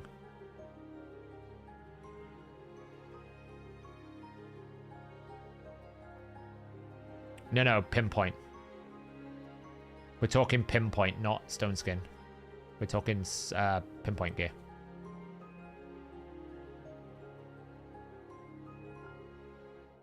I mean, it's an 8 times attack, but only if you land the freeze, right? So basically, we need to build him like this. He needs to be damage on his A3. We need to do this. Probably just reconfigure him away from that. He's going to need 6 pieces of pinpoint, but I'd rather put 1 piece of cruel if I can, but let's just put 6 pieces of pinpoint instead.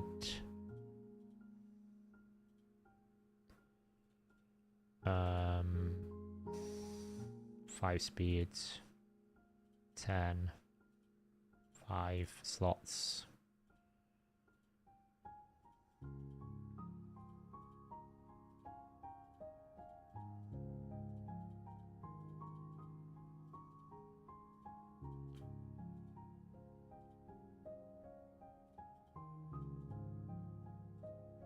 Now, it's probably not going to put 6 pieces of pinpoint because it will put the pinpoint in the gear before it puts it into anything. I should have put, like, I don't know, 250.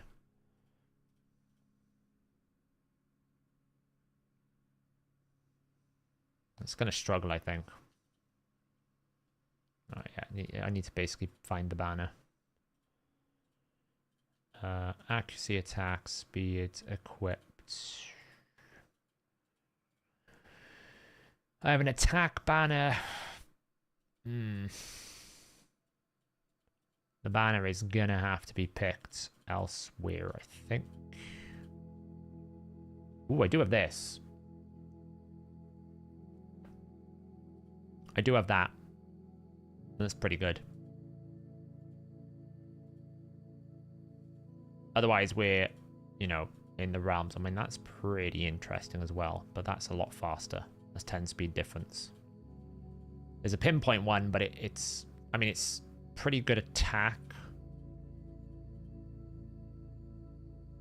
Terrible roll in there.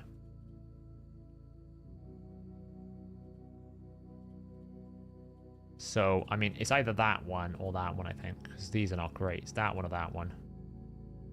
And we'll have to run accuracy elsewhere. Probably that one. Or we could run that, but it's kind of weak. Ideally, I'd like to have some attack percent with it.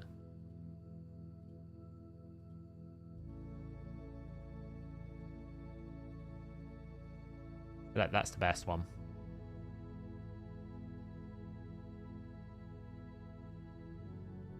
Siegfried's amazing if you can get around his weaknesses, which is Narcissus and Reaction.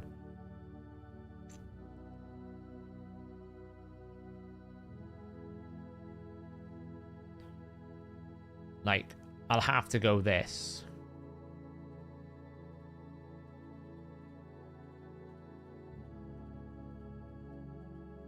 We need a pretty beastly piece here. Supersonic.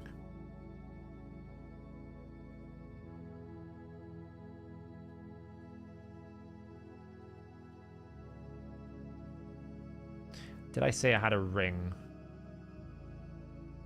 I don't think I did. I did have Feral. Wait, that's Sacred Order. I need Ogren Tribes. Let's see. There's a crit damage Feral. Just time to look at my inbox to see what I've got going on. Crit damage, supersonic. It's an attack ring, supersonic. HV banner. I mean, God knows where it is in my list, though. Like, trying to find one Ogren Tribe supersonic ring that's got attack percentage. I wish there was a way to extract it from this mailbox. I should really think about if that's possible. Like, take it from the inbox. The one I want. Because I don't have space to pull everything at the moment, so I can only pull what's available to me. So what you got to kind of do is kind of like find the things that are closest and then try to grab it out of there.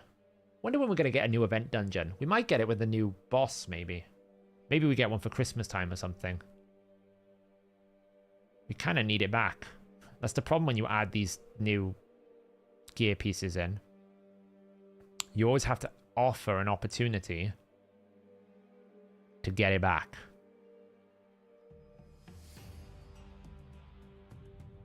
And I didn't think there'd be that much of a gap between them, but apparently there is. Oh, Grin. Oh, wow, I have so much gear that I have to cleanse from my inventory. It's really bad.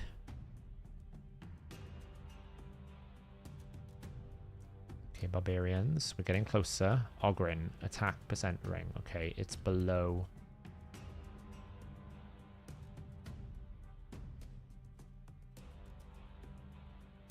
Expires in 46 days. Okay, here we go. It is one of these. Okay, there's a rare banner above it. It could be any one of these. I think it's that one. Did I guess correctly? I did. Give me attack percent. Don't flat roll.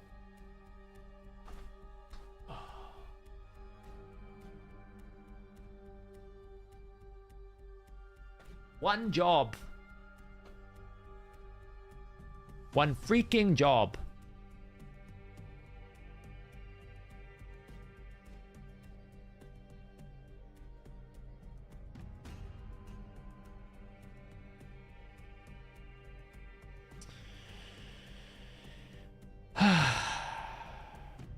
Anyway.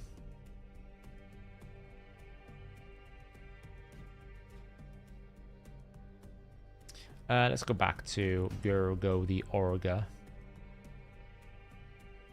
So, I mean, we don't actually need to have an accessory that is in Supersonic. However, it would be beneficial.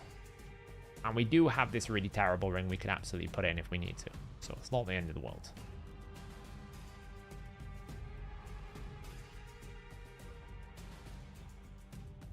I feel like I should try to save myself one position here and have it in here. Wonder what this ascends like. Crit damage props. Oh no, we didn't. Man, that's so annoying. It's not worth reworking, I don't think. I mean, I got enough chaos, so why not? Well, it's slightly better than what it was, at least. It's gonna have to be that one. This needs to be crit damage with accuracy. As much accuracy as we can get.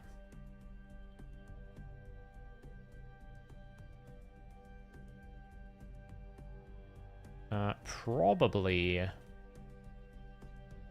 this one.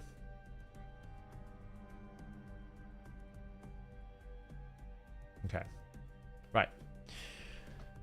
Now that we've done that, we can basically take the banner away, amulet away, put the crit damage on there, put accuracy here, put attack, accuracy, speed, attack, crit damage, attack, sets, pinpoint, go.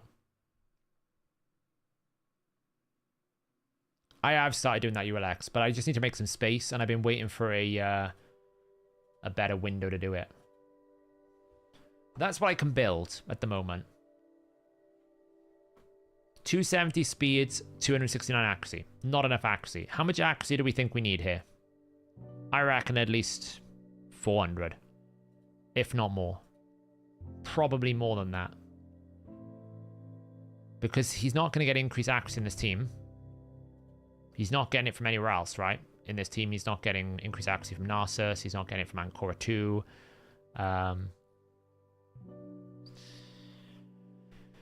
So, yeah, that's like, the problem is he's not going to do any damage, but I suppose he doesn't need to do damage. I don't know.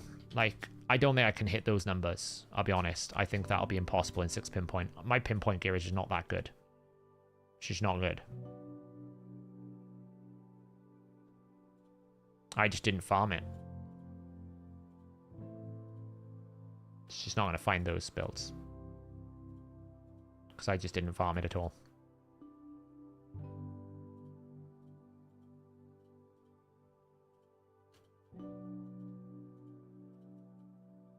Like, I literally have right now, like, 5 pieces or 6 pieces of pinpoint. Yep.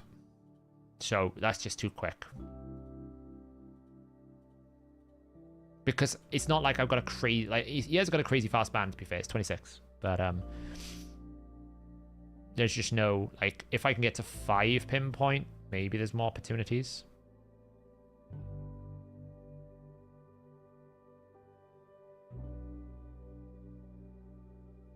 Yeah, I'll find it with 5.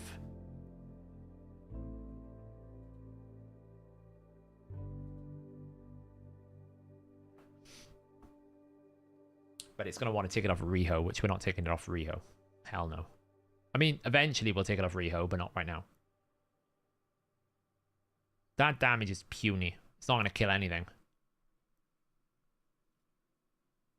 I mean, to be fair, pinpoint sucked for me because I didn't really need to go first. Pinpoint was only good when you actually had debuffers that were damage dealers. Like, you know, I didn't have a... I mean, I farmed a little bit for Calvalax, but I didn't have Gizmak. I didn't have the champions it was really made for. If you had a chance to choose a mythical, who would it be? Probably Crixia or Lazarius, because I don't have Lockout. It's the one thing I don't have in my account is Lockout. I have, like, Basher, but it's not really the same.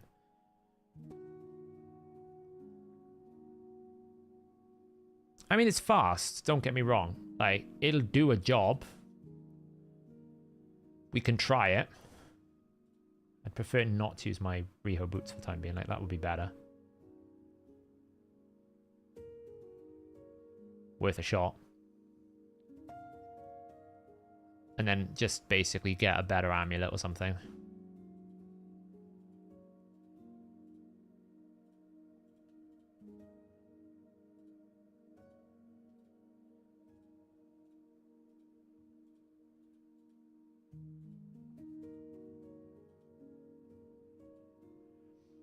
There's probably more amulets that I've got in there. Like, banner, pinpoint,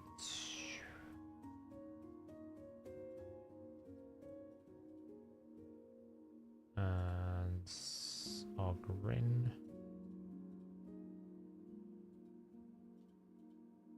Amulet. There is a crit damage amulet rocking away at 61 days. We can try that one. See if that's got the goods. 61 days.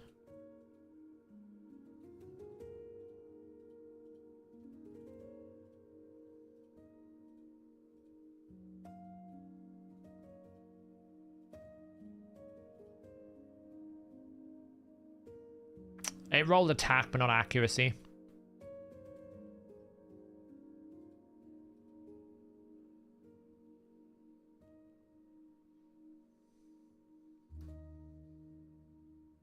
What's the set at 6 give? It's just basically intercept, isn't it?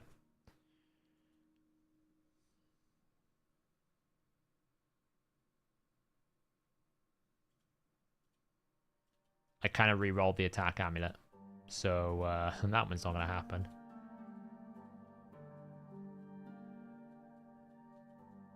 Yeah, I'm unsure.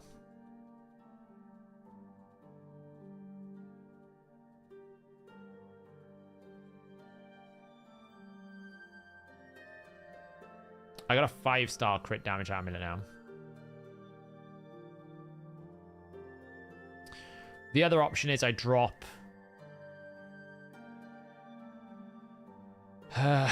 I can try this.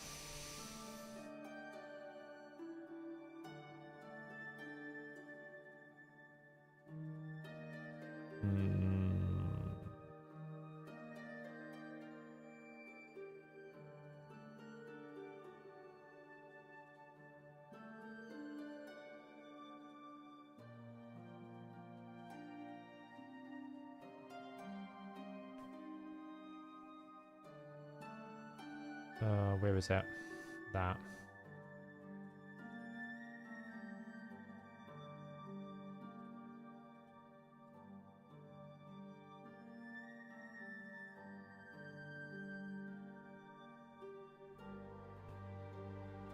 So basically going 3.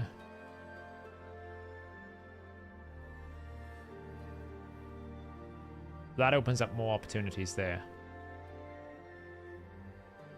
How do you equip the game on the optimizer? Pay for it, don't have it.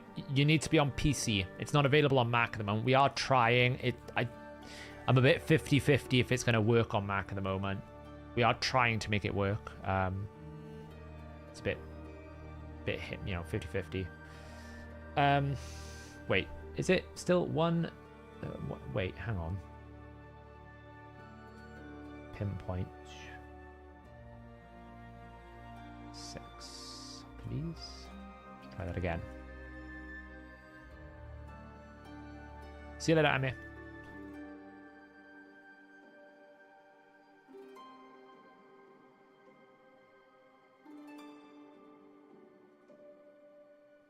All right.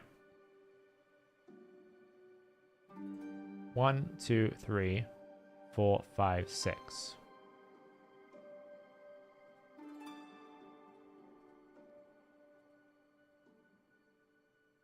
$301, $238. Big damage difference? Not really. How about that? Super squishy though, Costas. Like, is this how squishy we're running them? Super squishy. Like, he's gonna get destroyed. Like, he's not very squishy at all. Not very tanky. But, I mean, maybe that's fine. That's the fastest build at 307. Slightly overcapped on crit damage. Let me just check his masteries. 4,500. Stats. Configure. Battle.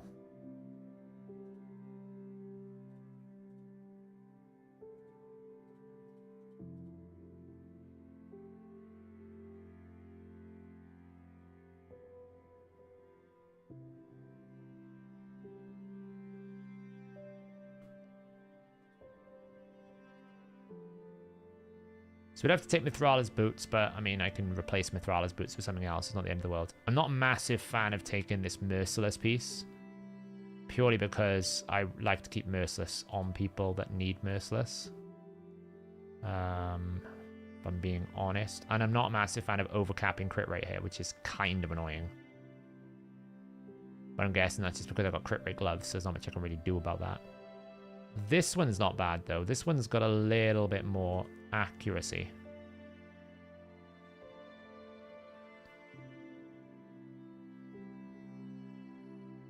Should we try it? This one's got a little bit more accuracy with it.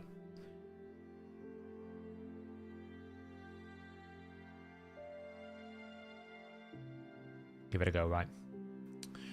I need to do another re-get.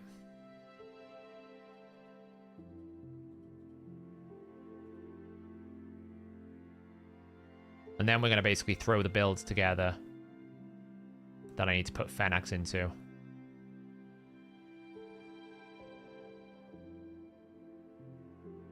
Guys, can we stop single targeting the hell out of this team and just, like, AoE them?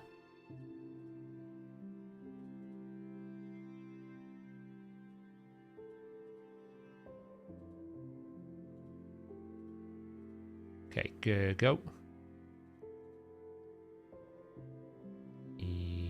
Equip. I know. I was just clearing something.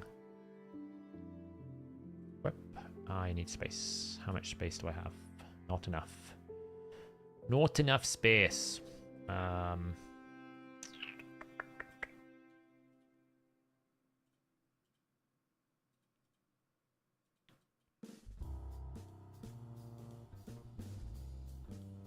We're in a selling window again.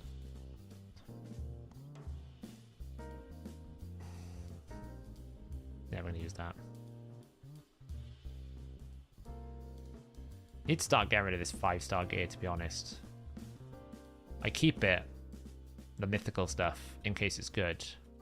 Like, if it quad rolls, fine, but some of this stuff is like so low roll. It should just be gone. These are not too bad.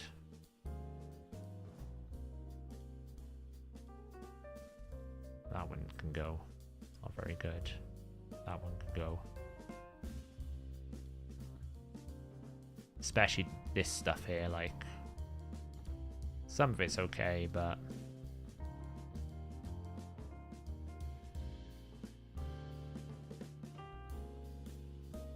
now can I do it?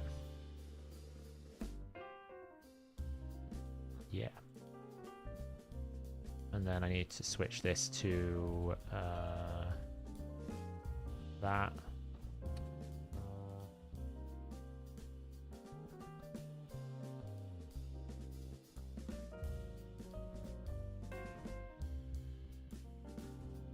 I mean, he's going to have to be fully upgraded. Right now, he's at 276. 5.3, 185%. 73, because obviously this needs to be boosted. Ideally, this rolls crit damage. Wow, we take attack percent. Far worse things it could have been.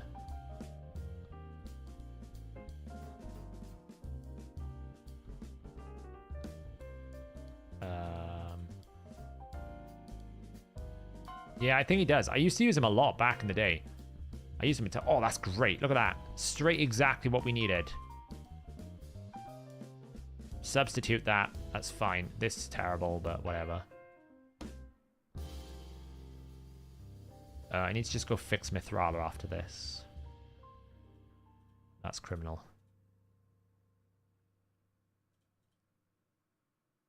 That's even more criminal. That's even more criminal.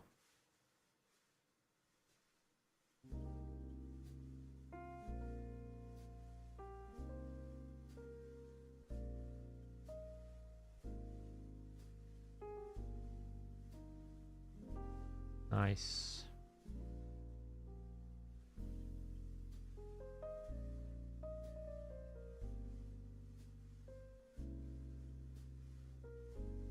Alright, not bad. Some of it needs upgrading still. This needs switching over. It's got masteries, but we just need to remake them. To this.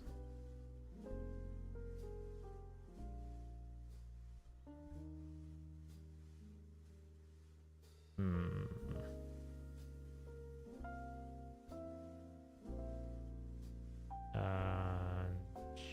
that's...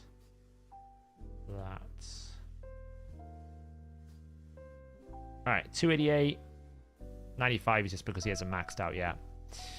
412. Should we give him a little test drive, see how much he can smack? Probably not an awful lot. Let's put him into... What was the team we were going to run him into? Shuzhen, Ancora 2. So we'll use Ancora 1, Shuzhen, Narcissus. Put him in this. Let's just see what he does here. Shuzhen, Ancora, Narcissus, Gurgo the Augur. Where is he? Gurgo. Anyone spot him? Okay. So obviously if we're doing Gurgo here, he's going to be Banner for some reason. Whatever. It is what it is. Narcissus is in Roots. Shuzhen's Poly. So Ancora 2 will just put into Temporal for now.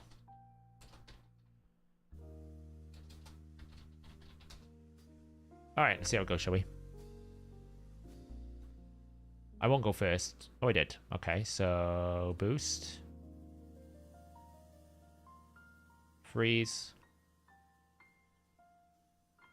And, I mean, it did no damage. It did 0 damage. That's my worry with this. Like, he's got no damage whatsoever. I know he's not maxed out, don't get me wrong, but he did 0 damage to that team. Like, what about a more tankier team? I mean, he is a Stone Skin Stripper, don't get me wrong.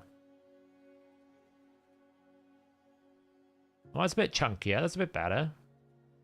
Did a bit more there, but that is a squishier team. Let's see if I win the speed race. I probably don't. Probably too slow.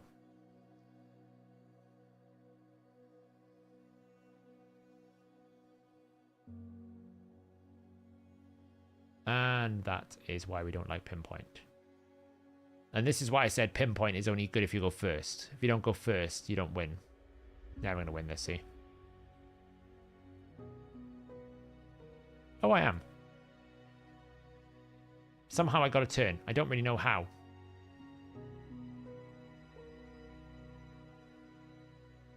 I should have A3'd, not A2'd. Mind. I did make a mistake.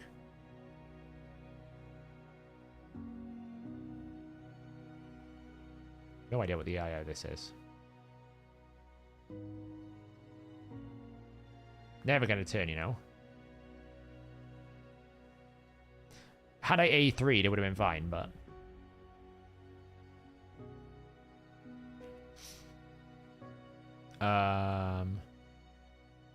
Let's try this one. Like, obviously, I'm not putting my aura in the lead, so that's going to affect this. Because I'm trying to test the team as it would be run. And this is my concern. This is the problem with Pinpoint, by the way. If it's not protected, then it's about as useless as nothing. So this is the thing that I'm worried about this team. If I don't go first, it's just literal death. Now, obviously, if I put my speed lead in the proper position, and put Shuzhen in here. Where is Shuzhen? Do I go first this time? No. It's just too fast. Oh, I did cut in, though. Doesn't matter. Should have A2'd. Had I A2'd there, I'm fine, right? But I won't be able to control this. That's the problem.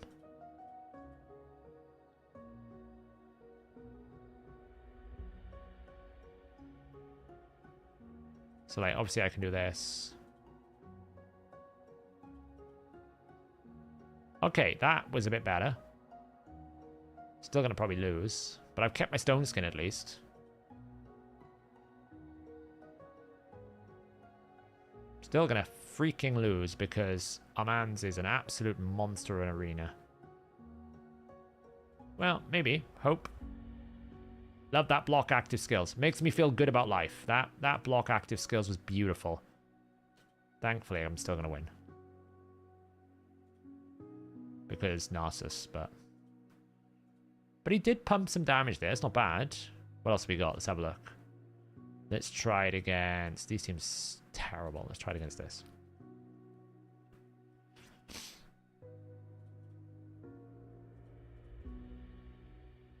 Freeze.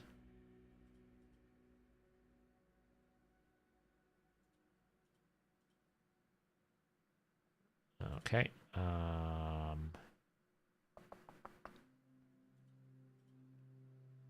Can't do anything.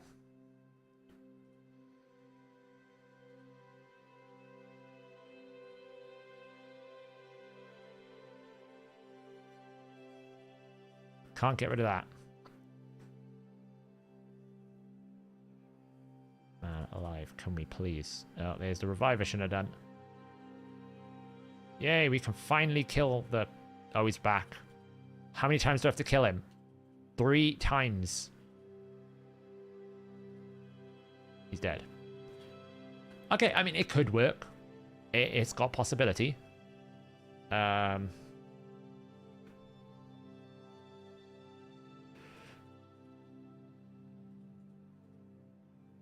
It's got a bit of punch to it.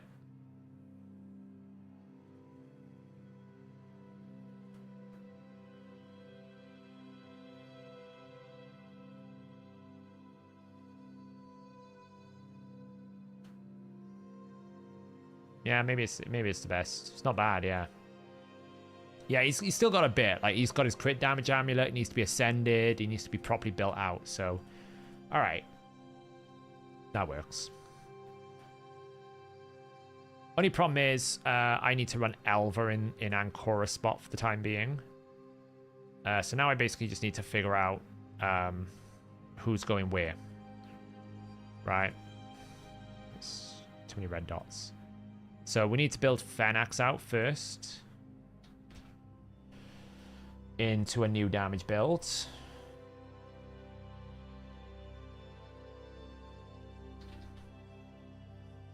We need to also figure out who's locked in 1 at the moment. So locked 1. Who are we getting rid of out of 1?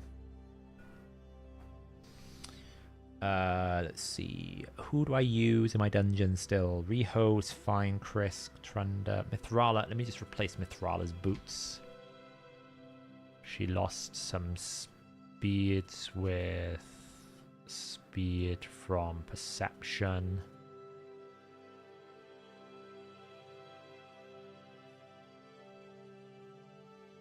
Apparently there's no one to take it off, which is fun. Oh, well, we can take it off Balinor for now.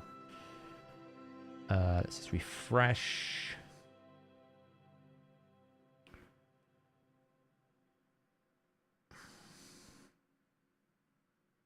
Let's break Rhonda for the time being. Blade Master is fine because he's using...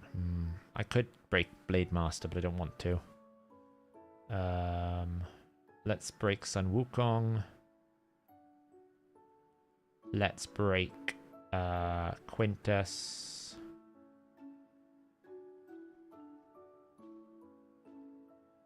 Drang, Tomasia. What do I use Drang for? Don't even know. Something. Stoltus, don't use him.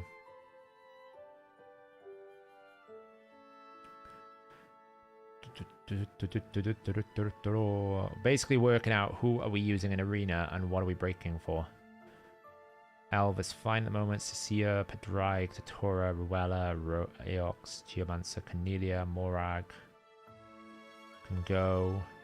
Shamiel's hogging all the merciless gear. Seeker, Godseeker near it, Alika, Clan Boss. Let's unlock the Whispers for now. He can be unlocked. Not using Akintum for anything.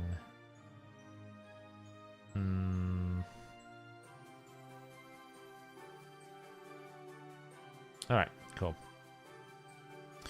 Venax. Let's do some damage build. Optimize. Damage. Cool. Let's not use one. Battle. 4,500 stats. 240 minimum. Critical damage. Sets. Lethal. Stone Skin. Boom. 5. Show me what you got.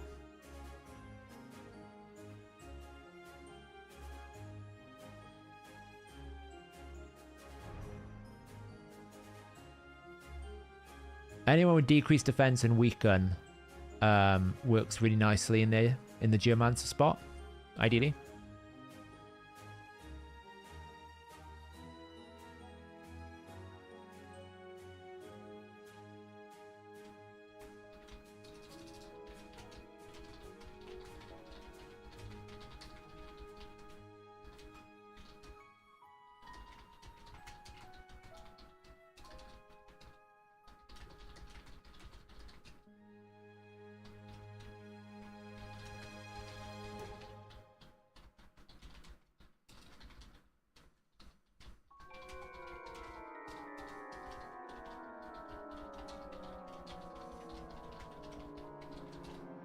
Okay.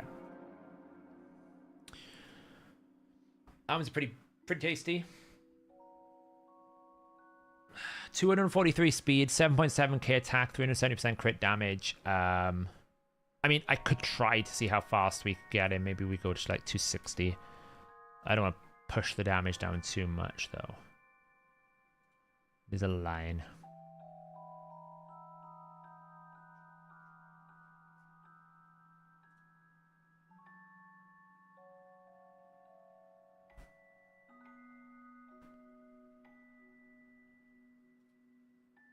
I mean, it's not looking too bad, actually. To be honest, 260 speed looks pretty good. Doesn't look any worse. I wonder how fast I can go before it starts harming me. This is the fun. Like, this is the thing. When you get to 6-star, you get so much more speed, especially +4. Right? He gets so much from the awakening and everything else. Like, now we're starting to see a little bit of it hit, but like, still, look, 284 speed, 354%. We're still at like 106%, so we've lost 15% damage to get to 280 speed. We can pull it back to maybe 270.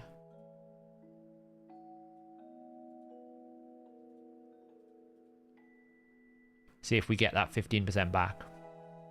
Oh yeah, we get a bit back. Like 270 speed, Venax +4 is fast.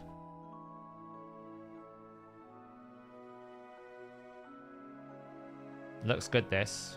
I think we'll go with this one.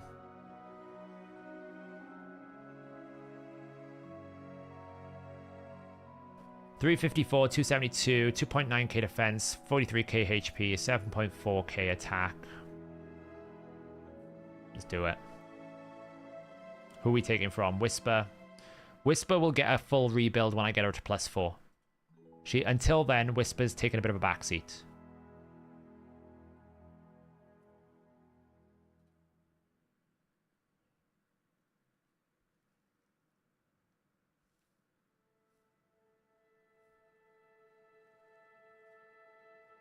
I have full storage.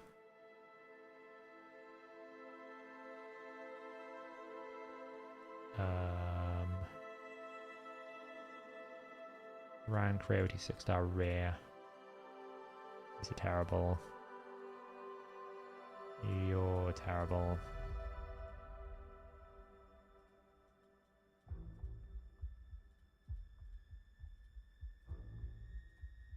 Equip. Probably accessories, is it?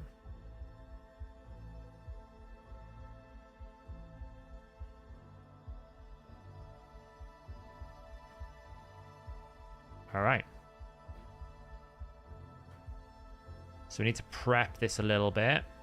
This seems unnecessary. There is no such thing as unnecessary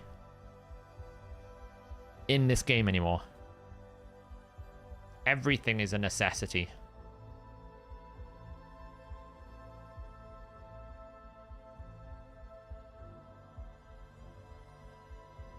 We need to farm this up a bit. Oof, look at that. It's a beautiful piece.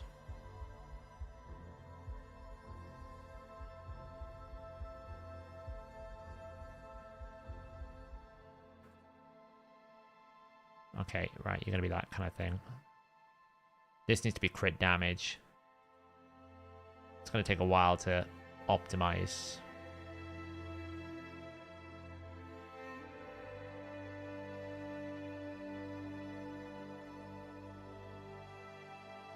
I mean, he's going in as one of my strongest damage dealers, so nothing is wasted. To be honest, have the big boy. Come on. Thank you. Sure, have one of these as well. Like, this needs to... It's like, we're going to have to farm some dust tomorrow, basically. Get all this optimized. It's going to have a bit of attack. Actually, this is glorious.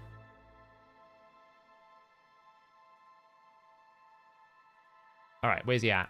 6.4k. This is how much difference he is at the moment. He's basically 1,000 attack down, 10 speed, and 40% crit damage because of the ascension. Like, this isn't maxed. This is the wrong one. It's got too much crit rate at the moment.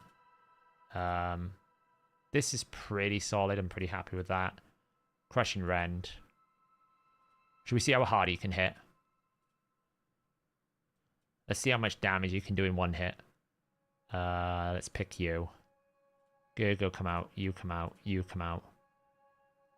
We need some debuffs. That's fine. So Fenax.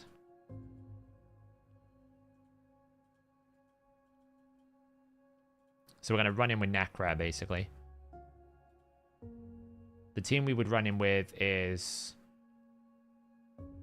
Let's just run him in the team he needs to be. It'll be Mighty Uko. Anyone see Mighty Uko here?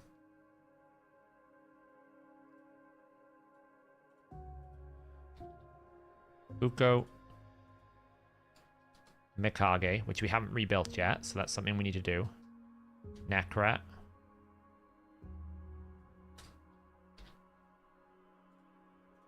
Fenax.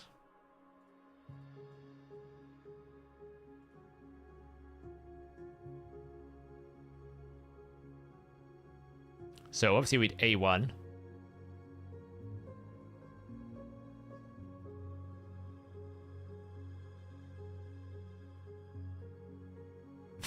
$114,000.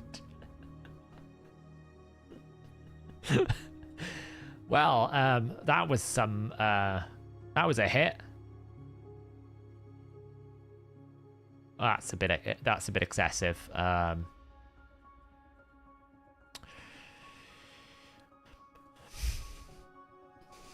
I mean, was a bit much.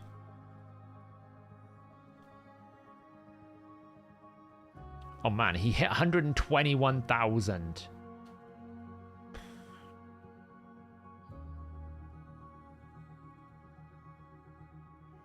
Well, that's a dead Ultimate Death Knight. Oh my god, he's just like taking prisoners.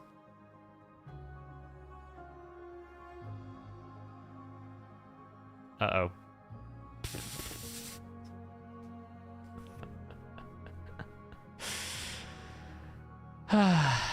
Well, that's fun, isn't it? Let's see if we can go. Should we just... just gonna try it. He's not maxed, right? This, like, keep in mind, I just said he's missing 1,000 attack and 30% crit damage right now. Because I haven't got 20% on the gloves and I haven't got, like, 12%. I'm not going to be able to get it before tomorrow, but I think he's fine to go in arena as it is. All I need to do is basically rebuild Mikage to be super, super fast in this team. And then and rebuild Freya to be in a different set. And I think we're good to go for tomorrow. At least.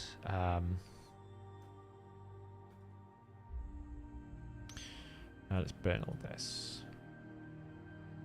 I don't know if Destroy set was fixed, but I know that I think they fixed the other dude. I think they fixed the other guy.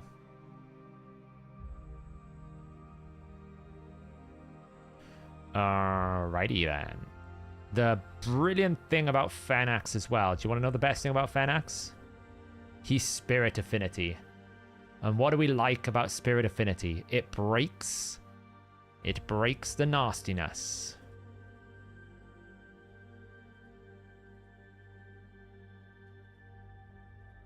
Right, it breaks Harima. Because Harima's force, and he's like, do you know what? I'm going to destroy you.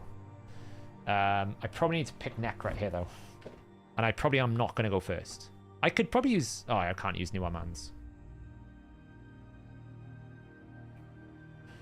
Well, no, because his A1 block revive doesn't require debuffs, and I was just hitting for like 100,000 without any debuffs. So... He's probably going to ban my Fenax now, probably. Like, I'm going to lose because this guy's got a 6-star banner. Right? He hasn't got a... He's got a 24% aura. There's no way I'm going to win this. He's like Kraken team. Is Necret only really needed when you have Stone Skin? It's the ally attack we're using for. I'm using him for the ally attack.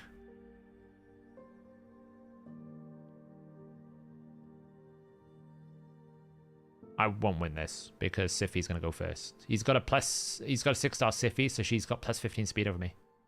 I won't go first. If I go first, he's got no gear. Yeah, see, I was never going to go first. Might be able to cut in, though. Oh, this is awkward. So I could just try to kill someone with Fenax. But they've got to increase defense, so the chances of that happening are really low.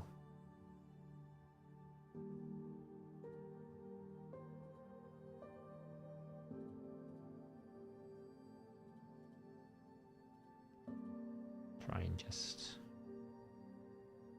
I'm going to lose this one, though, because... Siphi's in protection as well. Yeah, whatever.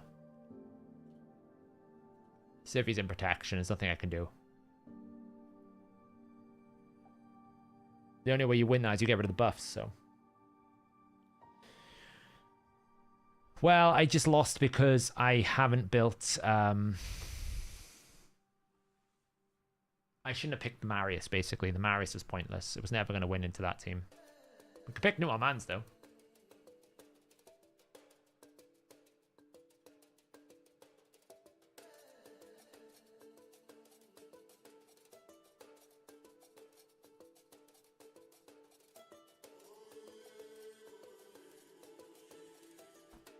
Like, obviously, we would be picking Mikage. We'd be picking Mighty Uko. Let's go with the team.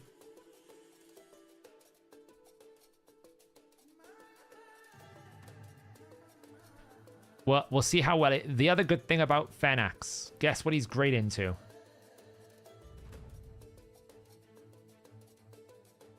Lockout.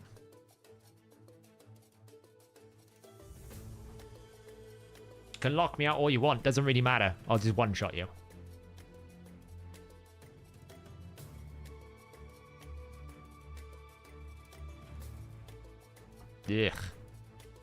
I kind of want to get rid of that.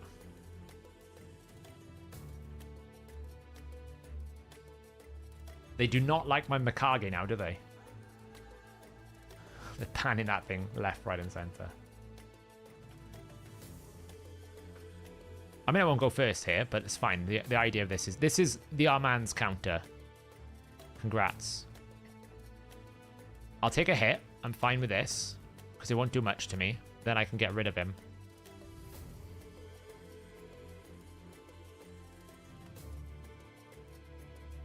It's like, now we throw out this. And who do we want to get rid of? I know. Let's kill the Siphi. No, let's kill Warlord. He's dead. Can't get him back. Let's kill the Siphi. She's dead. Can't get that back.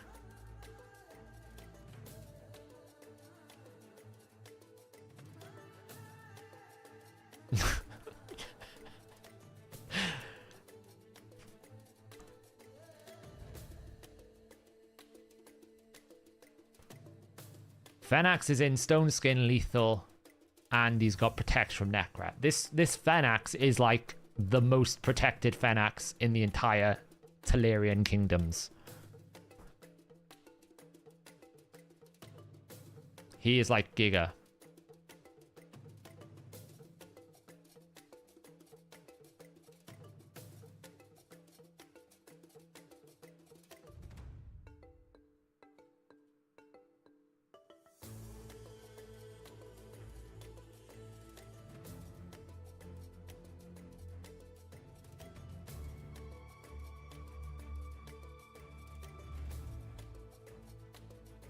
Let's build it. I'm just basically testing the team that we're going to put in.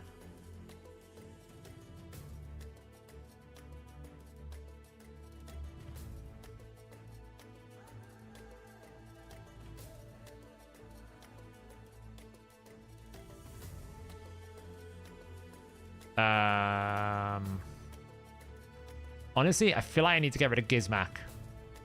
The dude is a monster. No. This is, I want to test realistic teams, even if I lose this. I'm not really too much, so.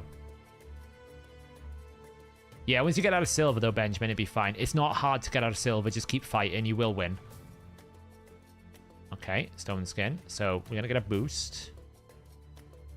I stole some buffs.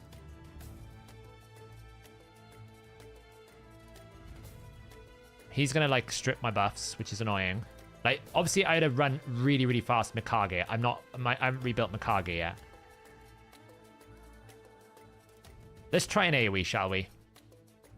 Oh, it's pretty good.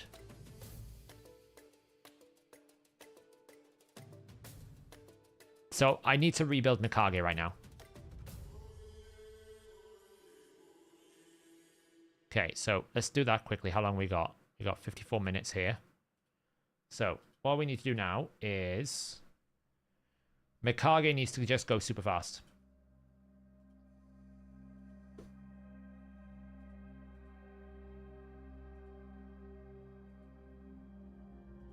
How fast can I get her?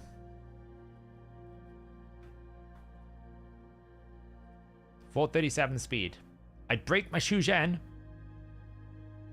but it's faster than my Shugen. Oh, wait. That's a good one.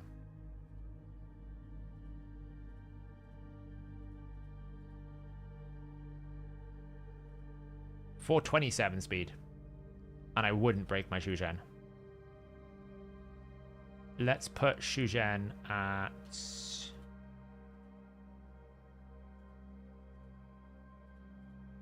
where's Shugen? Let's see. Shu. Let's put you at 2, and let's put Arbiter at 2.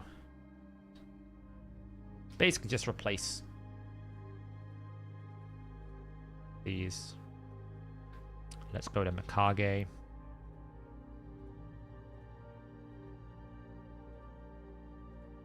See what we get. 432. 435. 434. 435. No axe on that one. 434 with 420 axe. See, that's looking good. Damn relentless gloves. I'm going to have to use them, aren't I? I'm going to have to use... I can't not use them, I guess. I mean, they're not serving a purpose if they're not on anyone at the moment, so... And I'm going to guess if I exclude relentless as a set... Where's relentless as a set? We're going to find vastly slower speeds. Oh, not too bad. Just a lot less accuracy now.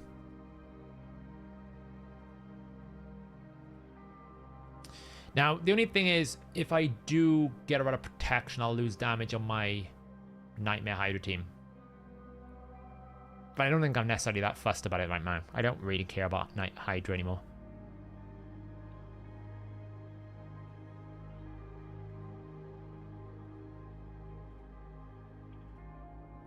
I give a small little priority to this. What does it do?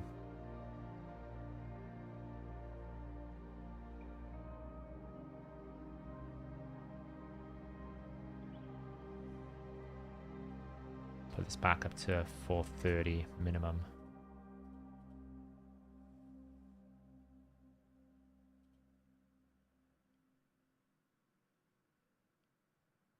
This feels pretty good.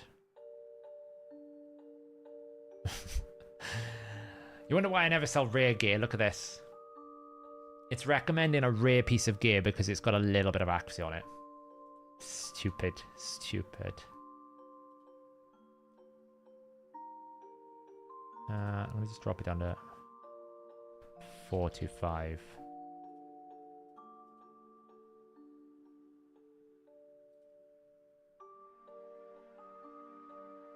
I can get a lot more accuracy if I go a little bit slower. It feels a little... I mean, I can't... Why is it ask... It wants to use these cruel gloves, which are probably one of the best cruel gloves I have on my account. Gerga needs to go to 1 now.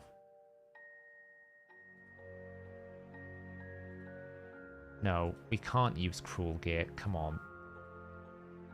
Let's not use cruel gear, please. Please, no.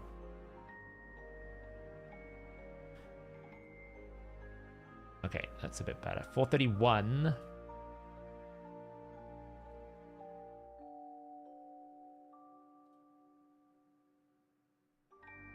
This feels good. It's basically 4 pieces of protection, 5 pieces of protection, 2 pieces of speed, 2 pieces of this. I mean, I don't need this actually on Gear Protect. I can switch it over. 425, 500 speed. Feels good, I think. We're going to go with that one. Have we got gear space? Probably not.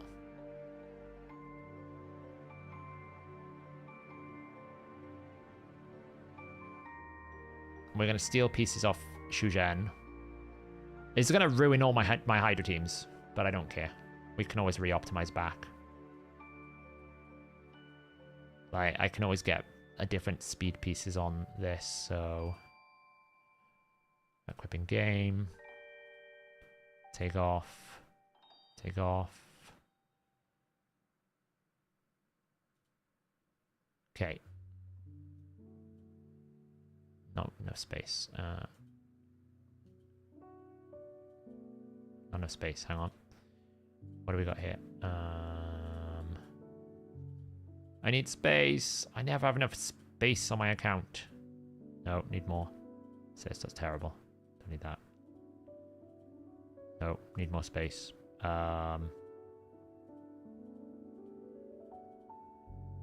That's terrible. There we go. And then we need to basically make some space here. So rank 5. Oh, I'm not even showing my screen. Sorry, wrong screen.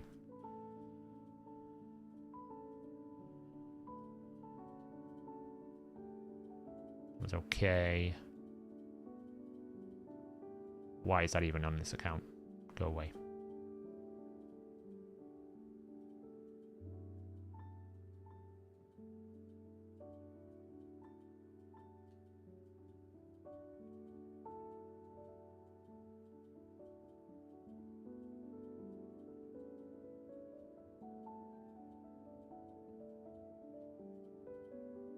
Okay, should be enough space.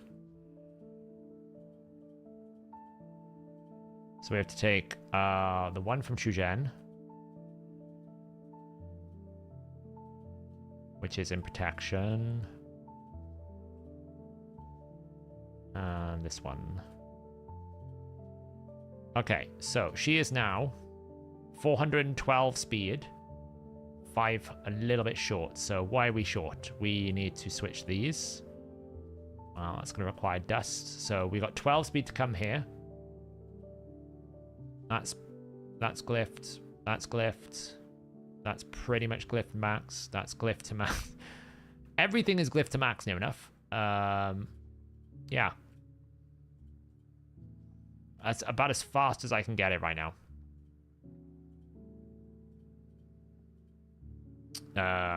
We can redo that.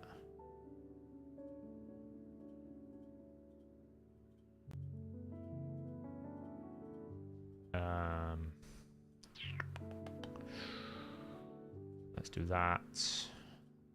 That.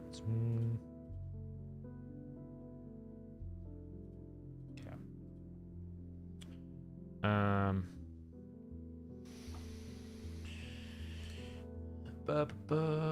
Where do I want to go from here?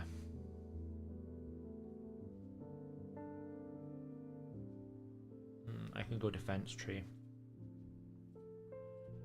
This is going to kill her damage and Hydra, but I don't care. It's only 15 mil. I can find more. I want that one, and I want that one.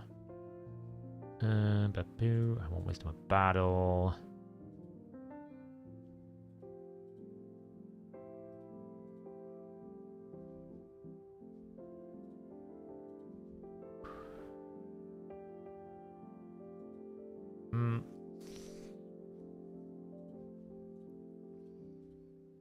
Okay. 412, 556. Pretty good going. No longer in 9 out of 9 protection, so I lose a lot of damage in my Hydra team. But there's always ways to support in other ways. Well, it's just that I've kind of cut a lot of damage out. Like, it's probably going to be like 500 mil instead of 570 or something. I'll test it. I can always adjust and figure out a better way. Right, let's test this combo now. Oh, actually, let's just quickly fix a few people. Arbiter is going to need to be rebuilt. Shuzhen is going to need a whole rebuild. But it doesn't really matter. I mean, I can just put her in protection. She can have that back. She can just be like, what? Accuracy.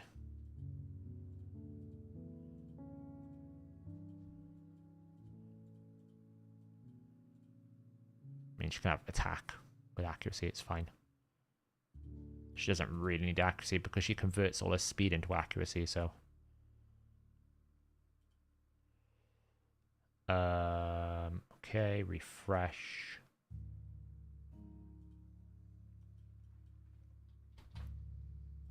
And then Shuzhen, optimize. We're just basically going to stick her back into some builds. She doesn't need that. Ideally, I'd like protection on her because I don't have to keep changing every single month. But we'll see.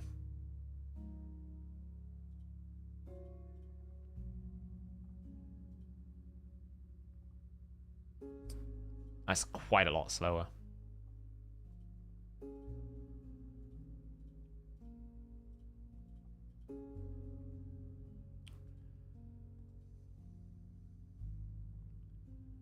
Yeah, I don't want you to use that. Reset.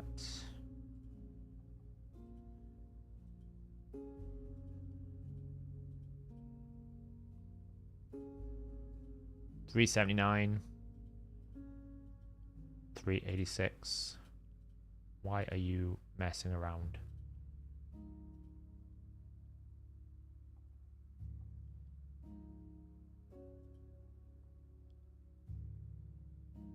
Yeah, we'll take it from Malga. I think I'm just gonna have to sacrifice Malga here a little bit. Which one has got the most effective HP? That one. 386. Cool. Equip. Go. Arbiter has no gear anymore, by the way. Arbiter is just completely gearless at this point. So she is no longer going to be... but to be fair, like, I think I've been on the precipice of outgrowing Mithrala for a while now. Not Mithrala, Arbiter. Like, she's been on the borderline of getting binned off for ages.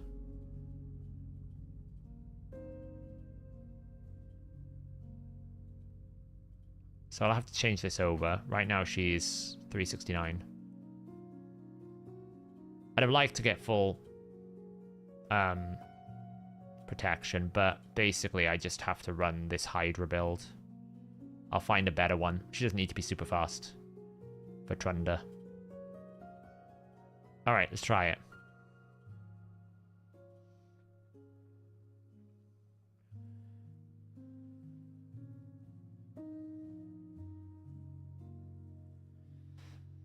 Is Odin good in Hydra? Yeah, I mean, he does true damage.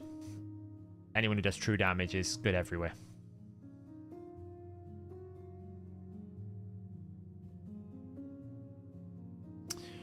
Alright, so what are we going to do? We are going to build like so. Our man's first.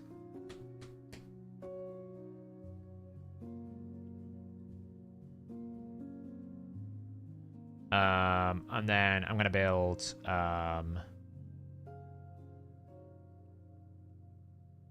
probably Uko Mikage. Then Fenax Necrat. So what I'm doing right now is I'm just testing my live arena, my siege build. I'm testing the siege team that I want to put in.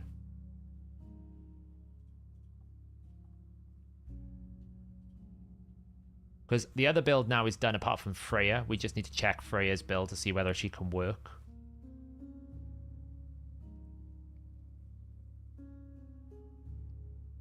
And I'll put Elva in instead of Ancora 2 for the time being on the other build, so...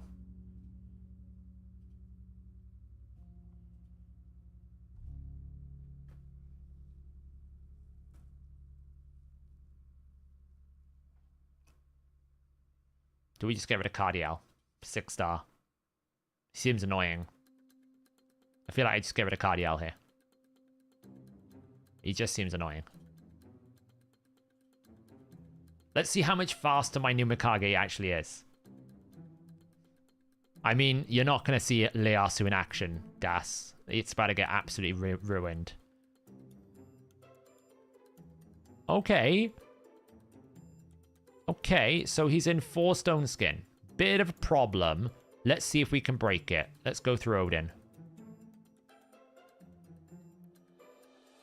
Okay, 1 hit nearly got rid of it. We're kind of stuffed, though.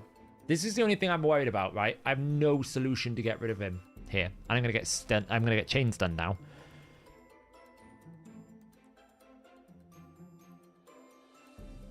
But Stone Skin's gonna help me here.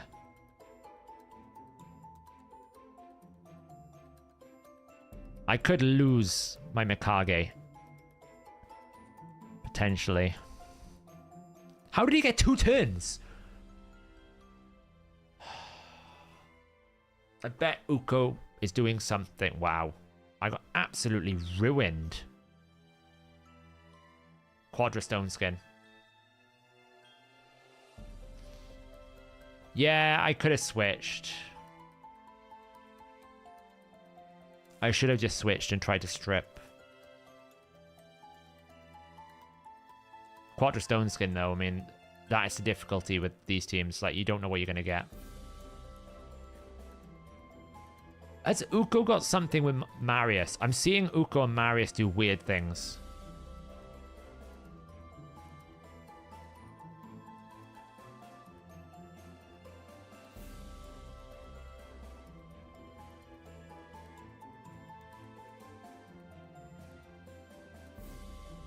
Oh, it must be the temporal chains, is it?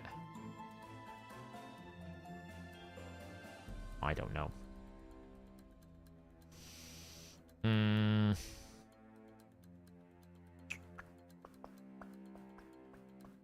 Let's just take the Marius here. Well, yeah. I don't think I had Evil Eye on Uko. Oh, I did put it. I put the Evil Eye on Mikage, didn't I? I knew there was a reason why I shouldn't have put Evil Eye. I shouldn't have put Evil Eye. That was why that's been doing that.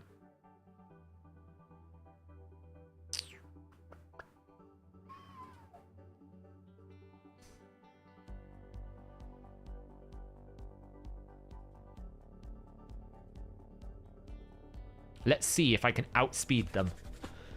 Come on, 425 or 420 speed Mikage, surely.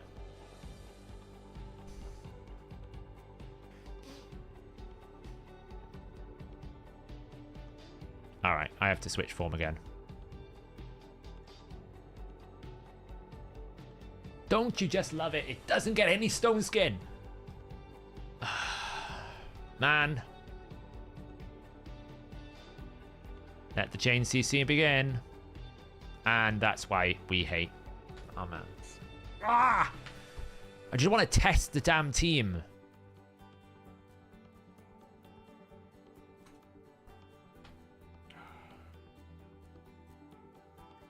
I'm losing a stone skin every single time.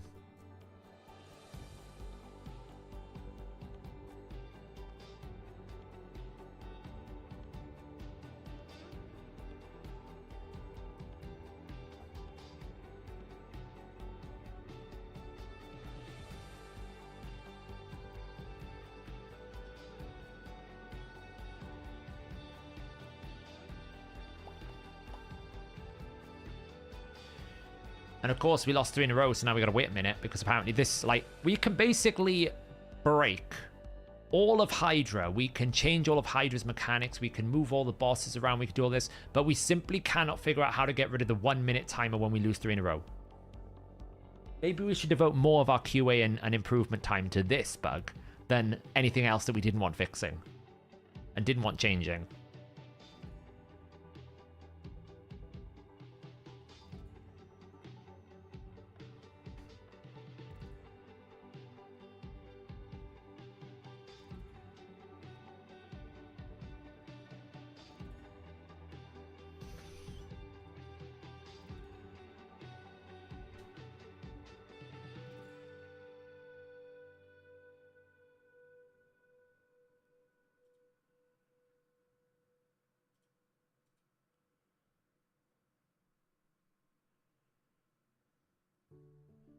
It's just, as long as they haven't got like Quadra Stone Skin. Like, that's all I'm after here. Just avoid the Quadra Stone Skin. Phalanx this.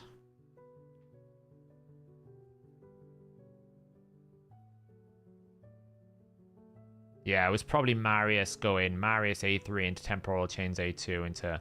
That's the only downside with 6-star Temporal Chains. It's the same thing with 6-star Incinerate. Into Marius, it's a bit of a problem. Let's get rid of that. Into Marius, it's going to be a bit of a problem. But I feel like pretty much any team into Marius is going to have that problem.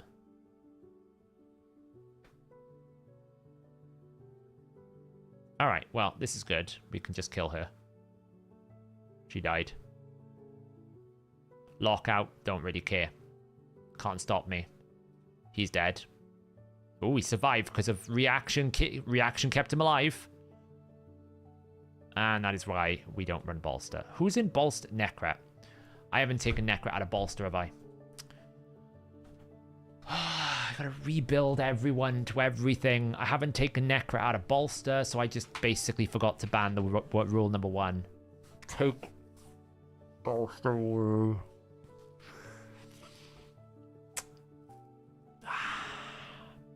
Yeah, I need to rebuild him. I forgot I haven't done that yet.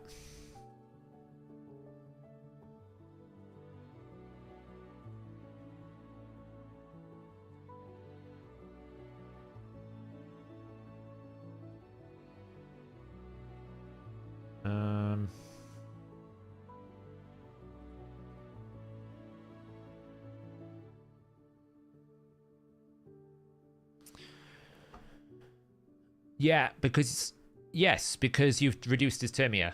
When an enemy against a 6-star temporal chains places 3 buffs on themselves, it reduces their turn meter by 15%. Whenever you try to reduce the turn meter of Marius, he will counterattack, so it's exactly how it's coded.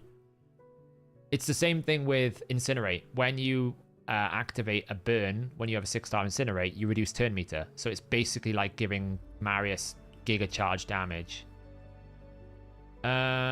Wow, this is going to be fun, isn't it?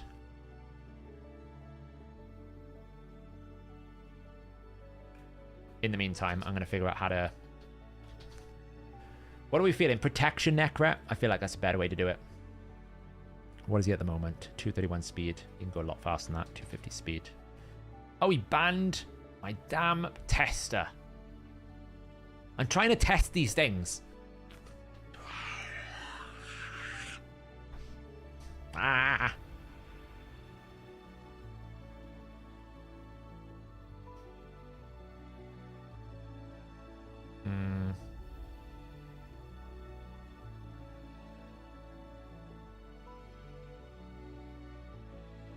Well, Uko died.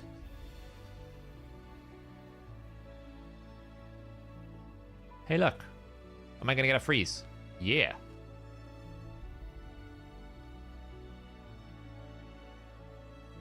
Cleanse. Only problem is my reviver's dead. That's the only problem here. Me reviver is dead. And Mikage is dead next. Yeah, well, whatever. Such is life. Well, this team is not doing very well, is it? How long have I got my regear? 5 minutes. Let's do this quickly. Priority 1. Like 30, 40,000. Configure.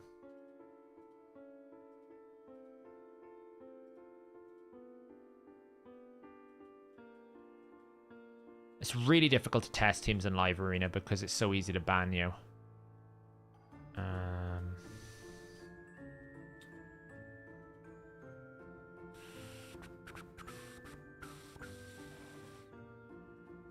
Do I not have an Undead Hordes banner?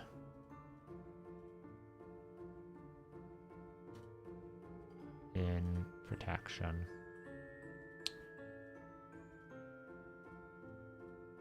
Nope. Great.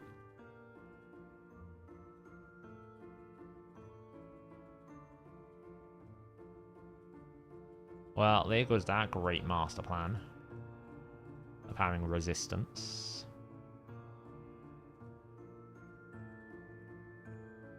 Yeah, but Uko gives me AoE debuffs. That's why I'm using him. So this goes. Speed.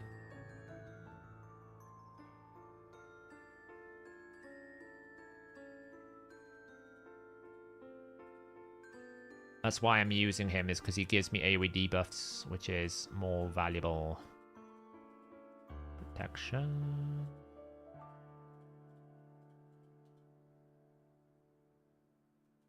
Do.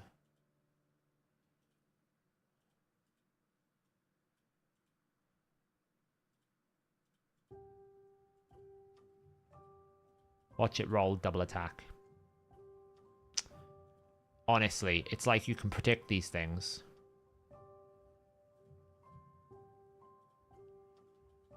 $59 days. 59 days.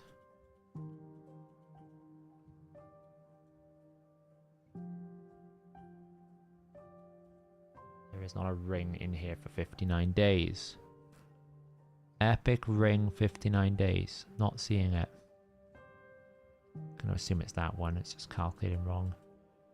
And there's a legendary one at 31 days.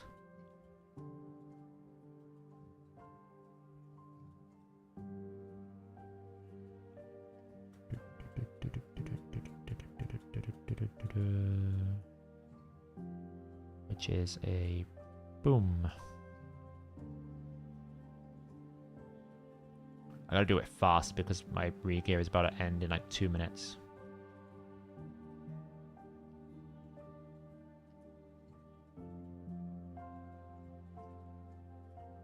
One of these are going to be better, surely. Well, that's pretty lame. Any one better than the one I've had. Oh my god. It's so impossible to get a good ring.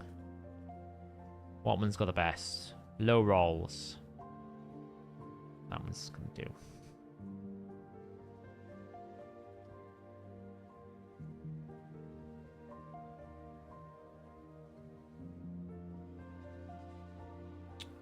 Resistance.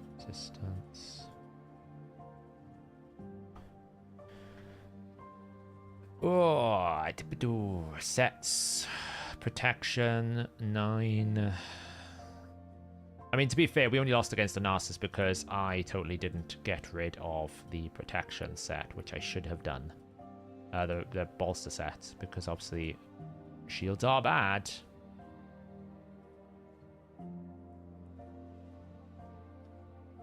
Looks solid. Equipping game. Boom. What's the difference at the moment? 213.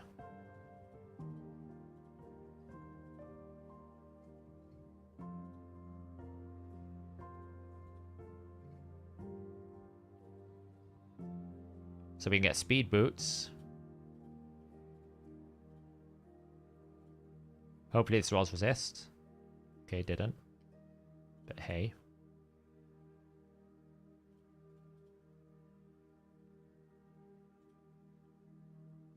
Wow, could it not find a more appropriate chest piece for me? Like, could it not find a resistance chest? Accuracy is the most useless thing for this guy. What the hell? I did that without even thinking because I'm on a 45-second window. So I'm just trying to get it sorted. Like, okay, we don't have resistance. Do we have at least, like, something better than this accuracy nonsense?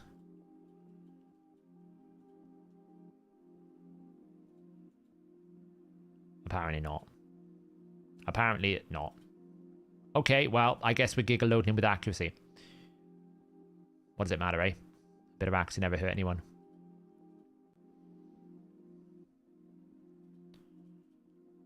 Right, let's boost his speed up a bit. Okay, well, that's not a great start.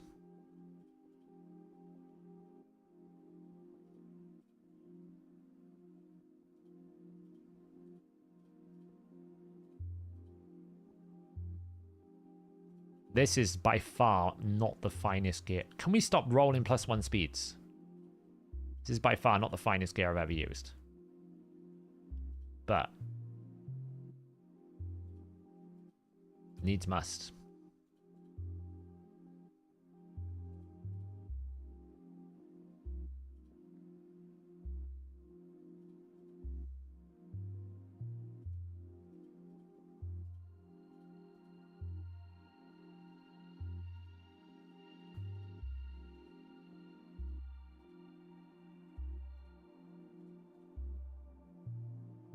Ideally, this rolls resist. Okay. It wants to make my Necrit the highest accuracy Necrit in the game, which is hilarious. Here you go. All right. Is he the tankiest, most powerful Necrit in the game? No. Will he survive? Probably.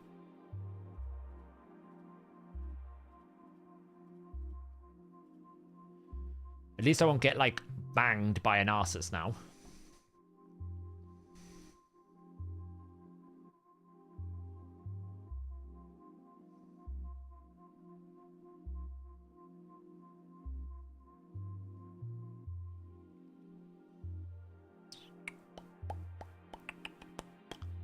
Let's start with a Mighty Uko and a...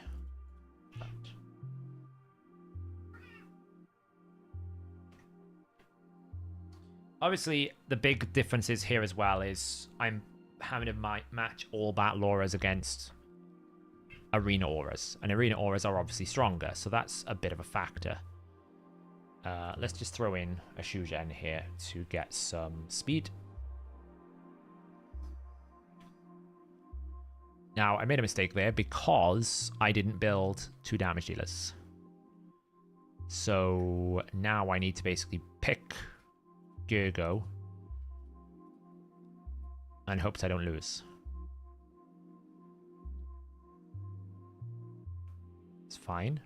Let's pick Gurgo. I easily win the speed race. And how many stone skin are we going to be fighting? Let's find out. In today's episode of... Only the one. Okay, only the one. Let's just take her out. Bye-bye.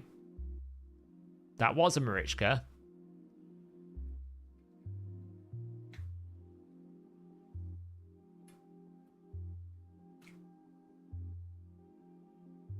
Yeah, see, temporal change straight into that. It's going to hurt, but... I think I'm just going to get one popped. Yeah, this temporal chains is not helping me right now. Specifically into Marius, it is proving to be problematic. It's susceptible to a Marius' team. But I made a mistake there anyway. I picked the wrong team, so...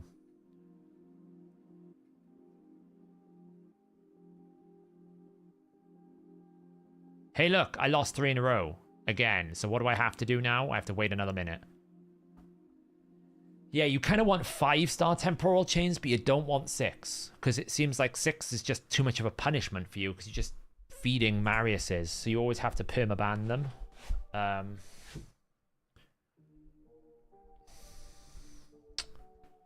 Which is frustrating. It really is frustrating. If I switch her, it's going to cost me 300 gems. I already spent like 1,000 gems tonight. I don't want to spend any more.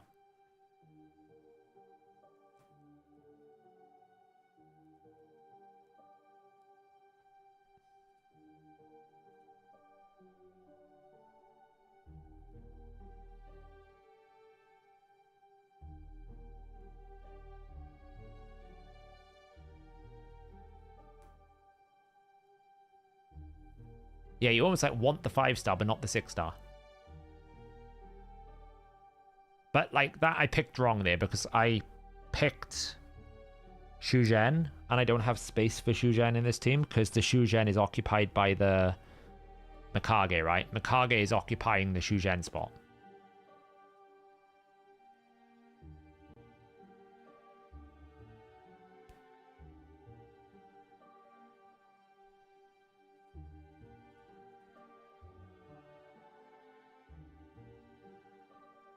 And, like, not every siege is going to have the Marius available to him.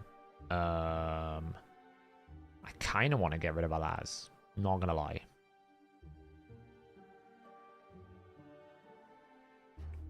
I don't have any cleanse.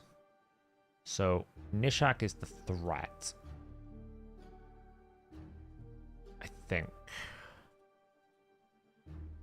Because Duchess, if she does go before, I'll get Termia boost for Farman, so.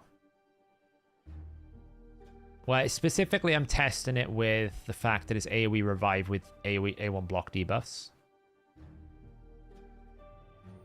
I'm just straight faster. Oh, yay, Polymorph.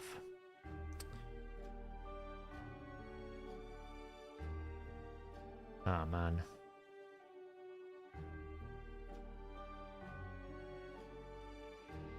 We can get rid of the monkey. Not going to survive. Necro got absolutely sandblasted by something.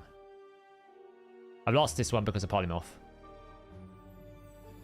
I got polymorphed, and there's nothing I can do about it.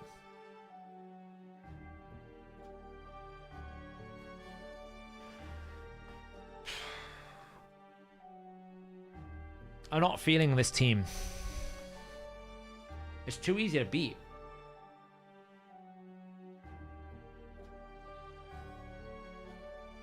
I mean, that could have simply been that I should have A3'd instead of A2'd because I didn't get the extra turn right, but... I mean, this team has not won a single fight.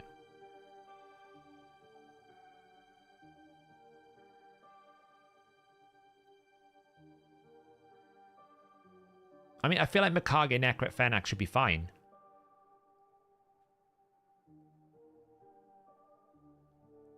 Yeah, I mean, it's not a live arena meta. I'm just testing out the logic of the team. The problem is, though, live arena isn't that far away from siege meta.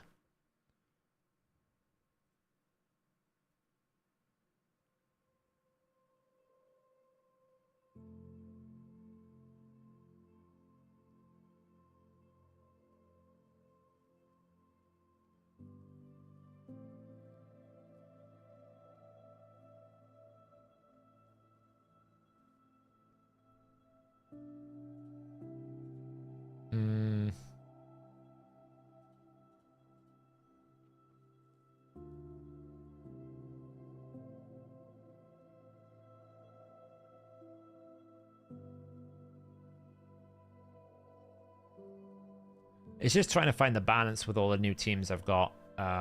Like Mikage, I think in her current build is fine. Whether or not temporal chains is good or not, I don't know.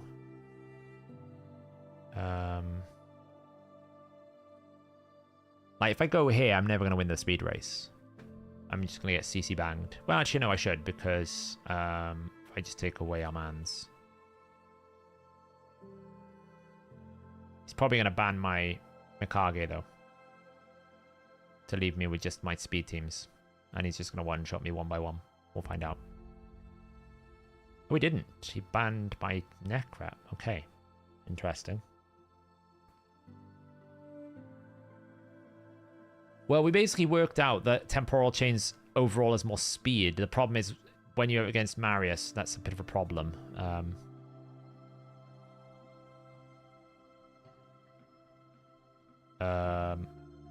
Why didn't Fenax counterattack? Did I? Oh, it's because I killed the dude. Okay, I killed the dude before Fenax could even attack. Now we just gotta hope we don't get Wukong banged, because we're gonna get Wukong banged.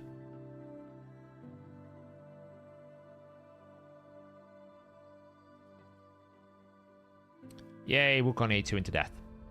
Woohoo! We love Wukong. We love Wukong on this. Uko's build is just trash. That's the problem. Uko's build is just trash. Uko's just gonna have to go. No, I think Uko's build must just be terrible. I haven't even looked what he's got. Maybe he's just in a bad build. He's pretty fast. He's 265, 75k HP, 3.8k defense. He's not bad. Just Uko's not working.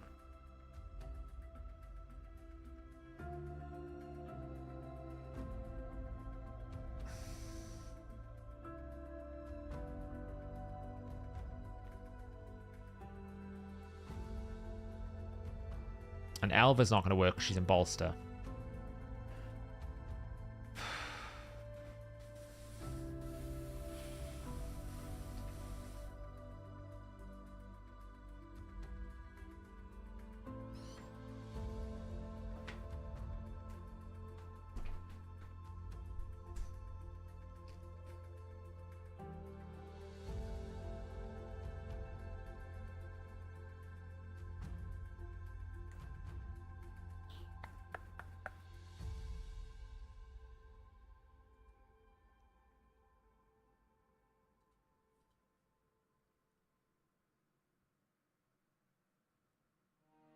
I got my Kage for that.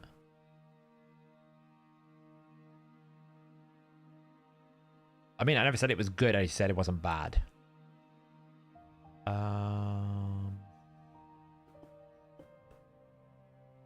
He's gonna go first, probably. I can make it more complicated for him, though. I should win the speed race here. He's just gonna ban my Fenax.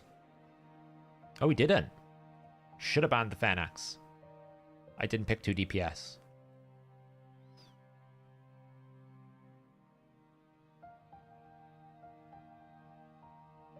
Yeah, but I mean, every defense is counterable, Costas. I'm trying to build the best that I can.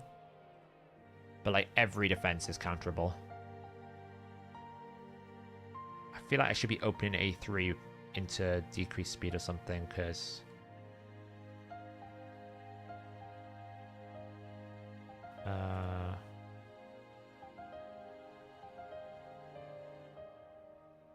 Okay, it feels better with Alva already.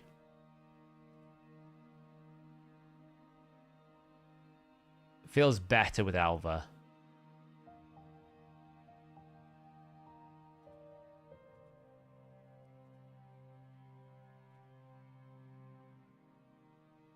Because she's got Stone Skin on for the first turn, so she doesn't get one shot.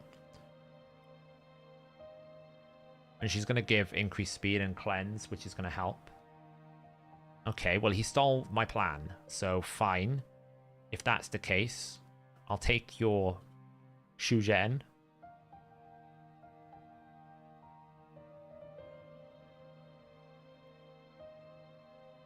Okay. Appreciate the free win. Yeah, I think also it's just the build type. I mean, it's okay because this is why I have Necret. Necret's there also to provide the debuff, right? Someone's got to give the debuff so that Fennex does get a double hit on the tanks. And Necret can do that. That's why you always pair Necret with him, because he's so good at that. Because he puts the decrease attack down. And then Fennex follows up with the ally attack, right? That's the idea. So I don't need Uko. I just find a single target revive a little bit light. That's all. It's a little bit light. Yeah, she can as well. To be honest, I should maybe start looking at using Elva's alternate form first to get control of the fight. Because she is so fast that I can control the fight.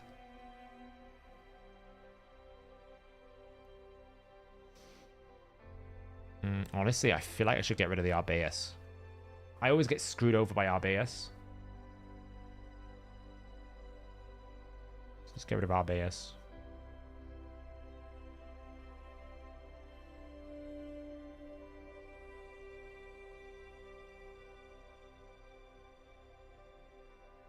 Like here now, for example, I should just change form. And just stun. Take control of the fight. Then I can basically follow up with ally attack most of the time. But she be dead. Dead. Block revive, GG. Game over. Yeah, but I can configure the team, right? I can make it so that she always A3s into A2.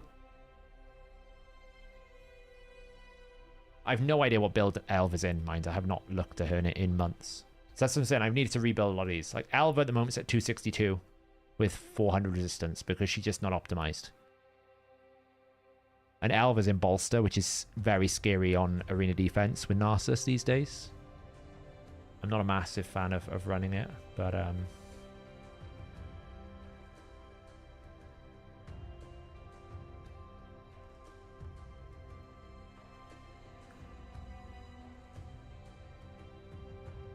It's in my other team, Osti. My other team's Ancora, Armand's, Freya, Marius. I'm just testing this new one. Mikage. It's the first time I've been able to use the 6-star Mikage.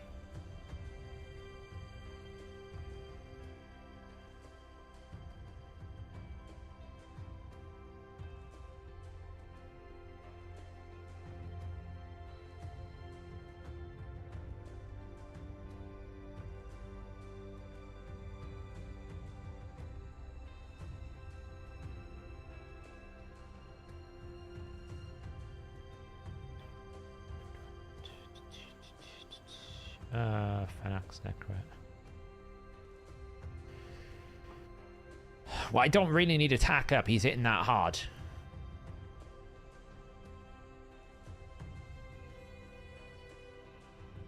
Who do I want to get rid of here? Probably Rhodus. I'm going to get rid of Albert.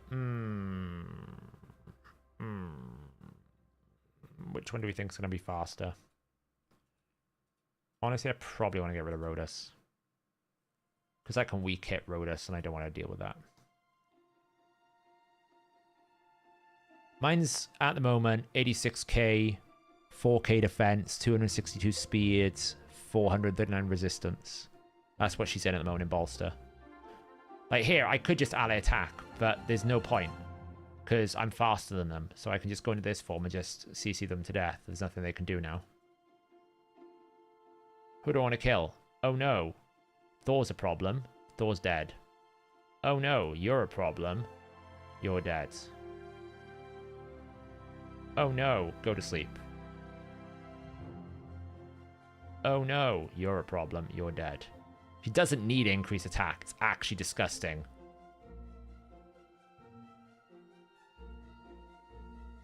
Oh, he's going to lock me out, guys. He's going to lock me out. Guess what? Does nothing. Because he's dead.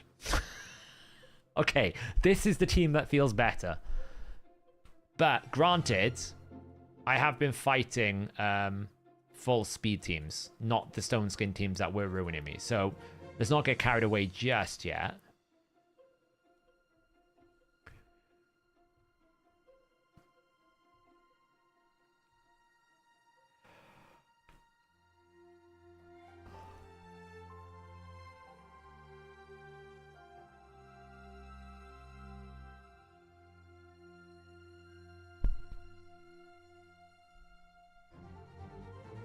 I'm basically using Armands so I can play my team. They'll ban the Armands. That's why I'm picking him.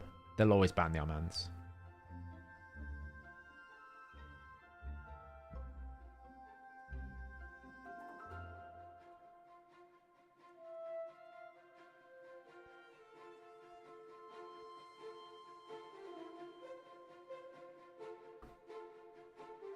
Yeah, I get nervous with single target revives. I know I've used Ancora for ages, but Ancora's passive is so giga strong. And I often pair it with a second reviver. So I always get a little bit nervous about just having a singular revive.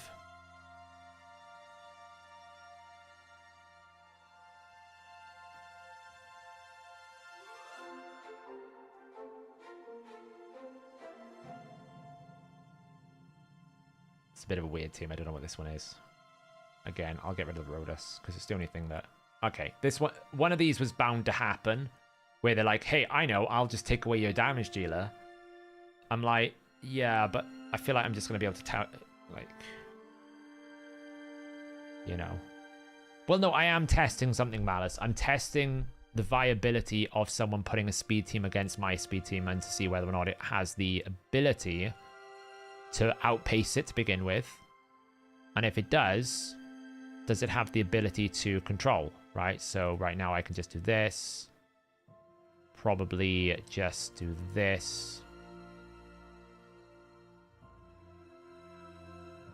So yeah, I'm not testing arena defense, but I'm testing whether or not the team has the capability of winning.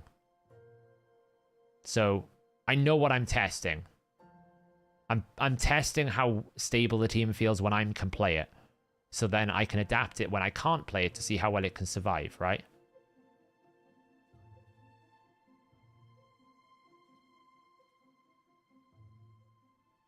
But I know what you're saying. You're not actually testing the team in the siege scenario. Yeah, I get that.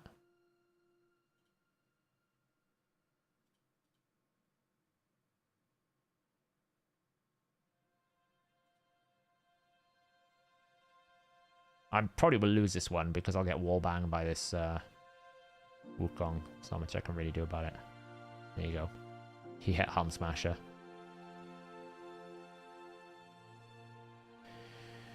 That was always coming. He hit Helm Smasher, so...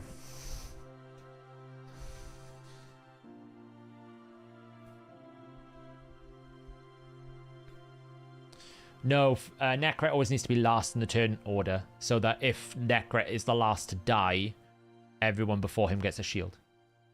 Otherwise, if he dies before someone else gets hit, you don't get a shield. So Necret, you're always one of the last in your turn order.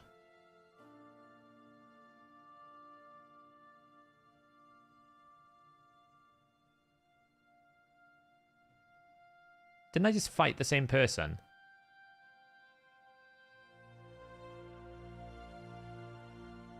I'm sure I just fought the same person here.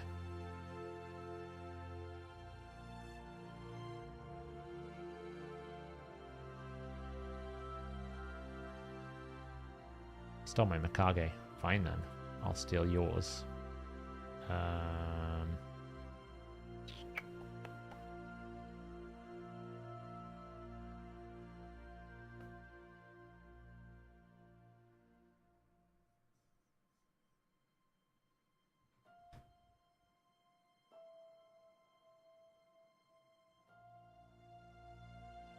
Oh, thanks for your...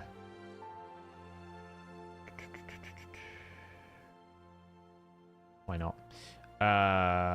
Do you know what? Just you go away. And I'll have that, thank you.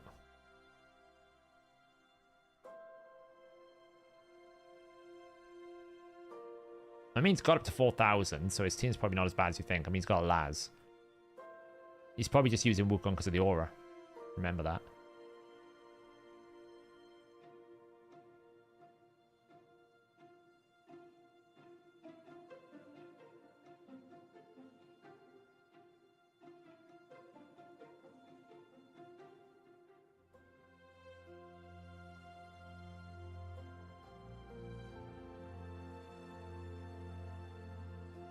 Yeah, I'll win because I got Speed Aura, so...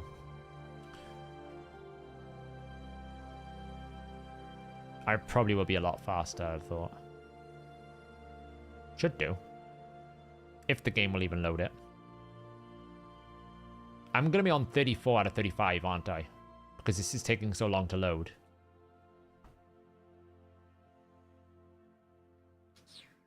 There we go. Okay, so we're going to boost. I'm going to do that.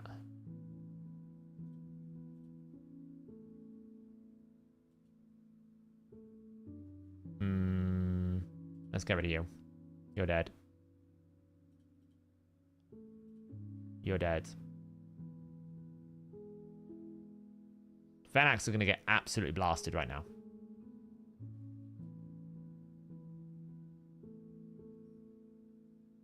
Fenax is going to get absolutely annihilated by this nuke.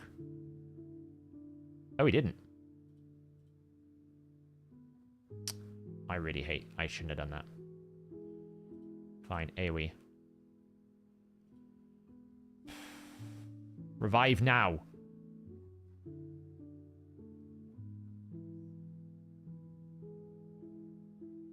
You should just kill Fenax. You should just kill Fenax. He's not going to kill Fenax.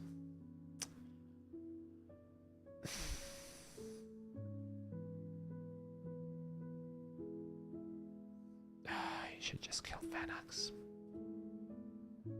Oh, wow. Didn't kill him. That was close.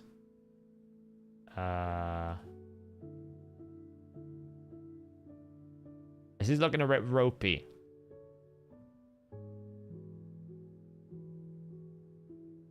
Well, we're going to be on 34 out of 35 because of how long this fight is taking.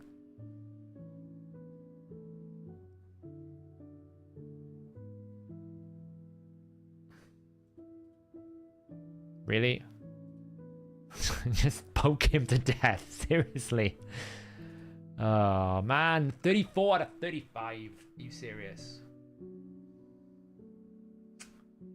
Well, we kind of recovered a bit when we took Elva back in, so that feels a bit better. It's kind of difficult to test against some people here. I mean, half these champs have lost gear now, so I probably have to change it all around a bit.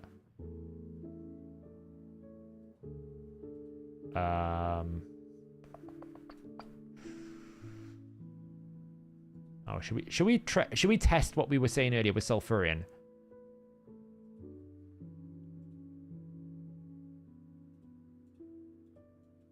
Does Sulfurion heal more than Volcanos? Let's do the test.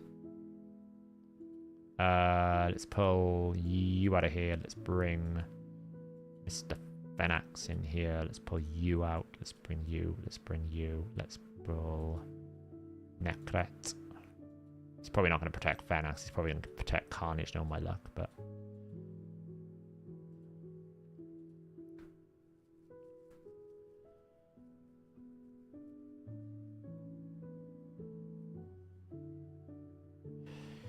Okay, so do that.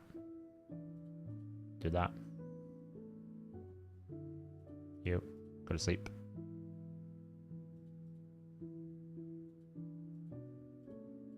Punch. Punch.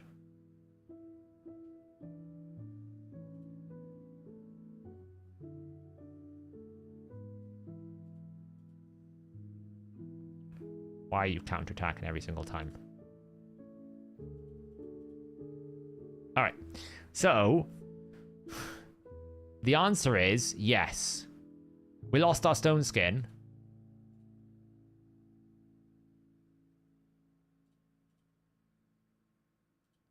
Apparently, yes, is the answer. Well, I guess we found the counter to Volcanos. Because... Look how much is healing. I just A1'd and I got so much healing. What the hell? Oh, this is funny. Okay. Well, we found a funny combo here. He's basically healing me. Every single time I A1, I just heal by so much damage. It's quite funny.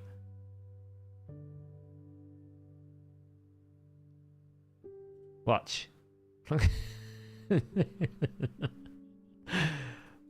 this is quite funny, actually. Oh, I took a bit of damage here.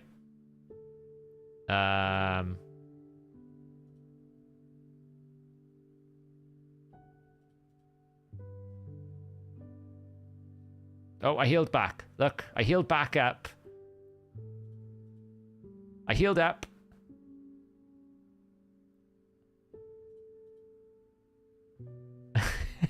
It's stupid. It's actually a valid strategy. Okay, that is a really big strategy. So basically, because every time you do any sort of turn meter boost or anything, when Volcanus is up, it heals, it triggers his burn. But when you burn in the battle, Sulfurion heals you by 5% of your max HP. Well, the burn only takes 3% of your max HP. So in effect, you gain a 2% net heal gain with Sulfurion. So Volcanus effectively keeps the enemy team alive. Make it make sense. Yes, well, that was always going to happen, wasn't it? Well...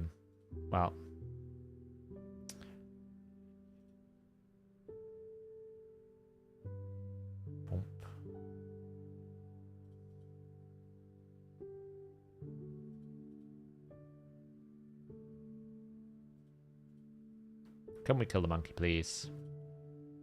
Yes, we can. Whoa, 187,000. That is a big hit. What? He's dead.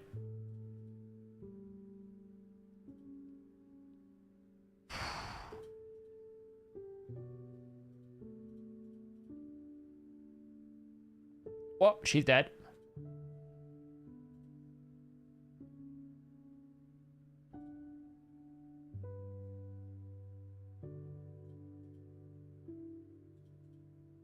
Whoa, that was a big hit. Well, that's fun. I now know how to counter Volcanos, let him through, and let Sulfurion just heal everyone.